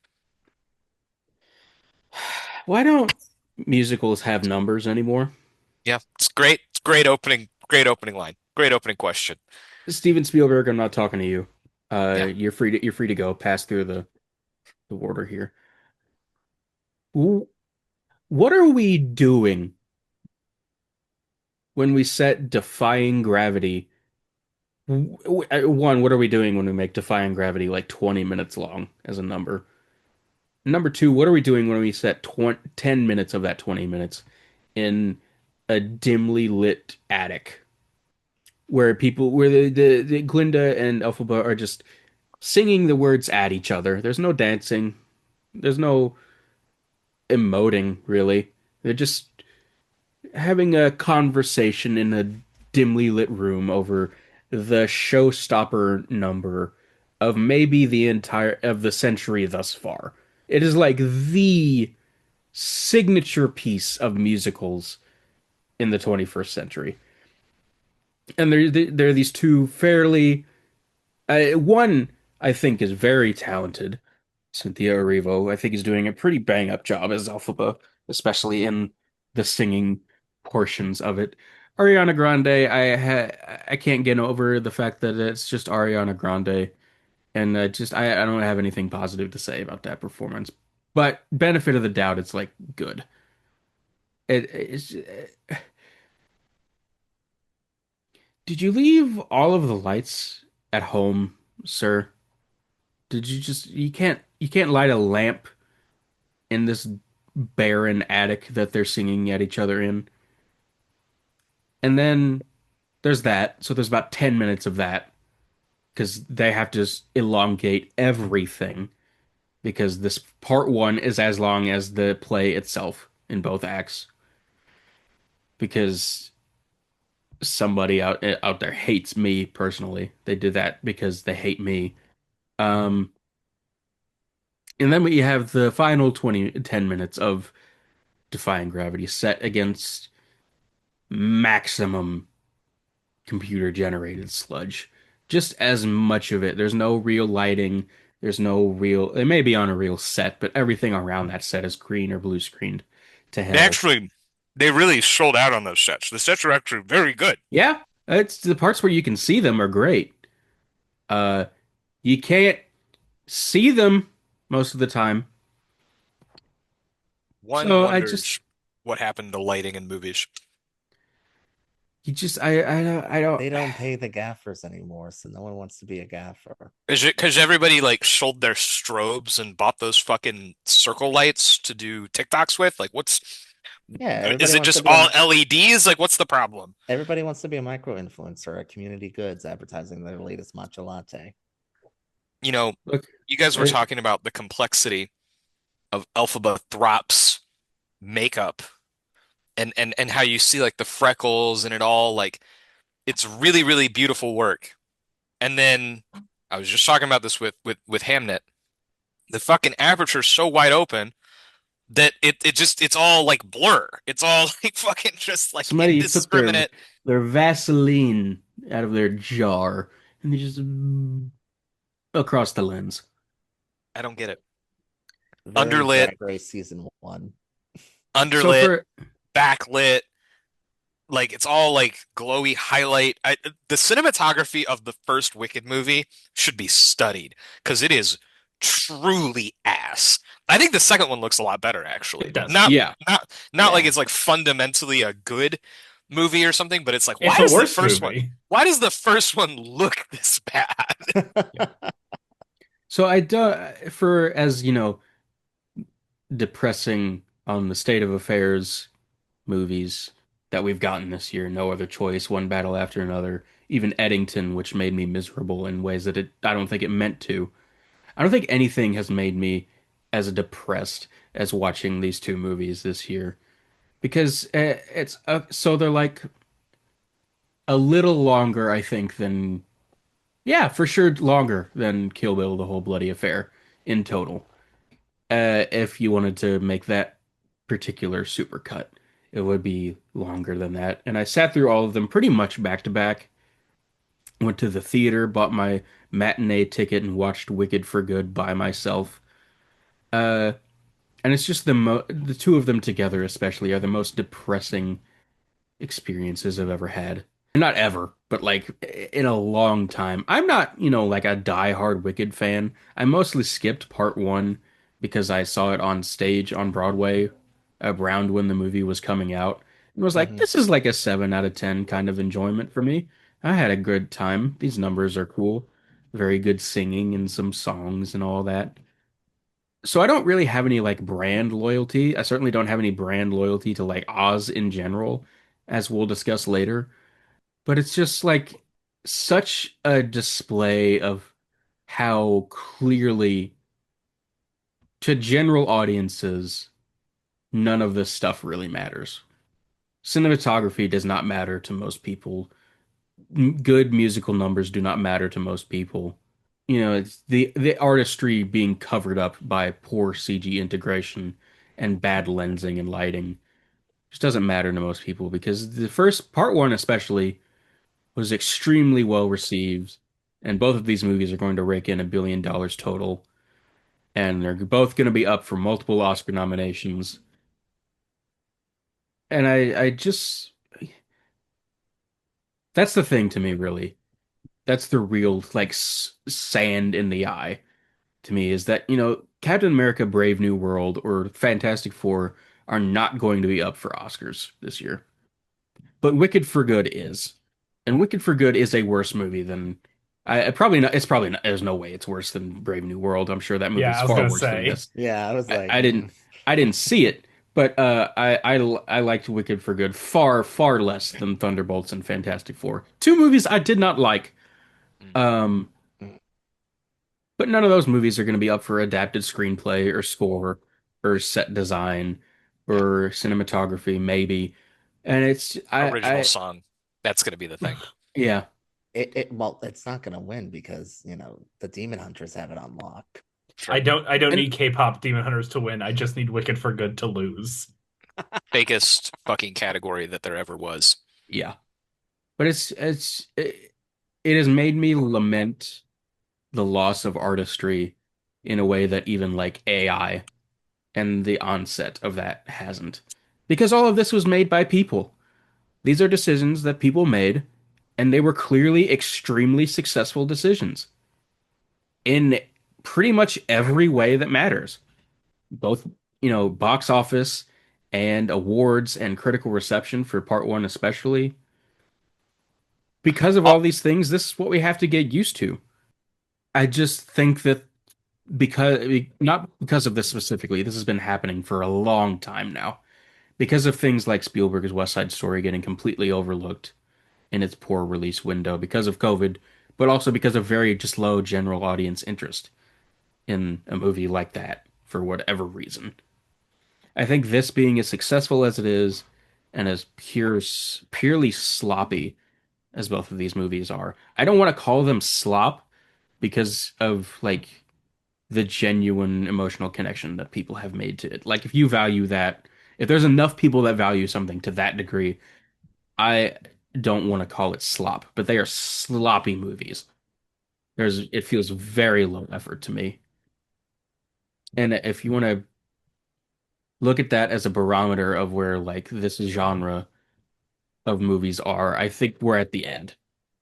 This is like I think it's a wrap. It's a very Deadpool and Wolverine kind of feeling of like this is almost like a post-movie musical to me, where it's just like we don't have to make a compelling dance number for Defying Gravity. We don't have to translate that in any way. Popular can just be these two girls sort of blah blah lying around their room. We don't have to introduce any actual choreography. We can just rely on these songs that were written 20 years ago and these good enough performers, and that's all we have to do, and you'll eat it up. And that's just it. what I want to tag in on is not so much the technical side of this, but I think a cultural decline in imagination or in a desire for particularly our movies, television shows, things like that, to be imaginative.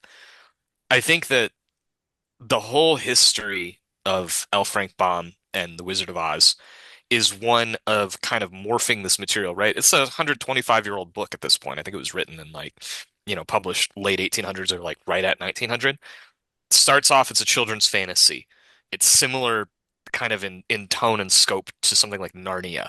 It's got all these different installments going to the fantasy world. Alice in Wonderland is actually, I wouldn't lean on the Alice in Wonderland too hard. The movie in the late 1930s, that's where you start leaning into the Alice in Wonderland. So we go from like childhood fantasy where you can travel from Kansas to the fantasy world by tornado. Then you've got the movie, which we'll talk about, which leans far more into surrealism. It leans far more like, it's a dream. She gets her fucking head bopped while she's in the tornado and then dreams this place. All the actors are played by the same the actors play the roles on either side of the story. So it becomes this tale of the subconscious. By the time we get to Wicked, the 1995 novel by Gregory Maguire, it's extremely postmodern and it cannot help but fuse the film and the book and all the lore kind of together into one thing. But it's very like out there. Like he's just thinking through it in such an imaginative way where it's like it's starting to lean into this issue that I think the movies have in spades. But ultimately it's so thorough and so dynamic. And I haven't even read the books that come after Wicked, but it's just very full in a way that obviously a musical or a movie's not going to be. Then the musical happens, 20 years ago with your Adele Nazim and your Chenoweth, uh, which I think keeps the postmodern and it's kind of almost, I don't want to use the word slapstick. That's not right, right? But it's like ironic. Like it's like it pumps the irony up. It becomes so much funnier. It's like we're taking the idea of like, oh, what if these two girls were like college rivals or whatever? And then fusing that into this, popular and all these things that, in my opinion, like, not to say that you wouldn't have an emotional reaction to the show Wicked, but I imagine that the main emotional reaction that you would have is joy. Like it's just a joyful, fun type of experience that explodes into this other stuff. Where the movie completely fucking lets every step of this chain down is in its unwavering literalism. It is a literal lion. It is a literal tornado. It is a literal, literal, literal, literal, literal. The dream is gone. The postmodern is still there, but we're treating it like it's Harry Potter. Like we're treating it like it's just this fantasy epic, which is easily the most boring bullshit way to do Oz. That's why the Sam Raimi movie's bad. It's not just the bad imagery, it's not just the bad plotting. It's because you're being too fucking literal. It's not good to be that. I mean, I know that the original book is literal, but again, it's fantastical. There's nothing postmodern or cheeky. I mean, I'm not saying there's nothing cheeky about it, but it's never cheeky about the fact. It's a children's story. Fantastical things happen in it. It's outlandish. It's fun. Now we're so fucking self-conscious about fantasy that we have to go to this place that book, Wicked, and a bunch of other media opened up. Shrek is a key example. The Wicked musical is a key example. All the Disney shit that they've tried to do post Wicked, including stuff like Wreck-It Ralph that we've talked about. We've talked about this over and over and over on this podcast. Like, we are fucked. Like, we are so in the hole of like, you know, we're so embarrassed to ever have Margaret Hamilton be an embodiment of pure evil that we have to like add all these shades and layers and be like, it's a political allegory and the animals are like these literal CG animals who have rights and feelings and it's like God, it's so boring. I that was my main takeaway. I liked seeing Wicked Part 1 in theaters. There was something I think just about being in the room that kind of elevated the experience. It does have the Dancing Through Life music number. Jonathan Bailey's really good. I think the two girls have good chemistry with each other. And so but I remember writing kind of a longer thing where it's just like, boy, the literal elements of this will sink it over time. And I think that they have in this sequel where it's like, we have to do the big battle. We have to do the big Harry Potter finale part two thing. And it's like, just never what was compelling about Oz. It's never what was compelling. And to your point, Morgan, like I'm not much of a purist. I think I laid out all those tracks to basically say like what this material is has evolved and changed and grown and developed. But every time there was something that was being added that was interesting. We were getting surreal in the movie. We're getting postmodern in the book. What are you getting here other than going through the fucking motions in the most mechanical way possible? That's where it starts to kind of drag for me. We've gone from like a guy who dresses like a lion to it's a CGI lion, which I just find to be the most boring way to interpret this. We've gone from like the big cloud of smoke being the wizard's visage to the CG mechanical version of it. It's like this is just so boring. It's like you can't like I gotta know how the yellow how did the brick road become yellow? When did they pave this road? I'm like I don't care. This is like the opposite of it's literally 180 degrees the opposite of what makes the original movie compelling because it's not a real literal place. It's a dream place.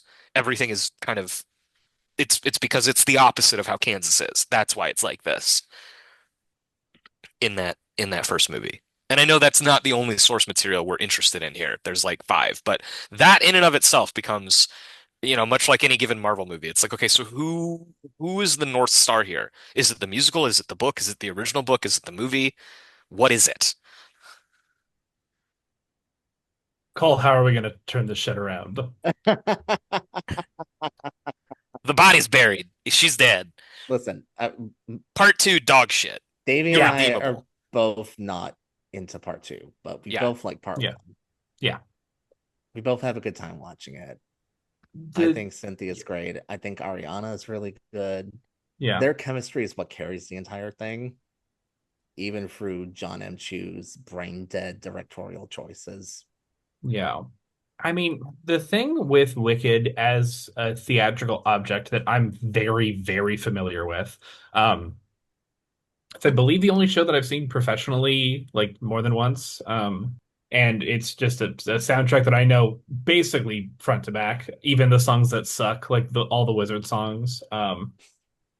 Is that it's not a great show.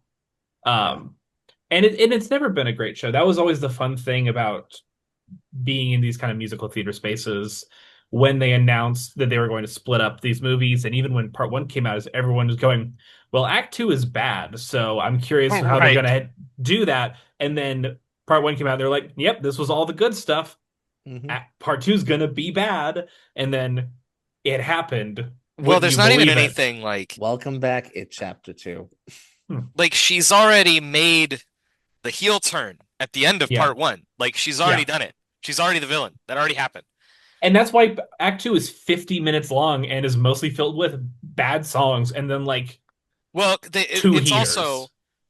Yeah. I'm not a big fan of the Wicked stage musical. It's not for me. I don't really care for it. Um, the book completely, obviously, I mean, I don't know why I'm saying obviously. The musical hones in so much more on like Elphaba Glinda.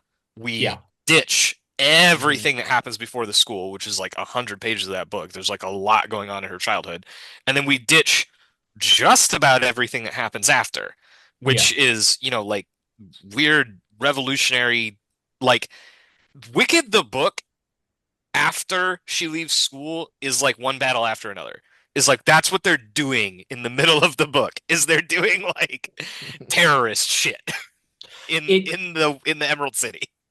it feels, because I was interested in this show from a very young age, and like my parents and friends of parents had read the book, they talked about the book the way that like people talked about the Forrest Gump book. They're like, "Oh, the book is terrible. The movie like made it nice and Nonsense. normal." Um, Yeah, nonsense. and that's kind of been Conformist opinion. exactly. It's I will this say, book like, was weird and it made me uncomfortable. they're And it's two different approaches to being postmodern. The yeah, latter approach in the musical is much more crowd pleasing. It's yes, much more Hmm. Shrek. It's much more like, hey, you know this story, but you don't really know this story. yeah, And that's the feel of it. That's the tone of it that I think the movie loses. Because the movie wants to be the drama. The movie wants to be the CG blockbuster epic. It does not want to be, gotcha, which is good. Like bringing some sincerity back into the proceedings is fine. But at that point, what is your source material?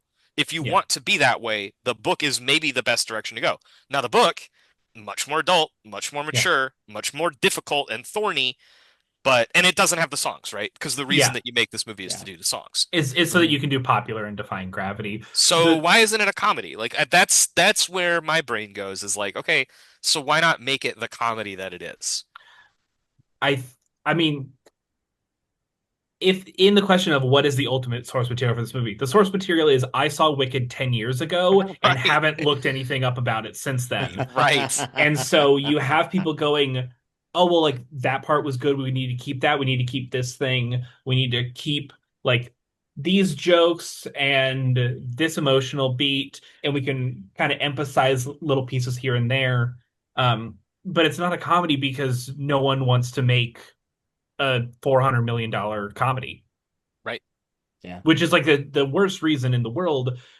And To me, it, that's a big part of what these movies lack is yeah, any willing, even though it is so like Morgan, you said this. Prince Fiero has a blue talking horse, and mhm. this movie wants me in earnest to think that the theme is racial prejudice. Why the fuck would you ever try to like, and I get it. You cast Cynthia in the role. She is a black lead actress. It adds this like, okay, maybe there's a layer here, but I would argue that it's certainly not pushing enough in that direction. And mostly, it is stupid to try to fucking push it in that direction. This is a $400 million crowd pleaser movie. I'm not saying it can't have any thorny or difficult material. I naturally would like it to have more of that. But this is not the way. Like you're trying to treat it literally and seriously while ultimately being completely fucking ridiculous. A movie And where Peter complete Dinklage voices like a talking goat who teaches you math. and they treat that like History. it's really serious. He's got the fucking like he's like this very literal goats instead of being anything more heightened or silly or that might prompt you to smile at the screen. And Yeah. I don't get that. I don't understand, like, creatively, I don't follow that decision making. It's why you get someone like John M. Chu to do this sort of thing, because he is going to give you an illustrated book of the screenplay. He does it with In the Heights, which I think is just stronger source material, so I like that movie more. He does it with Hmm. Crazy Rich Asians. He also does that with Gem and the Holograms. If like he's not really bringing anything to this stuff, so if there are cracks, you see them. And I still think that Wicked Part 1 is more or less successful. And I think because it is offloading so much of those cracks onto a movie that is Yeah. entirely cracks. Hmm. Get Just us kind of in the broken from the junk. foundation up. Yeah. Yeah, like, Yeah. Make it oh, leaner. That's the other thing. It Don't be a fucking offloads coward. Make a three and a half hour all movie. it Sorry. offloads all those cracks and is still 2 hours and 40 minutes long. Which is yeah. mercifully shorter than the first film. Oh no, you're saying the first film is that long. Yes. Sorry. Yeah. Which mercifully makes all the cracks. Yeah, just seriously make a 3 hour movie. Make a three and a Yeah. half hour movie and make people I sit through it. Quit I being But a this little doesn't need to be bitch. 3.5 hours. This needs to be 240 and be the whole show. We'll be three. You can go for three. I'll let you do three. Yeah. Go for Well, free. if you're gonna do this, do something with that second act. Yeah. You It, have to it, engage with it it and try to yeah. improve it. And And frankly, you it just needs to lean a little bit more into being, oh, this is the Wizard of Oz. Yeah. Which I think that you okay. The, You the brought up fucking you brought up a beloved Muschietti movie, Stephen King adaptation. I'm gonna bring up another one, not Muschietti, but our good friend Mike Flanagan, because that brings you to Doctor Sleep territory. And suddenly now I gotta watch John M. Chu try to do the actual Wizard of Oz, and I'm just gonna get pissed off at him for trying. Just don't. Just this is don't. the Get the thing. fuck out of my house. This is the thing that like breaks it fundamentally and gets me so like depressive about the state of things. This is a golden ticket IP. You could do yeah. whatever you want with this, and it will make at least probably if you split definitely if you split into two movies $1 billion, but probably like 800 million if you just do one movie. This is a certified moneymaker. If you say Wicked as a movie starring these famous people, just do something with it. Just like have a flourish. I'm not saying like radicalize the text and make it into something that has like new connotations and meanings. That would be fun. I'd be into that. But like Yeah. just do like adapt. Yeah. You have so much material sitting at your feet. Hire a Mhm. director. Yeah.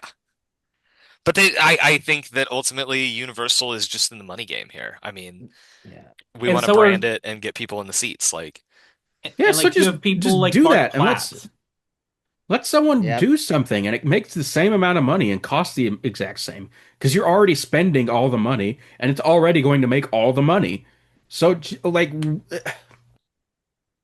I'm talking to a fucking brick wall. yeah, Yellow brick wall. industry that'll never change. Yeah. It's the if there is a musical theater nerd positive that I can try and like ring out against my better judgments No, please do so. is that there's basically all of the big musicals over the past 20 years that would make the worst movies have already been adapted into movies. So if you're going to find popular shows, you simply run out of the worst ideas. We already have a terrible Dear Evan Hansen movie. We already have what Wicked has turned into. Those are the two that are probably the least suited for this style of musical, like this musical movie. So unfortunately, because Wicked is making money, someone somewhere is going to say, we need a big musical again. And they'll go, I don't know. There's a musical comedy about the second most talented playwright in Shakespeare's time. It's called Something Rotten. It's a ton of fun. We can throw $60 million at that and maybe throw it on Hulu if it doesn't get sold. Like I do think that there is a universe where the kind of revival of the musical genre in sincerity is working through kind of dusting off the cobwebs. And I know that that is very optimistic and will probably not happen. But there has to be something good from the fact that this is what it currently is. You know what's a 2025 musical about fascism that has great dance numbers It's and not great coming out until color? January for me, so shut up. Kiss of the Spider Woman's already out. Oh, I thought you were talking about Anne Lee. Yeah, Kiss the Spider Woman is good as hell. And actually, I would genuinely recommend. Yeah. Another where they spent $30 million, they didn't market it and it didn't make any money, but like Yeah. $30 million is not a ton of money, and you can spend it on a couple good actors, another underlit set, but like some great musical numbers and a ton of fun as a And like show. great dance sequences. Like J-Lo Yeah. fucking dances her ass off and you can see it. Mm-hmm. That's There's literally like I could over I you know don't let me get too in my bag about this shit. I enjoyed Edgar Wright's The Running Man. Like I like my slop every Yeah. now and then. I'm just saying I could have turned my entire perspective about this movie around if there were more than one good musical number in the whole thing. Dancing Through Life with Jonathan Bailey, just the movie comes alive. Killer set. Yeah. You can see the sets. There's like fun interaction with the sets. The dancers are dancing, and it's not just like Yeah. some that Bowen Yang fucking does because he can't dance. You That can't. It's like was that was the number when I watched that movie. Like I guarantee the positive rating I originally gave Wicked had everything to do with Dancing Through Life and the way that it just like breathed life into the proceeding. As Yeah. soon as that happened and he shows up and does that, you're like, Mhm. whoa, whoa, these Yeah. costumes are really good. it's just like apply some effort, please, beyond these set designs. Like it's extremely telling to me that although they are relatively small singing roles, they got someone who can't sing for Madame Morrible, and they got someone who Ugh. can't sing for the Wizard. MM, This flip is it a around. musical. I The think Michelle Yeoh casting What is like unforgivably bad. what is Yeah. your malfunction? It's fine in part one, mainly because the whole time she's just insulting Glinda every which way. Yeah, But and in like part two, doesn't it sing. really. They ruin, thank goodness. Like Oh yeah, that Wicked was for the. Good like Mhm. starts off on such a shitty note because they ruin Thank Goodness by giving half of it to Michelle Yeoh, and they're cutting into the song constantly, like stopping the momentum of the music. And it's like, Yeah, what are we doing? that was the first warning sign. And also, I will say this about Thank Goodness. It's the only number where I feel Ariana coming out from behind the Glinda facade. Yeah. mm, I genuinely think she's better in For Good than part one because she just there's like a little more emotion Yeah, I there. mean, if anything, out of the two, she is more likely to be Oscar nominated again, just because of Yeah. how that category is. mhm. I think this is gonna I think basically everything other than supporting actress and some craft categories, this is not going far for a Yeah, award show. It is sinking like a stone, especially after the Globe nods. I think that really my conclusion on this movie and segueing us to the main one is it's amazing how much sauce we've lost in 100 years. Yeah. Like 100 years ago, it wasn't 100, it was 90 years ago, 80 and some change. You get The Wizard of Oz, right? And it's just like it will knock you on your ass because you're throwing the entire power of the Hollywood machine at making this, fantasy story, at making this studio movie musical, which obviously, like the movie musical has been a little bit out of vogue, but frankly, kind of moribund in the latter half of the entire 20th century. So, like, let alone in the 21st century, we just don't really have them the way that we used to anymore. So, it died when Hollywood's old system died. for sure. For sure. Well, you need all of that talent and all of that skill. And it's not something that I think tours are driven to because it's not something that like, if the whole of like the bona fide filmmaking artistry is kind of governed by modern day Cahiers du Cinema, right? The Mhm. writers, the reviewers. Yeah. We all love Singing in the Rain now, and I Yeah. think they loved it back then too. But musicals are for the people, Yeah. Musicals are for the audiences. They're will it play in Peoria, right? They're not for the coastal elite. They're not for, the guy that wants the Trier movie or the Panahi movie or whatever, right? Like I don't really want Jafar Panahi to make a fucking movie musical. And I don't really want to think about I don't really Now I kind of in do. my I brain want that so I don't want to badly. do I don't want to do calculus between like what's better between this and that. So I think that that's part of it is just that like studio filmmaking has entered such a weakened state that like who makes these anymore unless an auteur gets a fucking wild hair up their ass and says like Steven Spielberg wants to make West Side Story or this Pedro Almodovar is going to make I forget what even the fucking name of his musical is. It's one of his worst movies. Probably his worst movie. I think it's like Feels I'm So so Good. excited. I'm so Yeah. excited. That's what it's called. Yep. Not particularly good. Or Amelia Whereas, Perez. man, it's difficult to describe. Yeah, Amelia Perez, great example. It's difficult where you've got like the clear Oscar nominated role, you've got the auteur European director, you've got like the topic that everybody's like, "Whoa, hot topic!" Ah. That's the only way that these things get greenlit in the scale that it would take to make something like The Wizard of Oz. But it's just amazing to me that like 100 years of development in this baby medium. My understanding about the movie Resurrection is that it's like by bygone, I mean that's coming out is like one of the reflections of that movie is like film is an infant. We were talking about Cole. Were we talking about like fucking The Tale of Genji, or we're talking about Thousand and One Nights, or we're talking about the Epic of Gilgamesh, right? Hmm. Literature, even just the stuff that you can go pick up and read from a bookstore, thousands, plural, of years old, thousands, Yeah. millennia, plural, right? Not just 19th century, not just 14th century, like all the way back. Yeah. Movies are just a little over a century old. And in that time, we've gotten a lot 1895. fucking worse at making them, generally speaking. I mean, just to compare the high notes. Not to say that like there are no movies being made in the 2020s that could be conceivably better than The Wizard of Oz, but just that in general, the mechanical process of how we make them has degraded severely. And that's, I don't know, that's a depressing way to open up talking about one of the more joyful movies of the 1930s, but that's how I feel when I watch it, especially in context of the Wicked movies. Is like, damn, we used to know how to do this shit for real.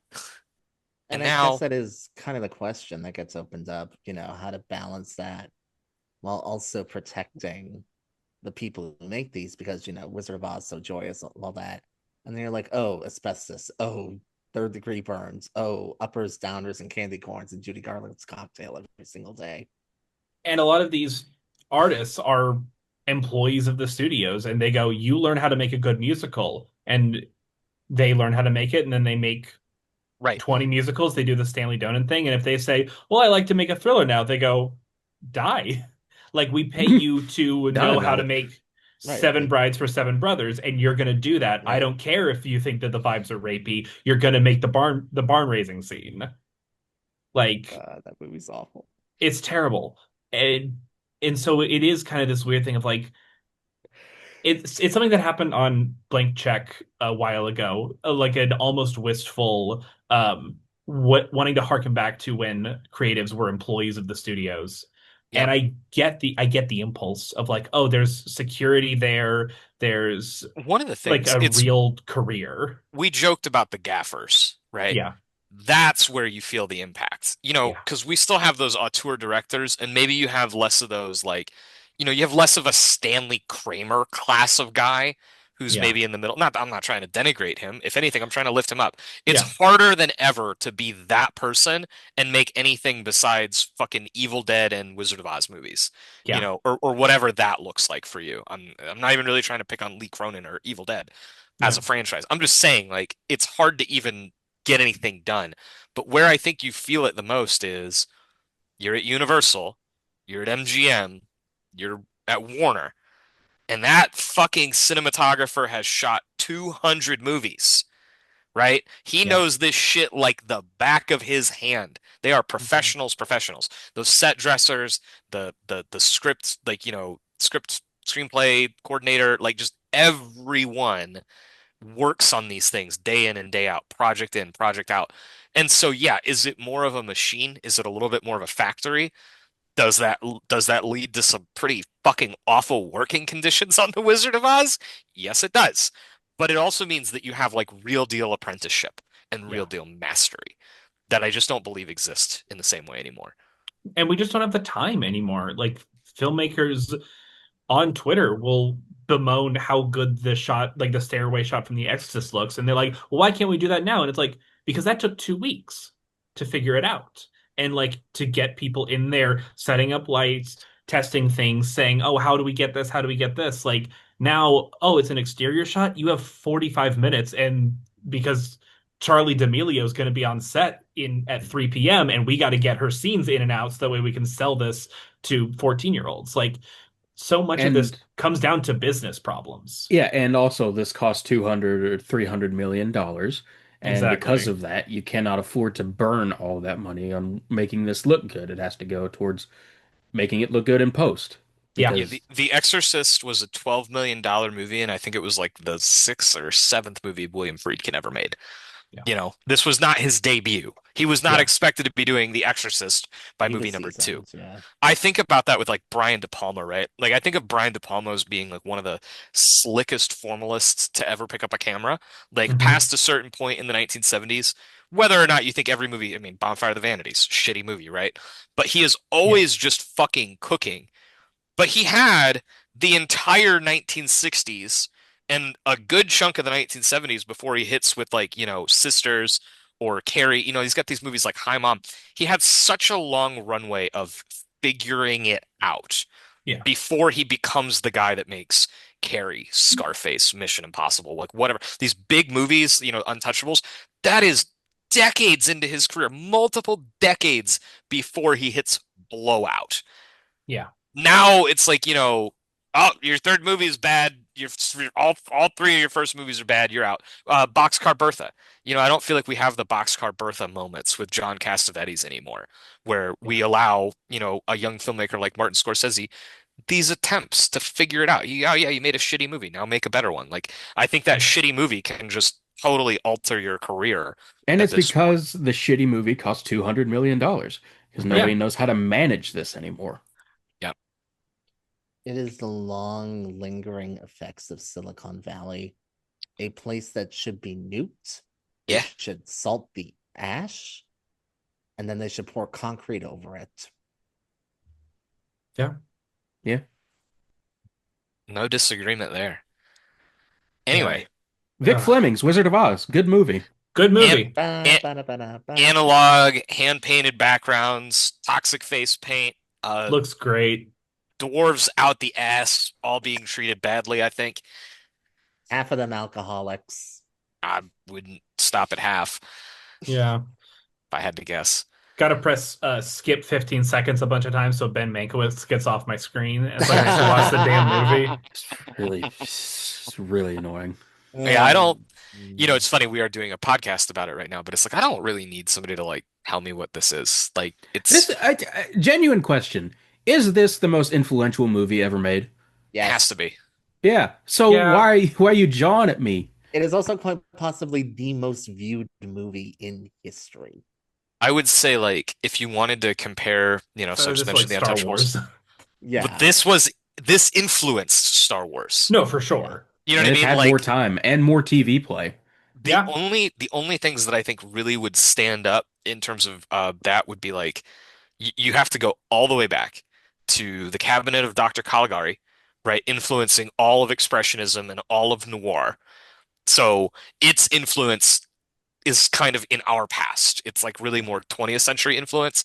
And then like the Battleship Potemkin for teaching us about like the Kuleshov effect. Is like you have to go to Sergei Eisenstein to find anything that might be as influential as this is. Yeah. For sure. 100%. Yeah. I mean, like, David Lynch's entire career comes out of this movie. This was his favorite movie. Yeah. I will say, one of the things is some of the creative choices that are being made here that make it so influential are wrapping it. I name dropped this earlier because I was being a little bit loose with my language, but this movie is far more Alice in Wonderland than the book is because it Yeah. has the surreal, the dreamlike, the fantasy world that you slip into in your subconscious, and everything is like reversed or distorted or strange. And that I think is the singular power of this film adaptation of The Wizard of Oz. Like there's so much good stuff happening, but like I've got two people on here who will be very, very primed for this particular comparison. When I play the game, The Legend of Zelda: Majora's Mask, I'm I listening. think Yep. Wizard of Oz because the whole business of that game is you've got Ocarina of Time, it's a wonderful N64 game, all these crazy little characters, 3D models, and then they made another Nintendo 64 game that was its follow-up, and to save time, they reused its assets. So the girl who's at the farm where you get your horse now becomes a new character in this very dreamlike, very surreal, very dark kind of follow-up sequel story. Like every time I've ever played that game, I'm like, oh yeah, this is like the Wizard of Ozzy one. Because Yeah. you've reshuffled the deck on who all these characters are, And but you remember who they used to be. it's literally like Link got bonked on the head and Yep, now he's in La La Land. yep. Yeah. Alice in Wonderland, I think it's Brazil. I think it's Pan's Labyrinth. You know what I mean? Like it's just Very Pan's Labyrinth. so many things that get wrapped into this kind of lilting daydream fantasy. I also will just stake my claim here and now. This is my take ever since so Cole and I attempted to do this episode last year for Wicked Part 1. I think we actually recorded it, but never We saw the light of did day. technical issues. My take when I rewatched it last time, and I think probably my take forever, the Kansas parts of this movie are the best parts of this movie by kind of not a small margin. And regardless of whether you think they're the best or better, they're they're critically critically important to any of this working. And I only say it in that way because I feel like you probably always, we remember she opens the door and the frame is in color. You remember the vibrancy, you remember the song and dance because, she sings Somewhere Over the Rainbow in Kansas, which is the best Mhm. song in this movie, but outside of that, all the music stuff happens in Oz. All the musical stuff happens in Oz. But it is so fucking important that the Kansas stuff work, that we Yes. establish who these characters are before they're reshuffled, that we establish the kind of Dust Bowl severity. I gotta get the fuck out of here. Like, I don't want to be here. This is not a good place. Yeah. But also the loving, domestic warmth that actually makes her want to go back. From the moment she lands in Oz to the moment she gets back home, all she wants to do is get back to her Auntie M, and that shit doesn't work if King Vidor, who directed the Kansas sequences, did not blow the fucking doors off with them. If those scenes are not as good as they are, the movie does not work. Nothing about Oz works because then Oz becomes the place you want to be instead of this strange, dreamlike, almost nightmarish, like the longer it goes on, the more desaturated and kind of fucked up and evil it feels to even Yeah. be here. Oz is like a wrongness that this movie has, which I think is, something that like Wicked could never do because it fails to exist on those two layers. And I mean that about the book and the musical and the movie of Wicked. Yeah. It's just a unique magic that this movie has. I think part of my relative distance from this movie is two things. Like, I honestly don't think the musical numbers in Oz, like I'll rephrase. I think the numbers are good. I don't think the songs are particularly good. Like, especially like "We Represent the Lollipop Guild." I'm like, get the fuck off my screen. Nah, I like those Sucks. little guys. It's like charming enough, but I'm Yeah. sort of like, My dad was a waiter for one of those guys at Red Lobster decades ago. Interesting. yeah. I definitely see that sequence goes on. That's a long Yeah. sequence. The from Emerald City sequence is very long. That's what I remember this time. Like just them kind of like hanging out, being like, Yeah. "This place is so cool." The Yeah. lion's getting a manicure, and I'm like, "Okay, the hurry the King of fuck the up." Forest is the worst fucking part of the movie, and that happens Yeah, in the part that you're talking about. Yeah. Although I like the part where he like breaks a fucking vase and puts it on his head. It's pretty funny. It all moves pretty slickly, and that's why Yeah. we're like remembering now that it's Hmm. like, oh yeah, this actually goes on for a while. yeah. Um, but the thing for me, and I'm certainly not making a quality comparison here.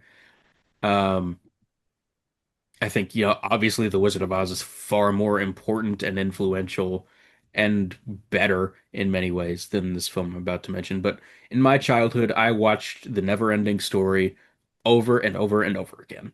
And I still find things about that story, particularly like elementally, more compelling than The Wizard of Oz, even though I obviously saw The Wizard of Oz first, just in like TV syndication.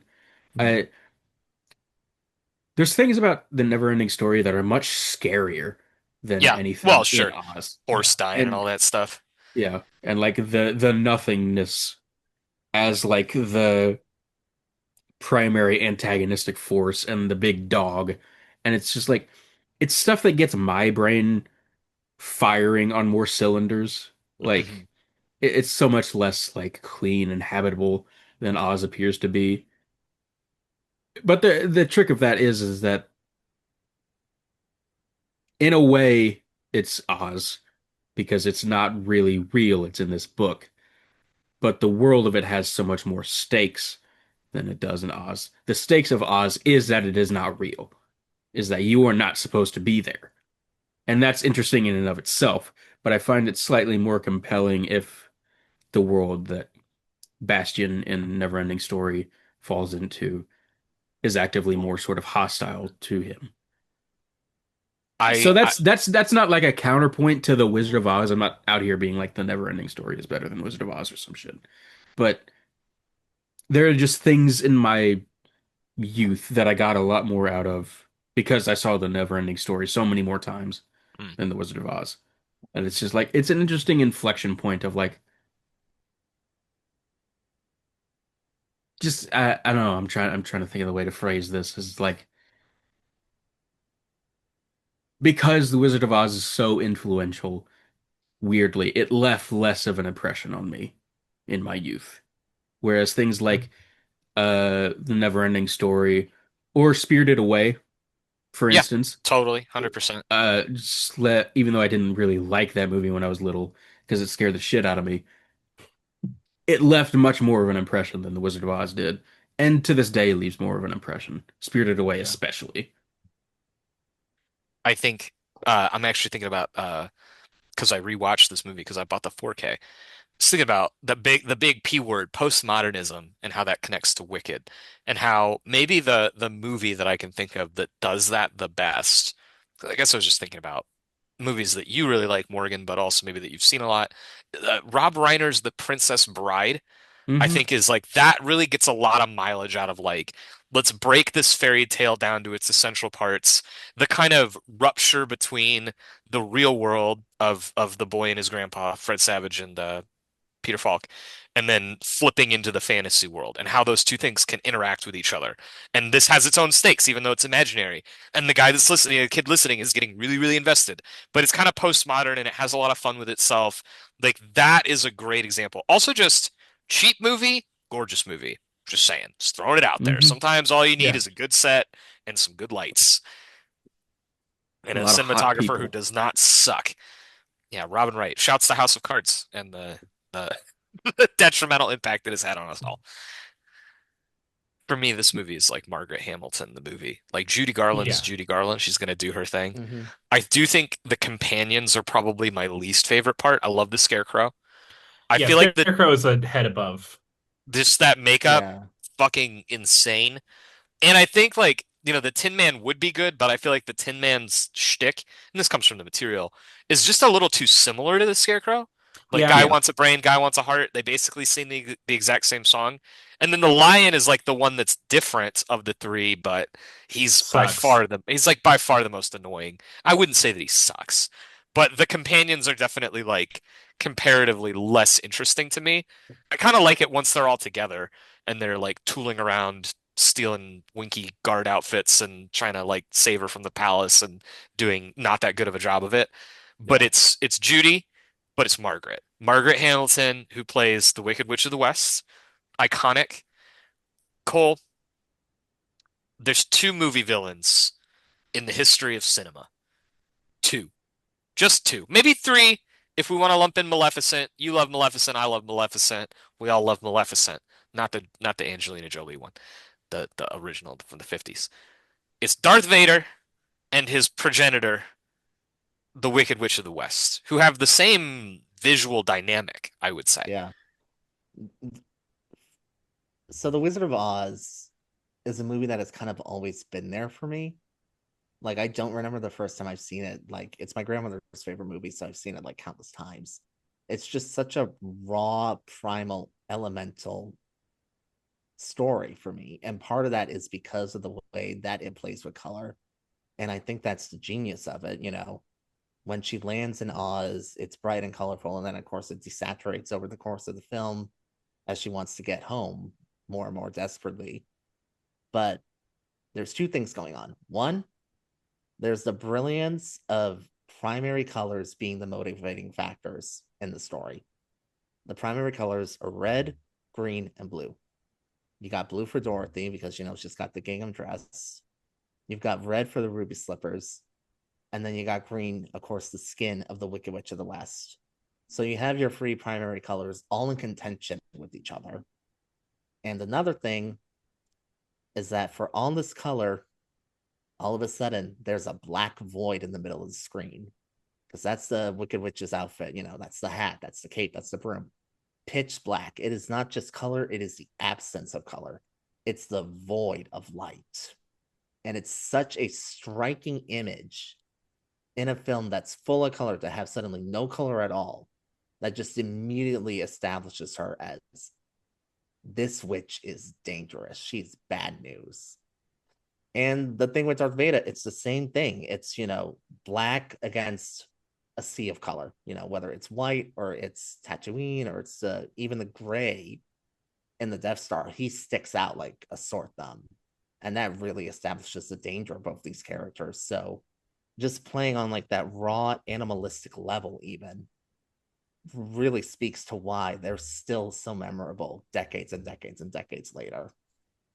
It's just like so purely elemental kind of Mm-hmm. stuff. Like this is like an hour and 40 minutes. It's very much like get in, do the numbers, get out. But every number and every aspect of it has so much attention to detail that it this is what I'm talking about.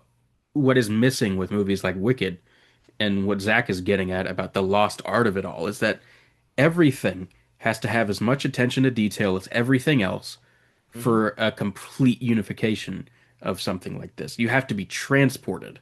And that means that like the sets have to be hand painted and the makeup has to be done a certain way. All of that should be OSHA compliant. Right. You know, but Yeah, which it uh well it was not back then, yeah, it should have but the been, work was there.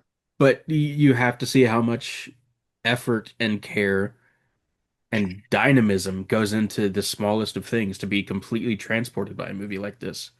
Mhm. Like sitting there watching Wicked for good, I'm keenly aware that I'm, you know, sitting in a theater and watching this, you know, computer animated imagery and these two actors that are visibly on a set just going through the motions. Everything here is visibly on a set. It all looks like a set. It's made as 1930 whatever.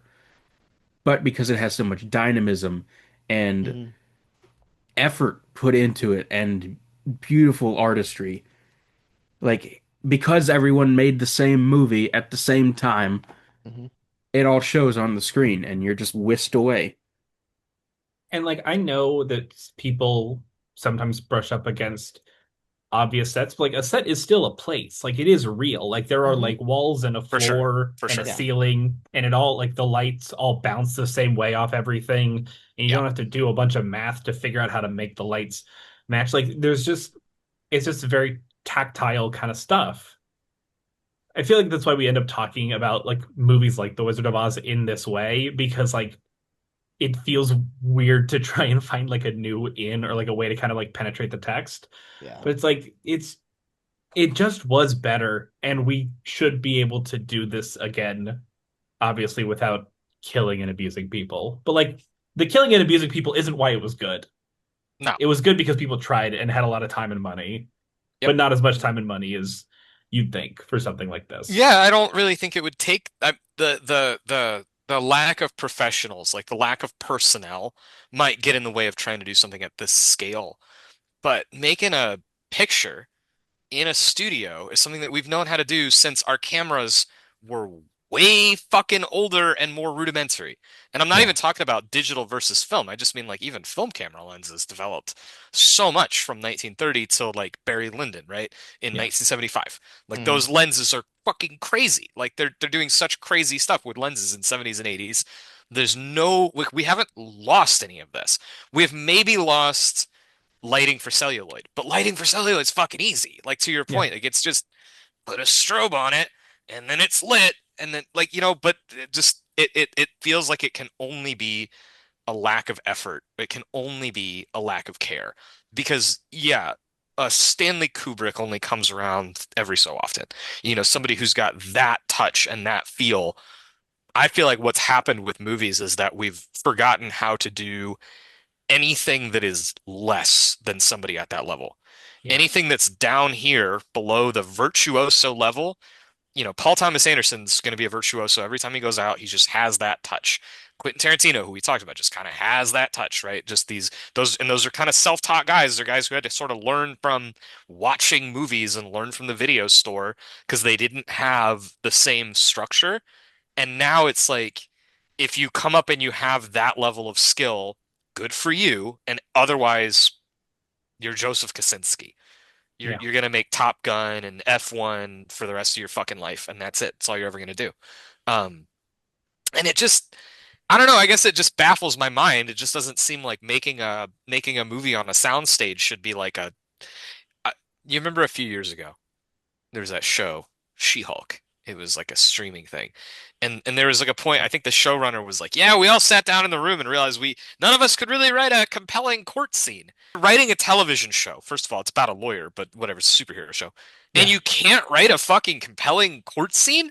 That's like should be the 101 creative writing 101 should be able to, write court, write a Yeah. jury, write, a bunch of different perspectives arguing about an Mhm. issue feels like the simplest, not the simplest, it's quite complex. But you know what I mean? Like it's like knowing Yeah. how to make fucking fried eggs as a chef or Yeah. bread or something. Like, it's pretty elemental. It's pretty building block level of learning how to be a writer or learning how to, in this case, be a cinematographer or a director.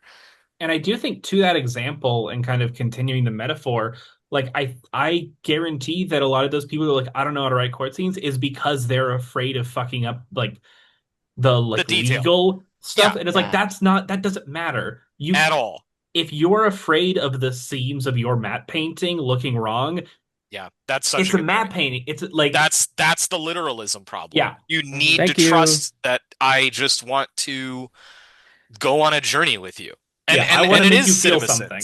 It is Yeah, Thank you, CinemaSins. CinemaSins. Yeah. Yeah. Thank you, Nostalgia Critic. Thank you, fucking Red Letter Right. Media. Thank you, fucking Yeah. just the Uh, whole internet. I Yeah. flatter myself because I've been working on a writing project, and one of the parts of the writing project is like the main character is like a former Olympic level martial artist. I've done some research on it, but I'm not gonna fucking Yeah. worry myself to death about like, oh, I have to get this. No, not really. It's just, Because I just what you want know you to what know you he's an do? athlete. Here's what you do. You write it and then you find a martial artist and you say, read this and tell me what's wrong. Right, right. And you Like, know what? I don't really give a fuck if Neil deGrasse Tyson thinks that gravity is unrealistic. yeah, Who but fuck that cares? guy. He's got a Who he's got gives a a fuck? fucked up couple sections on his Wikipedia I was gonna page. say, isn't he a sexual predator? Well, good. Yeah. Yeah, It just Did you like say good for just him? I was gonna say good for him. Yeah. oh no. Uh not Pivot, to make this pivot, about pivot. Ryan Johnson's The Last Jedi again, but the death of all of this is when you got those fucking dork asses being like, "Oh, the fight choreography in this scene is not good." Yeah. Well, You I'm like a real combatant, and how I would have a fight with a laser sword is like this. It's like, oh, okay, thanks, dude. all Like, right? Appreciate you. hey, laser swords aren't real. It's Yeah, like it's you remember fancy. how, yeah, like we went from like samurai sword fights to like, in episode 3, they're like, whoop, whoop, whoop, Yeah. like, fucking cares, dude. Shut up. Yeah. In the words of the illustrious Britney Spears, it's just a movie. It's just a movie. It's just a movie. The swords I operate at just whatever speed they need to for the tone of the movie that we are making. nobody Because nobody had a problem with that scene. Nobody had a problem with that scene until those losers were like, actually, you could see in this part of the corner of the frame, he's actually just swinging at nothing. We're talking about the throne room scene, right? Yeah, yeah, Yeah, yes. Oh yeah, that seems cool as hell. yeah, Sorry, of course I it was is. distracted by the fact that it looked So all red. red and yeah. cool looking.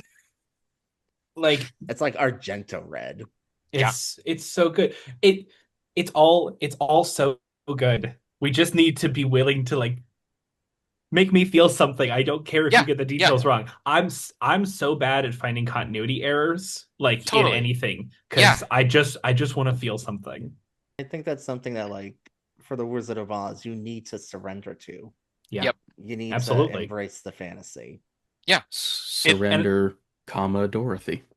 And I think the other versions of The Wizard of Oz, not just Wicked, like they fail the more they try to like patch everything up. Obviously, Oz the Great and Powerful is a Ugh. is a very like it's not a neatly written screenplay, but it's neat derogatory. Like it tries to like, wrap everything up in a little bow. I think It's Return to wildly Oz, misogynistic. yeah. I think Return to Oz also has a little bit of this problem where like it tries to like give everything a good analog and give everything like Mhm. you don't have the scarecrow anymore, but you have this other guy and you have this thing and it all connects to this.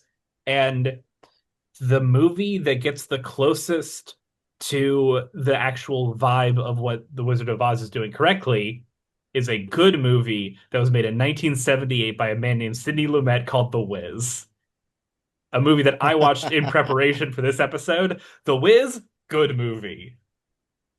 It is kind of fun, honestly. It's It's a Sidney bizarre, Lumet but picture. I mean, I wouldn't put it past him. Yeah, I it's written it by Joel is Schumacher. it That doesn't it surprise me in the slightest. it's crazy that The Wiz is a movie brought to you by the people who gave us St. Elmo's Fire, 12 Angry Men, and The Hurricane Heist, And the Phantom of the Opera. and Phantom of the Opera. But like written by Joel Schumacher, produced by Rob Cohen, and directed by Sidney Lumet.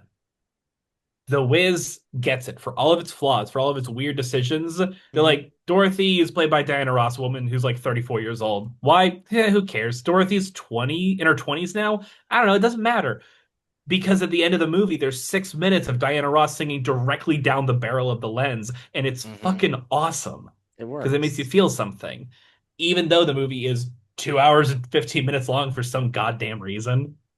Like it works. Like A they're little bloated, but like yeah. it gets the magic, and like Mhm.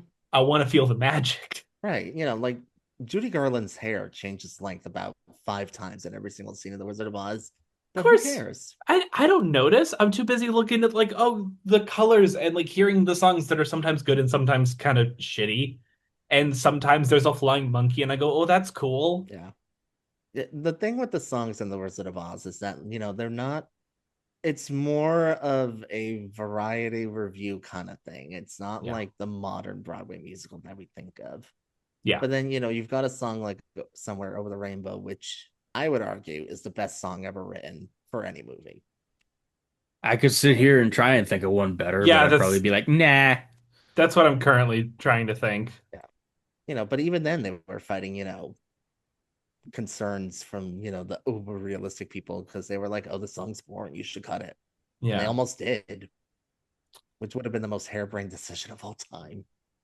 And like to Zach's point earlier, there's a very real chance that the movie just doesn't have the impact that it has now without No, Over the it wouldn't. Rainbow. No, Yeah. it would not. Yeah. You need to have that element in there to make everything work.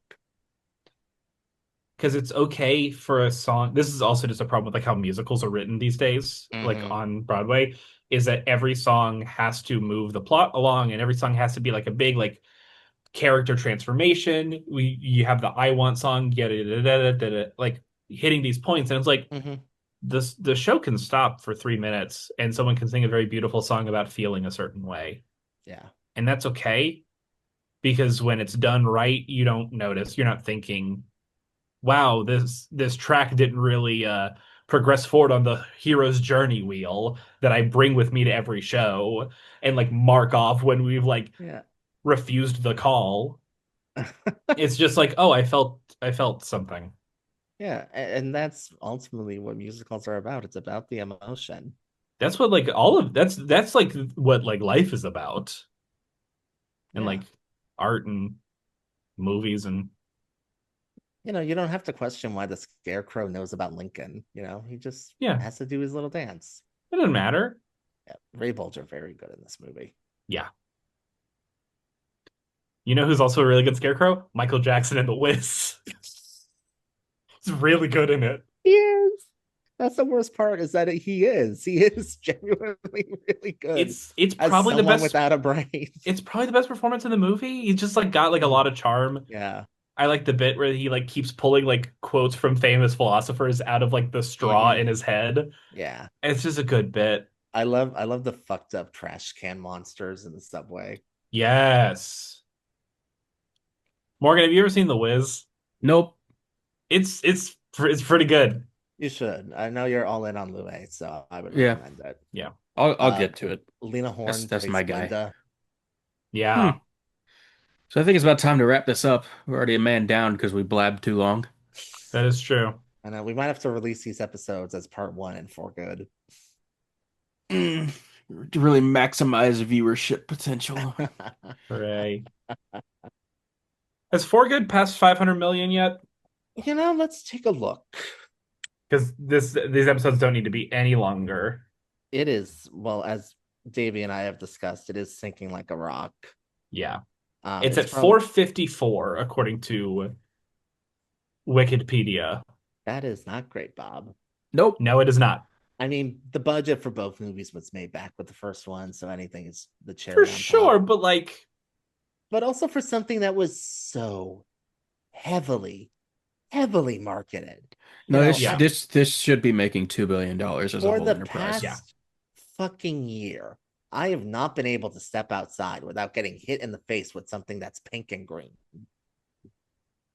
Have And you maybe guys that's seen just that because I live in LA. uh But it is on everything. It's on Yeah. the cleaning products, it's on the food, it's on the clothing, it's on the apps, it's on my TV. have you guys seen that phone app where the phones sing for good at each Oh, other? yes, I have. practically every single time I've gone to an AMC in the last like 3 months. It feels really, really dire when I see that ad. It's bleak. Yeah. I And feel on like that harmonious note, we should exit our way out of this iteration of the First Watch podcast. Probably the last one for 2025, if you know our own cycles and these things are to be trusted.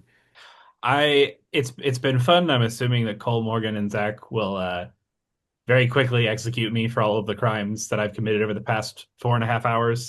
So tell my Yeah, family I love we'll them. just cut you out altogether. Yeah. I'm just gonna take a hack job to this episode.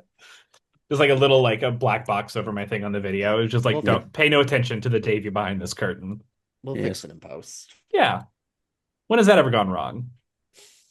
You bring in Never. Giancarlo Esposito in reshoots to play me. Well, I was gonna say we could bring in Christopher Plummer, but he's dead. Yeah. Oh, Tig Notaro. We'll just get Tig Notaro. Yeah, it's fine. It's perfect. Anyway, how do you end videos? The guy who Well- ends the videos left. Well, just happy heels free times. Oh yeah. I'm not showing feet. You can't make me show feet. All right. Anyway, we'll catch you on the next one. Thanks for tuning in. Ciao.